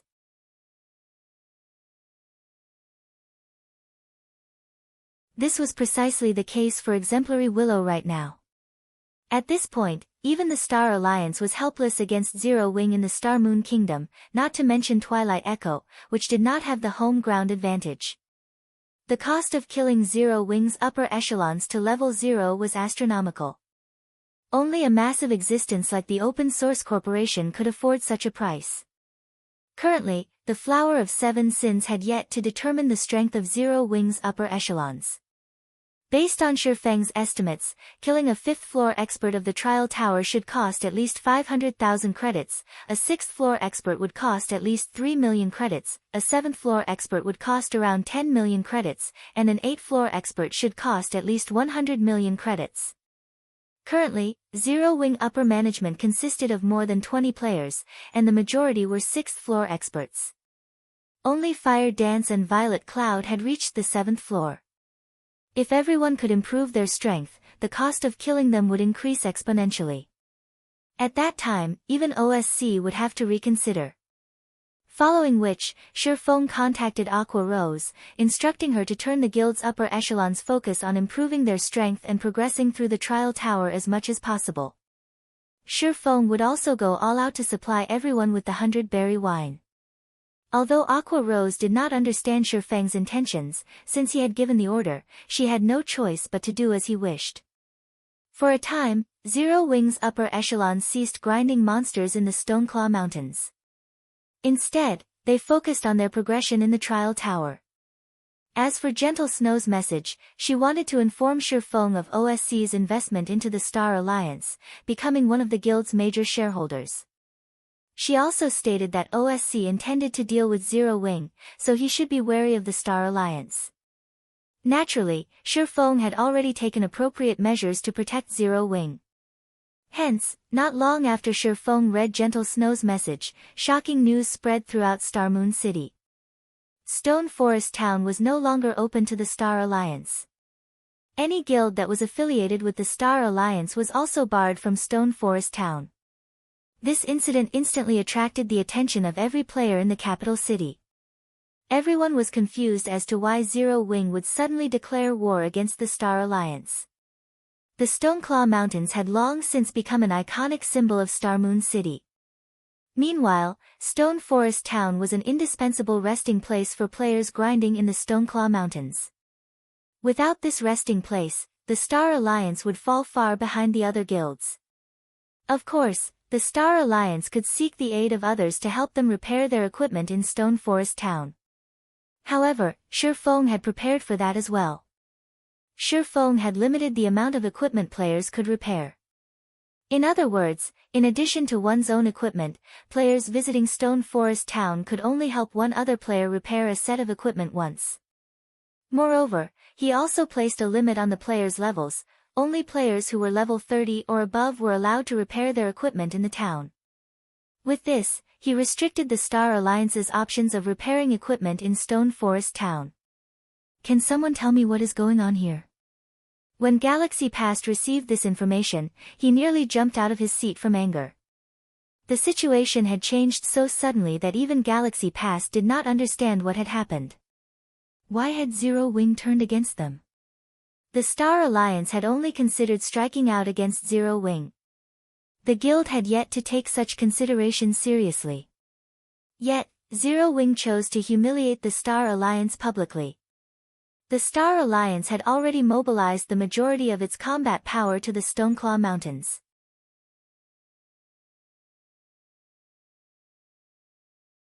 If the Star Alliance's members could not rest in Stone Forest Town, how was the guild supposed to compete with the other guilds? Silence-filled conference hall. This was the first time anyone had seen Galaxy Past so furious. Guild leader, Maybe Zero Wing made this move because they think that we are becoming too big of a threat. Purple Eye was also confused by Zero Wing's drastic actions. They had clearly minded their own business until just recently.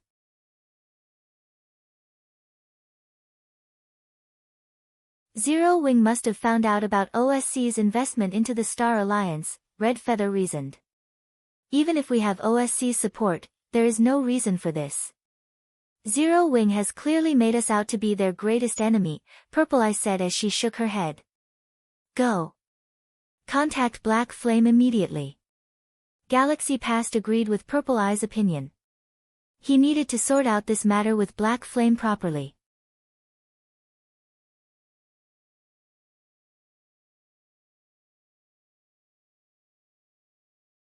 Chapter 700, Improving Swordsmanship. After Shifeng finished dealing with Zero Wing, he entered the blood refining passage.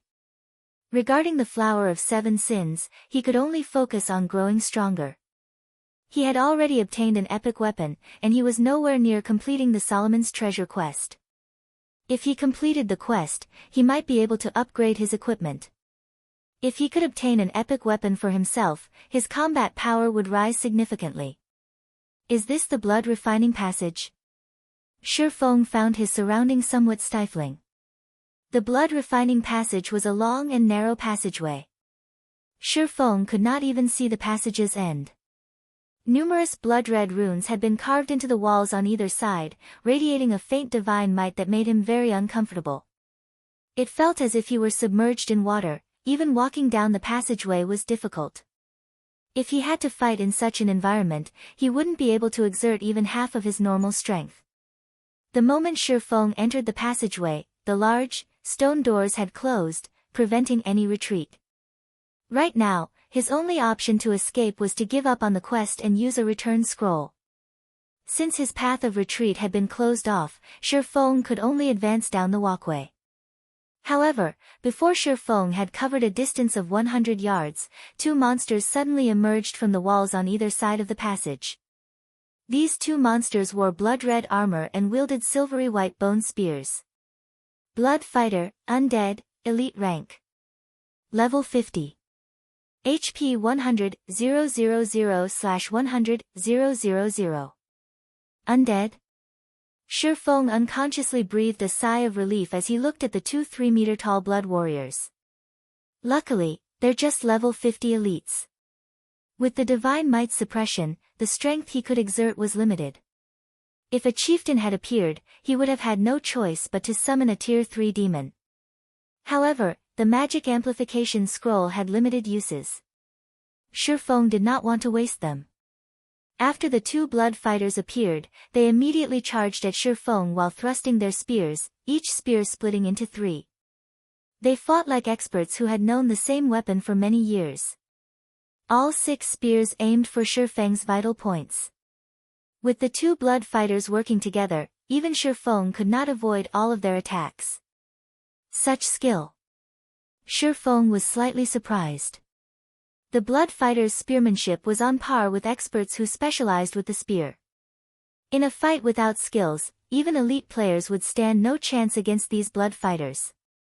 Shifeng retreated, dodging the oncoming attacks as much as possible. From time to time, he used his swords to block an attack. The passage was somewhat narrow, and the two blood fighters took up the entire path.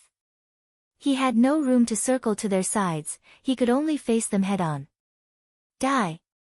After Shifeng tested blood fighter's skills, he took half a step back and raised the abyssal blade, intending to use Thundering Flash to end this battle quickly. In the next moment, the abyssal blade transformed into a streak of black light as it descended. However, the usual blue electric arcs did not appear. The two blood fighters did not receive any damage whatsoever. On the contrary, one of them thrust its spear at Shifeng's head fiercely. Hurriedly, Shifeng repelled the oncoming spear with Purgatory's shadow in his other hand, deftly evading the silver spear. I can't use skills. Shifeng felt his head begin to ache. Skills were a player's advantage against monsters. If a player could not use any of their skills, then more than half of their advantage over monsters would be gone. However, Shifeng was not a greenhorn. During God's domain's initial stages, players normally relied on skills in a battle. However, battles between experts were usually fought without any skills.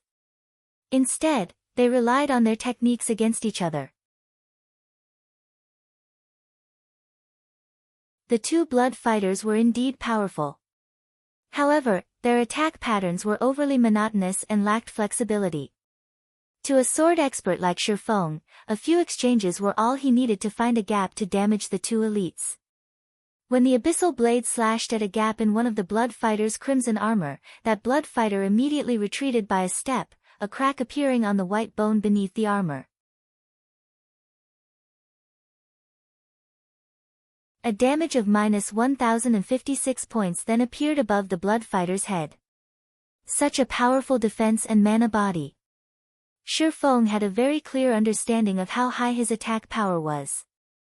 Not to mention, the abyssal blade even bore a magic device that increased its destructive power drastically.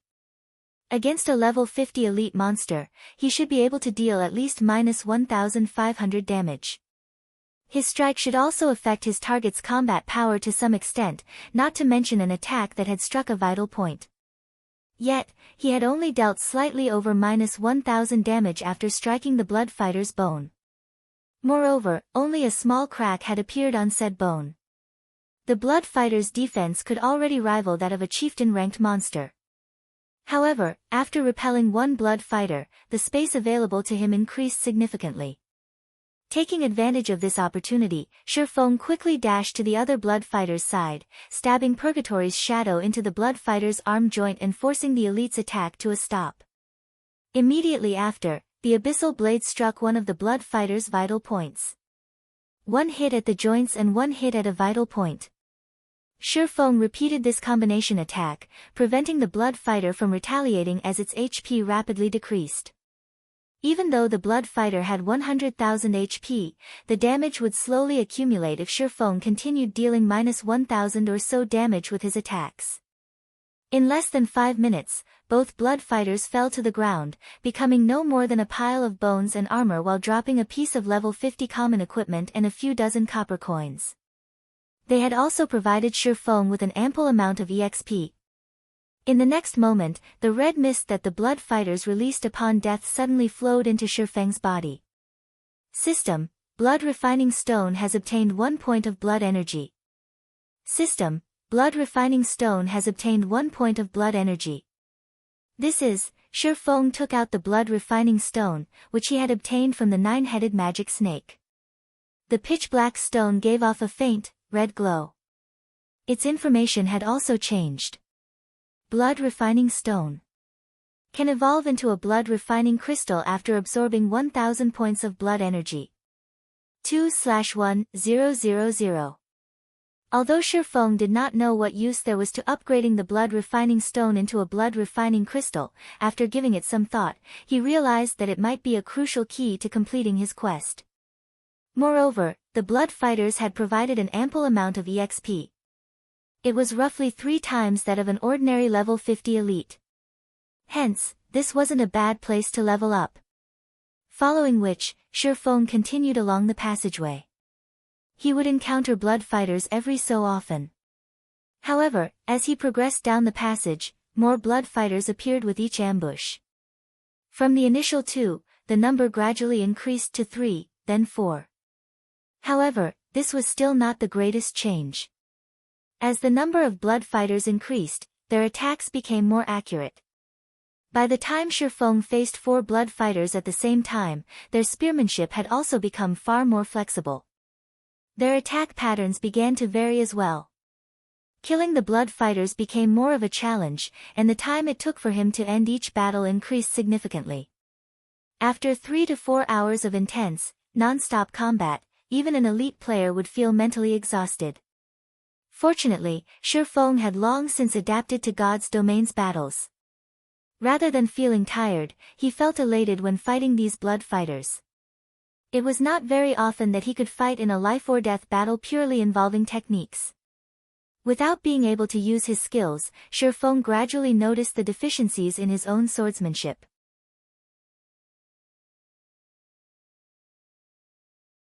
While he possessed plenty of attack methods, he lacked methods to defend himself with his swords, and he would often make up for this gap by relying on movement.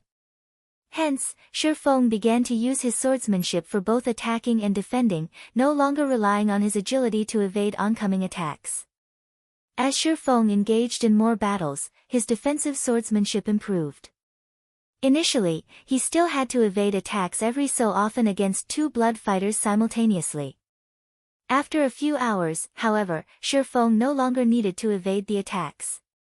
He could fend off all of the attacks with his two swords.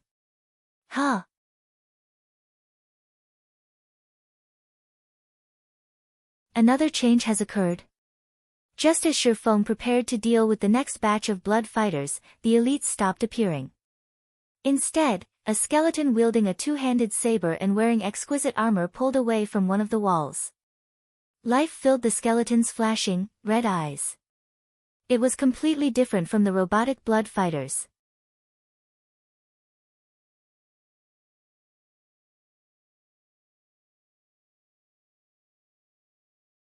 Chapter 701, Blood Warrior. Hua! Hua!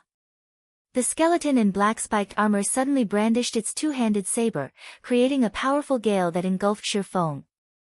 Its blade work is so fast. I didn't see the weapon move at all. Shifeng unconsciously tightened his grip on the abyssal blade. He felt an immense pressure as he stared at the flashing red flames in the skeleton's eye sockets. Blood Warrior, Undead, Special Elite. Level 50. HP 240,000/240,000. Although the Blood Warrior's HP was not high, its attack speed and strength were on a whole different level compared to the Blood Fighters. Suddenly, the Blood Warrior stomped its foot. Shifeng only heard the sound of a sonic boom before the Blood Warrior appeared right in front of him, its massive saber transforming into a streak of silver light as it descended towards his head. In terms of strength and speed, the Blood Warrior was simply overwhelming. Although Shifeng had stretched his perception to its very limit, the Blood Warrior's explosive power still caught him unprepared. Boom! When the Blood Warrior swung its saber, the saber light extended over 10 yards. If the walkway had not been indestructible, the undead's attack would have gouged the ground. Meanwhile, the attack had sent Shifeng flying over 20 yards, a damage of more than -1,000 points appearing above his head. In the blink of an eye, Shifeng lost 1/10 of his HP. So powerful. Shifeng gaped at the Blood Warrior with a face. His entire arm was numb. It was not surprising that the Special Elite was stronger and faster than he was. What was surprising was the fact that the Blood Warrior had an expert's techniques as well. Neither its movement nor attacks contained any excess movement whatsoever. This allowed the undead to exert astonishing speed and destructive power. Even Shifeng had only barely blocked the attack with his sword. Suddenly, Shifeng was no longer as complacent as he had been against the blood fighters. Players had two main advantages against monsters. The first was their skills, while the second was combat techniques. However, inside the blood refining passage, players could not use any of their skills and could only rely on their combat techniques in a fight. As for the Blood Warrior before Shifeng, not only did it possess superior attributes, but its techniques surpassed even ordinary expert players. If an ordinary expert stood in Shifeng's place right now, they would have no strength to resist the Blood Warrior. Just as Shifeng pondered ways to deal with the Blood Warrior, the latter charged for Shifeng once more, giving him no time to catch his breath. The Blood Warrior slashed its two-handed saber at Shifeng in quick succession, every one of its attacks faster than Shifeng's visual perception.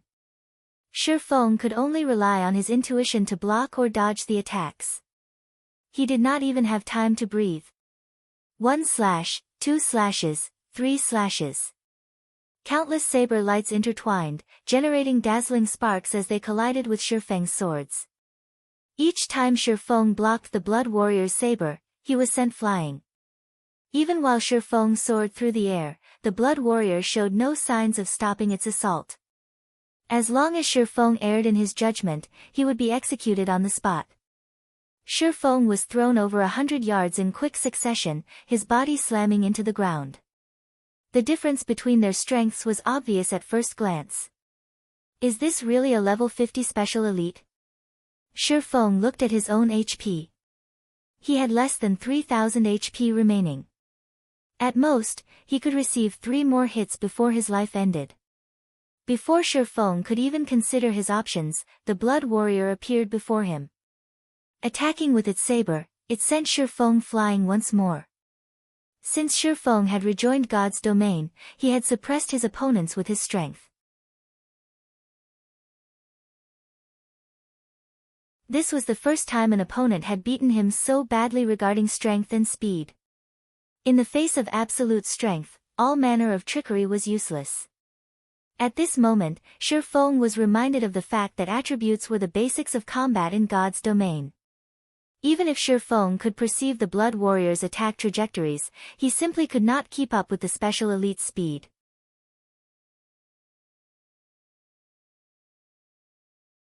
If he could not even dodge the Blood Warrior's attacks, there was no point in considering a counterattack. If Shi Feng received the Blood Warrior's saber a few more times, Shi Feng's HP would be no more. Huh? Shi Feng suddenly realized that the Blood Warrior had stopped attacking him. Instead, it turned around and walked back to where it came from, no longer interested in Shi Feng. What's going on here? Despite needing only 2 more hits to end the battle, the Blood Warrior had stopped attacking him. Did I move out of its field of activity? Shi Feng accepted this conclusion after giving it some thought. Otherwise, the Blood Warrior had no reason to spare him. It seems that I need to defeat the Blood Warrior if I wish to continue forward. However, with his current strength, it was utterly impossible to defeat the Blood Warrior. It would be easier without the Divine Might's suppression. Shi Feng thought as he glared at the passage walls. The Divine Might radiating from the walls had limited his strength significantly. Otherwise, he would not have been so helpless against the Blood Warrior's attacks. If I wish to pass the Blood Warrior, I only have 3 options. I can reduce the Divine Might's suppression, improve my combat techniques, or improve my attributes. Without any of my skills, weakening the Divine Might will be impossible. As for techniques, that is not something I can improve significantly in a short time. It seems that my only choice is to raise my attributes. Shi Feng then looked at his current level. At this point, he was at 61% of level 34. He was very close to reaching level 35. He currently wore a Tier 1 set equipment. As his level increased, the set's attributes would improve as well. Level 35 was considered a small milestone for equipment. Moreover, he also possessed epic and fragmented legendary ranked items. Once he reached level 35, those attributes would also increase. Let's level up, then. Shi Feng halted his advance. Instead, he retraced his steps. Shi Feng had mostly grasped the blood refining passage's rules. He would encounter different monsters depending on where he was. Since he had entered the field belonging to the Blood Warrior, if he retreated to the previous field, his would return to the 4 blood fighters. Fortunately, the blood fighters provided a lot of EXP, so Shi Feng did not level slowly. Moreover, he could also improve his techniques by facing the elite monsters. In such a way, Shi Feng began an endless journey of grinding, his level rising little by little. Star Moon City, inside a VIP room of one of Star Moon's high-class restaurants. Currently, 3 people, 2 women and 1 man, occupied the luxurious and spacious room. All 3 were at least level 32. 1 woman had already reached level 33. This woman was none other than Zero Wing's vice leader, Aqua Rose. Sitting across from Aqua Rose were the Star Alliance's guild leader, Galaxy Past, and the Star Alliance's #1 elementalist expert, Purple Eye. Vice Leader Aqua, let's be frank. Why did Zero Wing suddenly decide to banish the Star Alliance from Stone Forest Town? I don't recall our guild provoking your guild in any way, Galaxy Past asked quietly, trying his best to suppress the raging fire within him. The Star Alliance's progression into the Stoneclaw Mountains had slowed significantly. If this situation persisted, their previous advantages would vanish and other guilds would overtake them. Had it not tasted the fruit known as Stone Forest Town, it would have been fine. However, after experiencing the benefits that Stone Forest Town offered, it was impossible for the Star Alliance to endure losing access to the town. Guild Leader Galaxy, don't tell me that you've agreed to Open Source Corporation's investment without knowing what was happening. Aqua Rose countered calmly.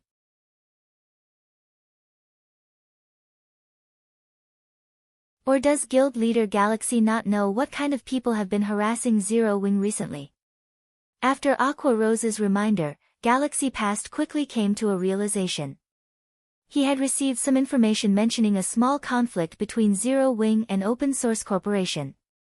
However, he had never imagined that this enmity was so severe.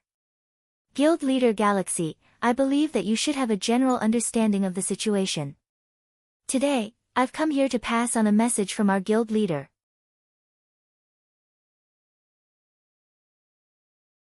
Narrowing her eyes, Aqua Rose coldly declared, if the Star Alliance doesn't enter an alliance with Zero Wing now, then it will be our enemy. What is your decision?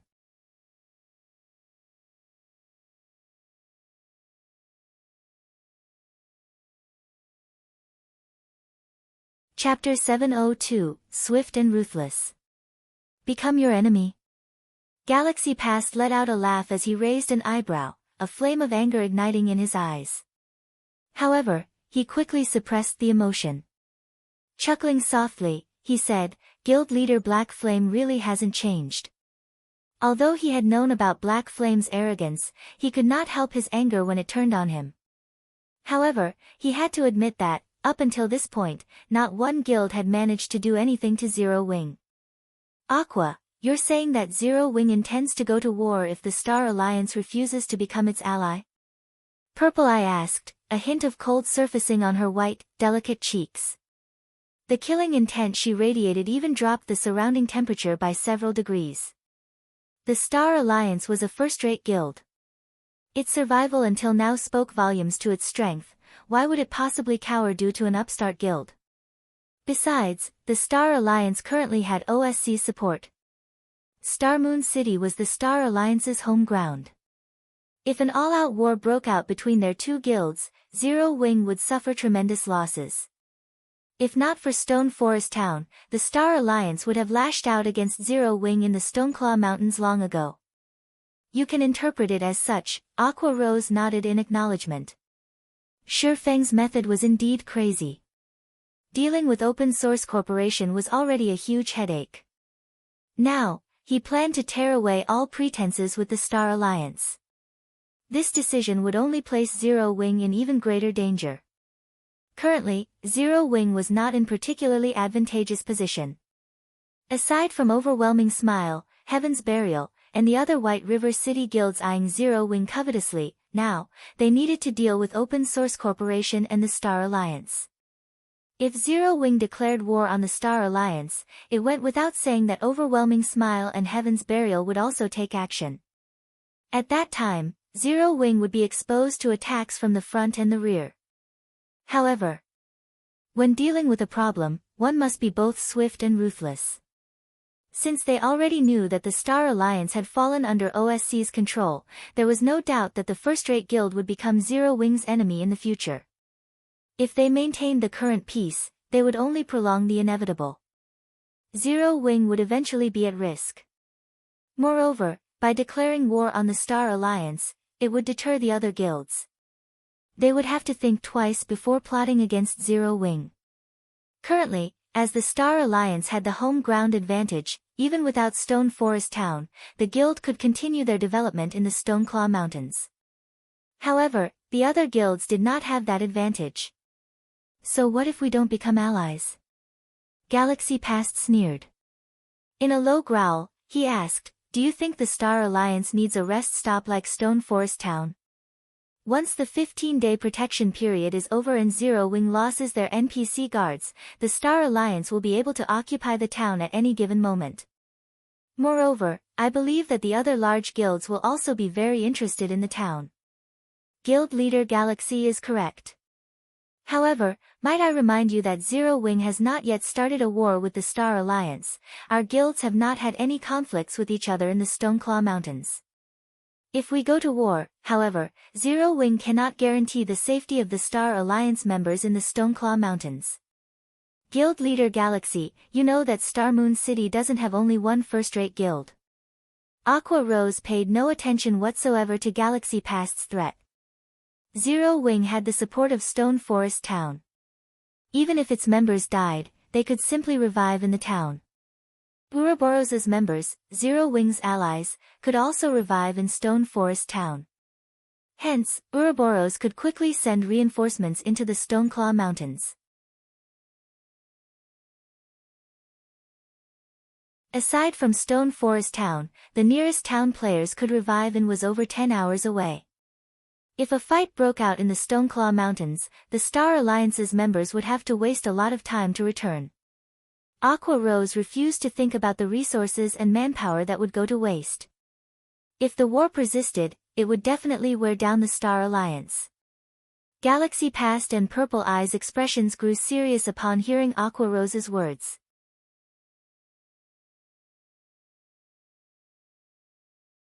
Yet, if they allied with Zero Wing, Open Source Corporation would not be pleased.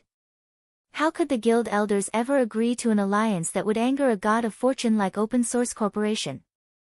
Even his position as the Star Alliance's guild leader would be at risk. However, Galaxy Past did not wish to start a full-blown war with Zero Wing right now. Seeing Galaxy Past's troubled expression, Aqua Rose stifled a sigh heavy with emotion. Zero Wing had only recently established, yet with no backing whatsoever, it had become an existence that could even trouble the guild leader of a first-rate guild. Nothing like this had ever occurred during the virtual gaming world's long history. If the Star Alliance allies Zero Wing, our guild leader has promised to let the Star Alliance repair its equipment in Stone Forest Town at market price. Its members will also be able to revive in Stone Forest Town. In addition, the Star Alliance will be allowed to construct a guild residence in Stone Forest Town, allowing its guild members to transfer to the town swiftly and save on travel time, Aqua Rose said, her bright, charming lips curling into an alluring smile. What did you say? Galaxy Past's composure shattered. For a moment, he wondered if he had heard wrong.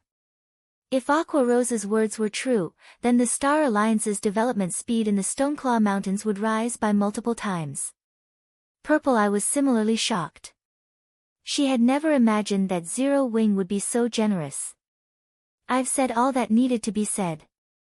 I look forward to Guild Leader Galaxy's decision. We will only wait one day.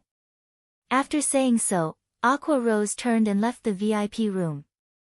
Zero Wing's biggest problem right now was not the Star Alliance, but the Flower of Seven Sins. Hence, the guild's upper echelons needed to improve their strength quickly and prepare.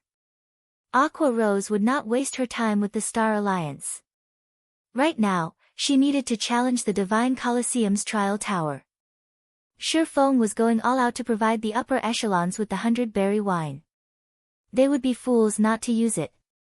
Hence, both Fire Dance and Aqua Rose fully immersed themselves in the Trial Tower. As for the Stoneclaw Mountains, they could leave that to the guild's core members. After Aqua Rose left, Galaxy Past and Purple Eye remained within the luxurious room. Guild leader, what should we do? Purple Eye asked, a hesitant expression on her face. Both the OSC's funding and Stone Forest Town's resources were sorely tempting.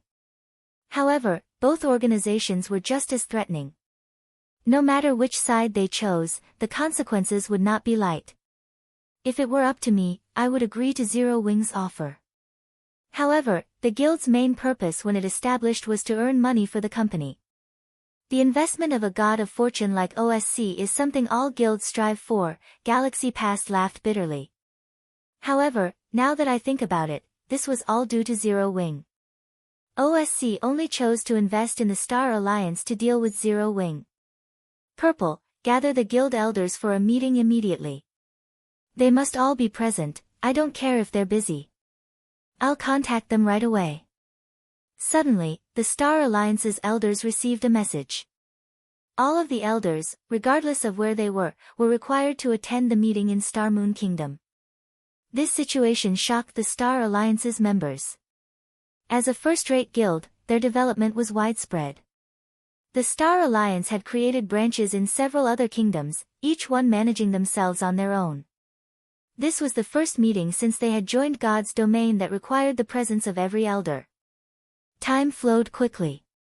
Before he knew it, a day had passed in God's domain.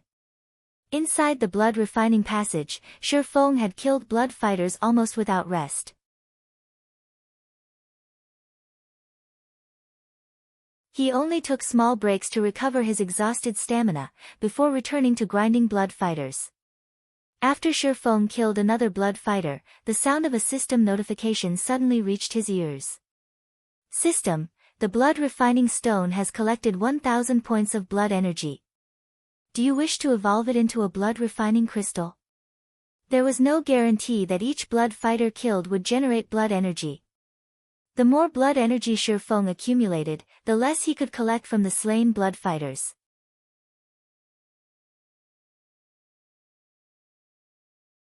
Who knew how many blood fighters he had slaughtered throughout the day to collect the 1,000 points of blood energy?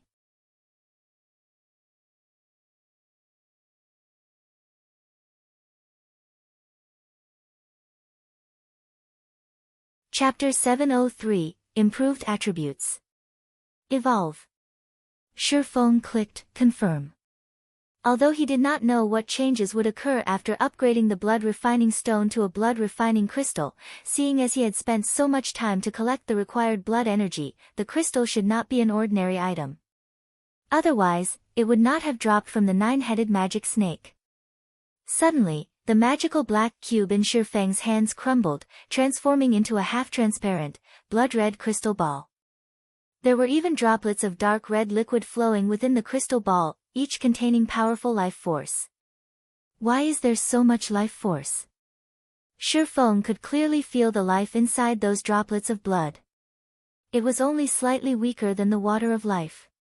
But what kind of treasure was the water of life? Just one drop was enough to cure a crippled NPC. After accumulating a certain amount of the treasured water, one could even use it to revive a dead NPC. Meanwhile, the blood-red crystal in his hands contained over 10 droplets of blood that could rival the water of life. Just what kind of item is this? Unable to hold back his curiosity, Shi Feng clicked to check the blood-refining crystal's statistics.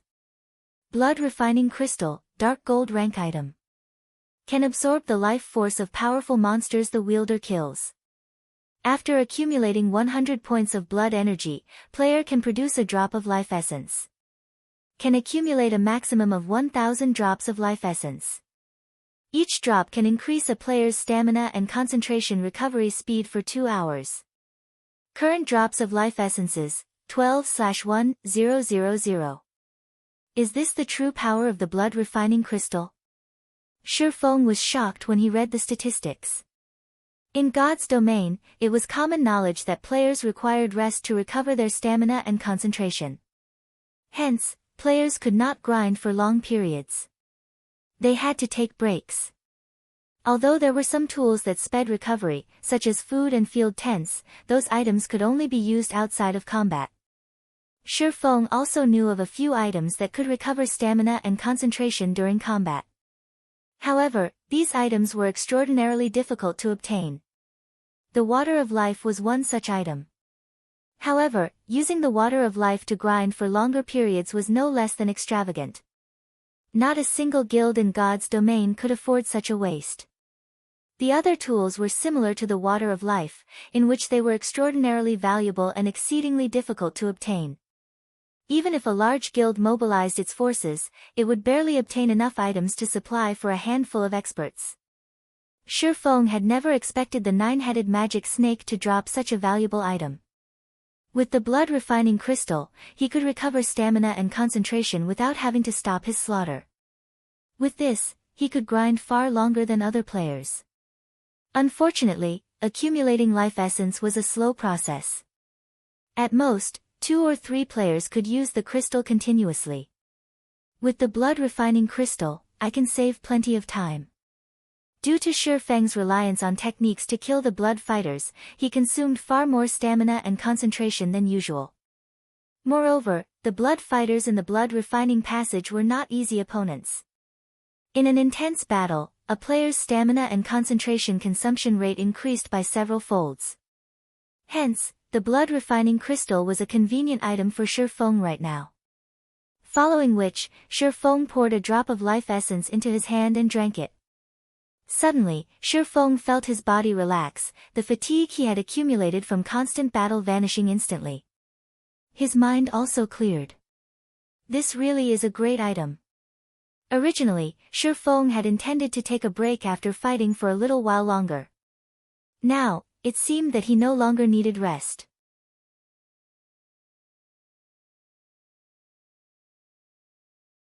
After fighting the blood fighters for over a day, Shi Feng was very familiar with their attack patterns. His swordsmanship had also become far more precise. During battle, Shi Feng would try to discard extra attacks, pursuing efficiency. As a result, his swordplay became much faster, and he could now defeat the blood fighters with minimal effort. Shi Feng had never considered these techniques before. He had only focused on ending the monsters he fought regardless of how much power he had to expend.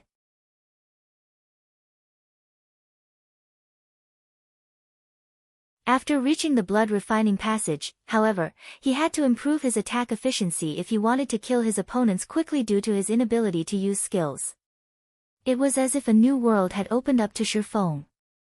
Initially, when facing 4 blood fighters simultaneously, Shi Feng had needed over 150 moves to finish off just one of the undead. Among these 150 moves, more than 50 were used to defend himself against incoming attacks. He had to defend himself because he was unfamiliar with his surrounding, and as a result, this allowed the blood fighters to launch counterattacks. However, as the number of fights against the elites increased, he began to require fewer movements to defend himself. Now, he could defeat a blood fighter with roughly 130 attacks. For a time, Shi Feng's leveling efficiency increased significantly. As time passed, Shi Feng had become completely immersed in his swordsmanship. He no longer needed to think about how to streamline his attacks. Once he ran out of stamina, he just needed to drink a drop of life essence before returning to battle. Only after Shi Feng reached level 35, and a golden glow illuminated his body, did he finally regain his senses. After training for so long, I should be at my limit. It's time to challenge the Blood Warrior again. Shi Feng smiled faintly as he looked at his newly improved attributes. When he reached level 35, the golden stigmata increased all of his basic attributes by 5 points and provided 10 free attribute points. Meanwhile, as a Tier 1 player, he received 8 free attribute points every time he leveled. The Abyssal Blade also provided a bonus of 2 free attribute points. After reaching level 35, Shi Feng received 20 free attribute points in total and 5 points into all of his basic attributes. Furthermore, his Tier 1 set equipment, the 7 Luminaries Ring, and the Heavenly Dragon's Breath had also received a significant boost to their attributes. During Shi Feng's previous fight with the Blood Warrior, it was obvious that he lacked sufficient speed. Hence, he placed all 20 free attribute points into agility. Despite rising by only 1 level, Shi Feng had improved his attributes almost as much as if he had equipped an additional piece of level 35 dark gold equipment. His strength had also improved. Blood Refining Passage, Blood Warrior's Combat Area. The Blood Warrior wielding a silver 2-handed saber appeared once more. Since Shi Feng had already experienced the special elite, he would not allow the Blood Warrior to take the initiative to attack. Taking a step forward, he dashed towards the Blood Warrior. Previously, such an action would have been suicidal. With the Blood Warrior's attack speed, Shi Feng had not been able to defend against its attack. It would have been utterly impossible to dodge the special elite's fearsome saber. In the next moment, the Blood Warrior tightened its grip on its saber. It then slashed forward, sending a streak of silver light plunging towards Shi Feng. Boom! The silver 2-handed saber missed Shi Feng. Shi Feng had long since predicted the trajectory of the Blood Warrior's swing. Even before the Blood Warrior prepared to strike, Shi Feng had prepared to dodge. If he had only begun dodging after the Blood Warrior launched its attack, with his current attributes, he would never have evaded it. Even blocking it would have been a challenge. Feng did not immediately launch a counterattack after evading the first slash. Instead, he abruptly fell backward. Hua! Another streak of silver light cut across the crown of Feng's head. Only after Feng evaded 5 strikes did he send a slash of his own at the Blood Warrior's side, causing a critical damage of -2174.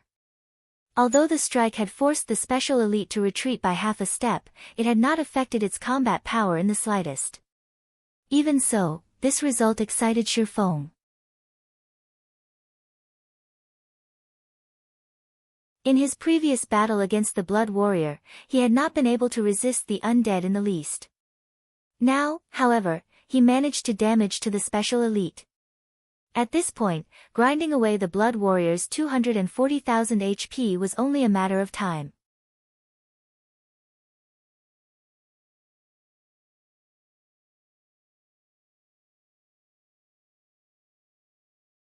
Chapter 704, Final Trump Card. The Blood Warrior launched one violent attack after the other, whereas Feng desperately dodged and blocked the special elite's attacks.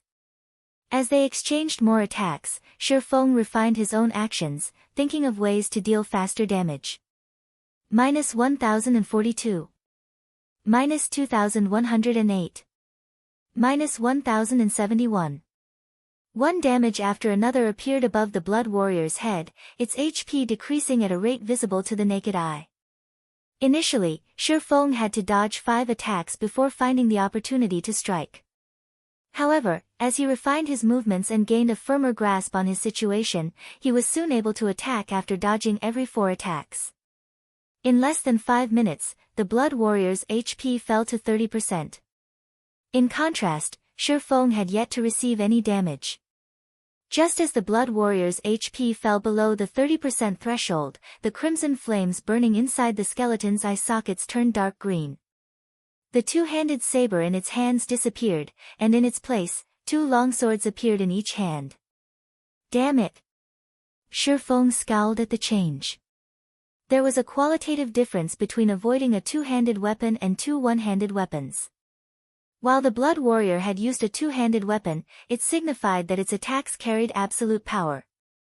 A single strike was capable of sending him flying. However, as long as he managed to evade its attacks, victory would be within his grasp. Now that the Blood Warrior used 2 one-handed weapons, however, the situation had changed. Although the power of attacks would lessen, it could double the number of attacks it dished out. To Feng, who had relied on evasion to survive until now, this was an extremely disadvantageous situation. The Blood Warrior's sudden transformation had caught Feng off guard. When the Blood Warrior launched its first attack, its blade moved as fast as the two-handed sword had, as fast as lightning. If he had not predicted the attack by the movements of the Blood Warrior's joints, it would have struck him. Against this first strike, Feng abruptly turned sideways, allowing the silver longsword to brush past his chest. Just as Feng thought of taking a step backward, the Blood Warrior's other sword arrived before him. Dang! Sparks scattered.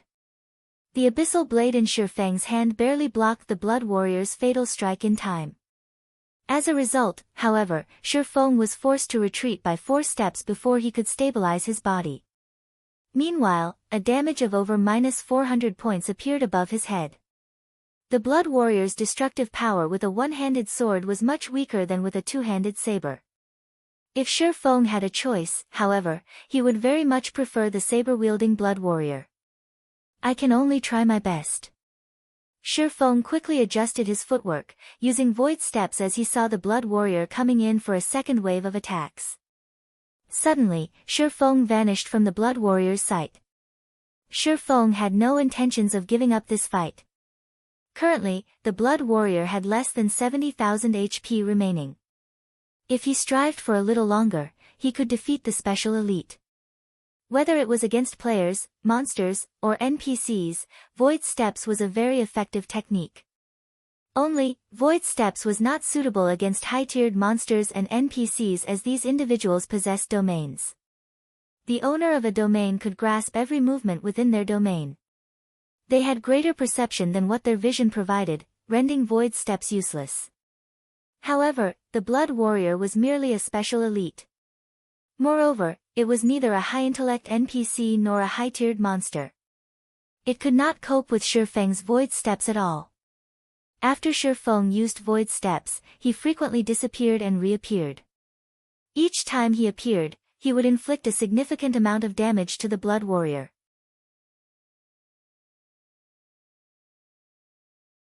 And every time the Blood Warrior tried to retaliate, Shifeng would vanish, preventing the Blood Warrior from locking on to its target.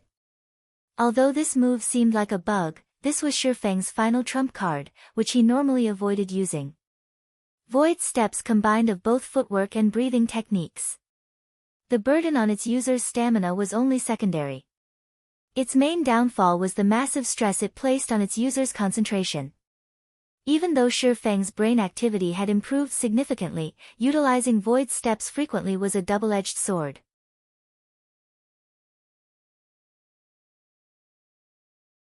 He did not know when the technique would backfire and hurt him. Shifeng used void steps more than 40 times in a row, breaking his previous record. Meanwhile, the Blood Warrior's HP fell rapidly. Now, it had less than 40,000 HP remaining. Shifeng was also dizzy after using the advanced footwork so many times. He felt indescribable fatigue. However, if that were all, he could force himself through it. Fortunately, before the battle began, Shifeng had drunk a drop of life essence. Hence, both his stamina and concentration recovered rapidly right now. Otherwise, he would not have been able to stay conscious. 1 hit. 2 hits. 3 hits. The Blood Warrior could not resist in the least. It could only endure Shifeng's assault silently, its HP decreasing by the thousands. Very quickly, the special elite's remaining HP plunged from 40,000 to 30,000, from 30,000 to 20,000, and then finally falling to a critical state. In the end, Shifeng suddenly appeared behind the Blood Warrior and thrust his sword through its back, destroying its final strand of HP. I've really pushed myself to the limit this time. When Shifeng saw the Blood Warrior fall, he breathed a sigh of relief and slumped on the ground. If the battle had gone on any longer, Shifeng would have exhausted himself, losing his ability to use void steps and his control over his body. He would become sheep at the slaughter. Fortunately, he had succeeded. After the Blood Warrior died, Shifeng's experience bar increased by a sizable chunk. The EXP he obtained from the special elite was more than even a level 50 lord offered. Immediately, he reached 9% of level 35. Aside from providing Shifeng with a large sum of EXP, the Blood Warrior also dropped a level 50 fine gold cape. Blood Refining Cape, fine gold rank. Level 50. Equipment requirement, Strength 400, Agility 800. Defense plus 571. Strength plus 68, Agility plus 54, Endurance plus 56. Movement speed plus 4. Evasion plus 15. Additional passive skill dash. Conceal, increases the difficulty to perceive the wearer. Additional active skill dash. Lightning flash, appear behind a maximum of 4 targets. Damage increased by 20%. Duration of 5 seconds. Cooldown, 2 minutes. What a good item. Shifeng's eyes shone as he examined the blood refining cloak. Capes were extremely rare in God's domain. They were even rarer than rings and ornaments. Even now, the only other cape Shifeng had found since joining God's domain in this life, and still used, was the Dark Pursuer's cape. Although the Dark Pursuer's cape provided very minor buffs to his attributes, the skill, Silent Steps, that the cape offered was very powerful. It could even rival an assassin's Shadow Steps. Only, the skill's cooldown was somewhat long.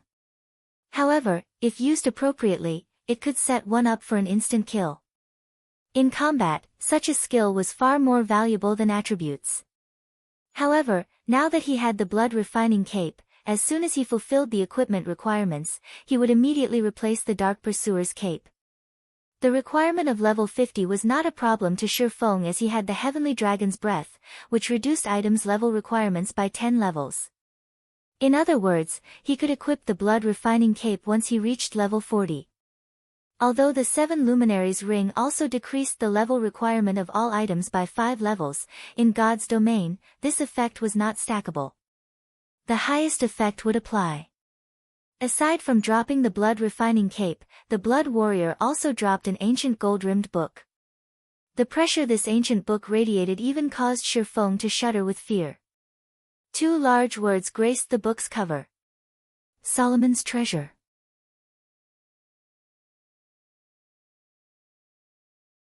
You're tuning in to the Blissful Bookshelf YouTube channel. We're so grateful for your support, and don't forget to subscribe to join us on this incredible journey through captivating stories. Your generosity through donations truly makes a world of difference, as it's the primary source of revenue that allows me to expand and enhance this channel for you. Thank you from the bottom of my heart for being a part of this adventure.